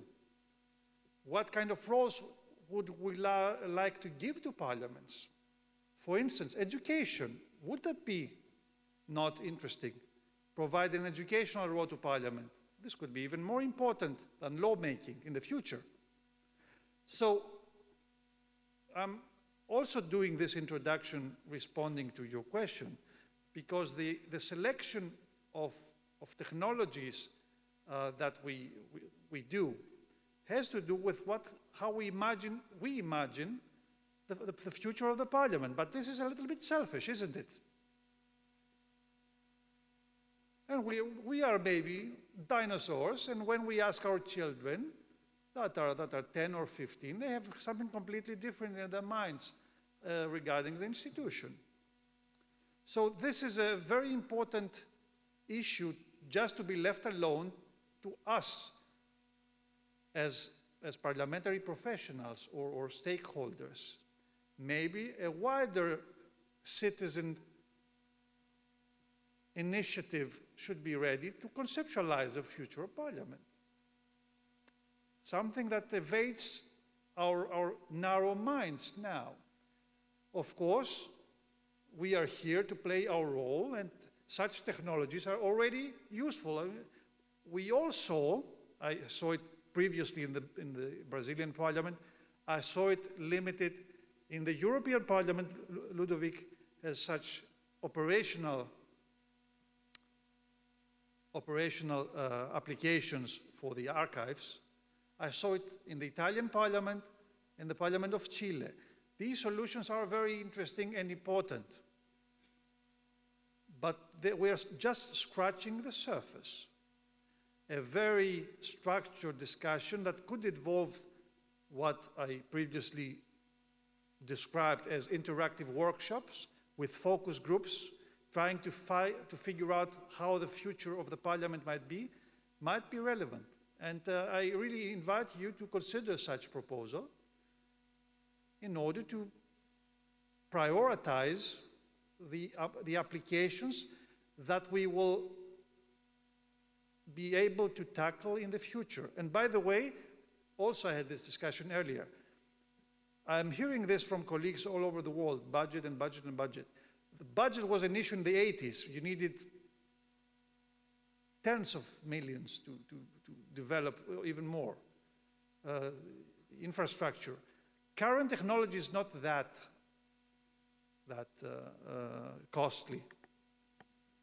And I'm not only speaking about a professional $20 ChatGPT 4.0 membership. It's feasible. With corporations, the cost, the amortization is even lower. So again, I'm urging for collaboration, for elaboration of solutions, for joint tackling of challenges, and all of us that we love the job that we're doing, we see this technology as a starting point for making the Parliament even stronger in the future.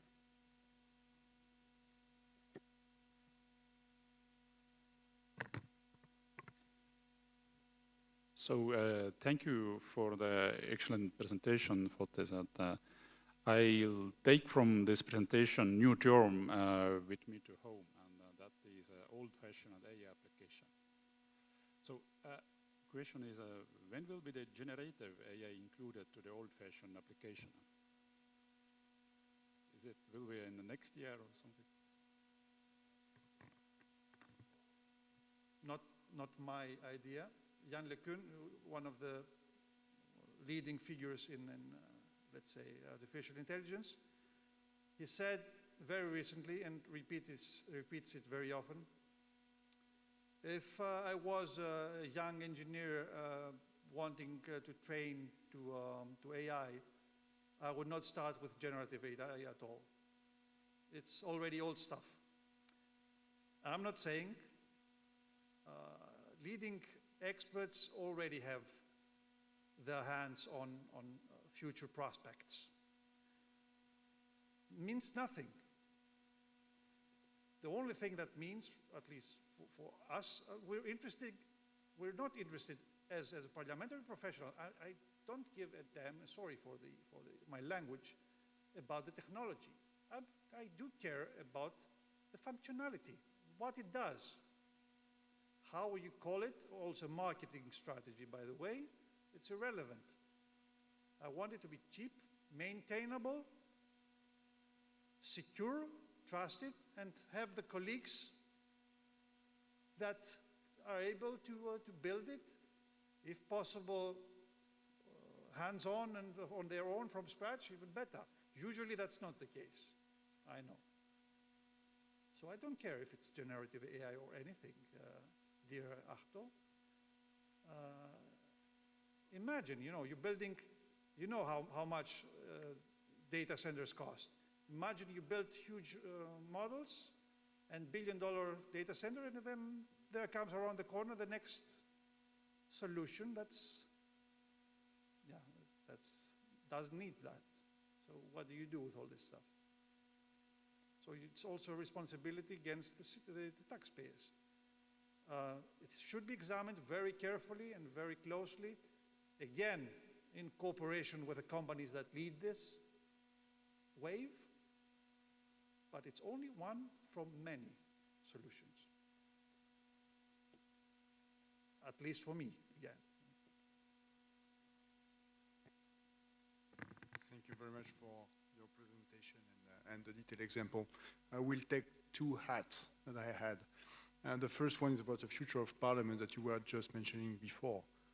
when I was a young researcher in AI, I introduced a research paper in Bulgaria in 1995. If you put some software agents, or whatever you call them, AI tools, in this parliament to vote, they will never represent people.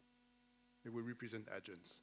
And if you put a human being in front, they will recognize it as another software agent, never as a human being. So we can try to evolve our democratic model, but I would tend to prefer that human beings represent human beings, but do not delegate any of the voting representatives to some digital agents. The second one is I was during many years head of the interinstitutional information system working group and for portfolio management. And we had frequently exchanges with the European Commission and between the Parliament and the Commission. And I think that some of the points that were mentioned before are not targeting enough the question of data. The question of whether you host in premises or outside premises depends only on data. If you have public data, you can host them everywhere. If you have sensible data, then you will to have sensible environments. So whether it's inside or outside is not necessarily relevant for the technology you use. It just depends on maybe cost efficiency.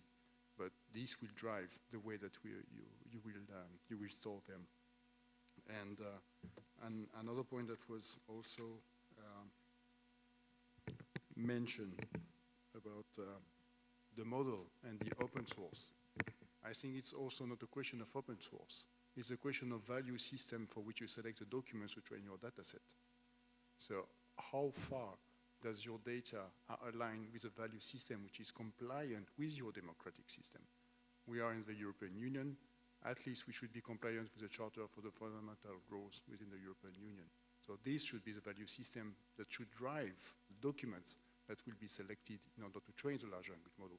The question whether to be open source is maybe an added value, but if you have an LLM that will be used, then I think this case is more the value system to which the documents are aligned for the data set than anything else. This comes to my question. For the generative AI system, you only use ChatGPT 3, 5, and 4. Why not trying another LLM?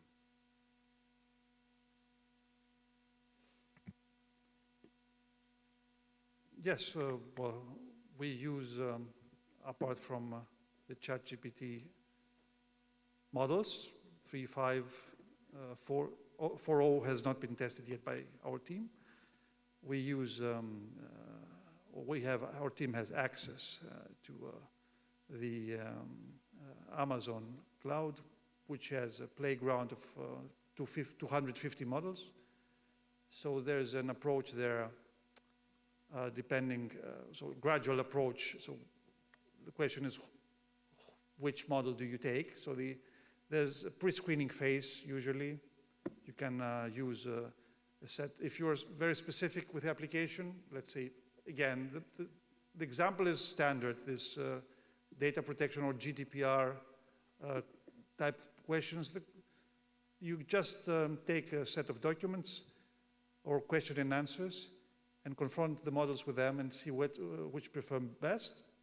And then you find out 3 or 4 models that they're particularly well regarded for this specific application, and then you try to find out more about them.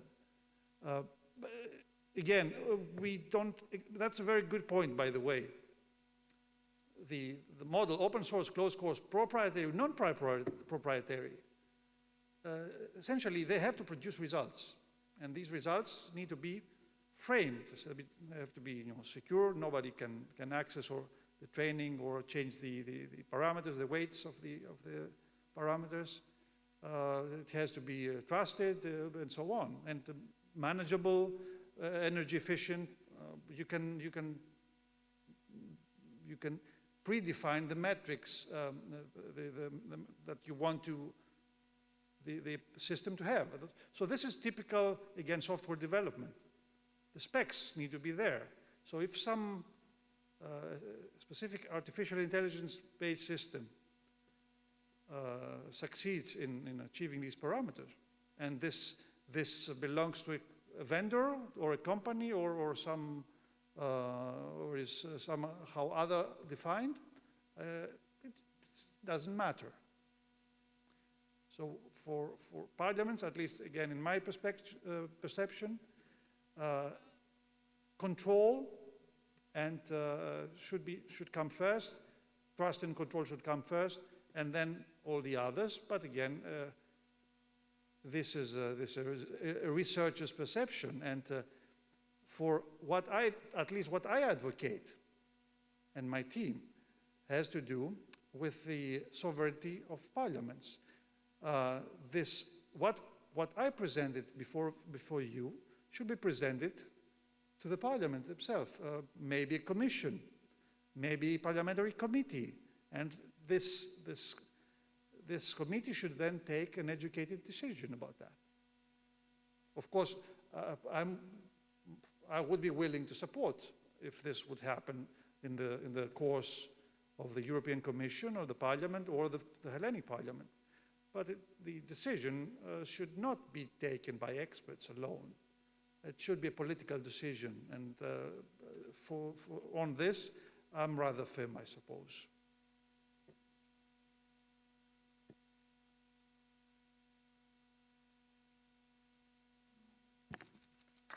Thank you very much.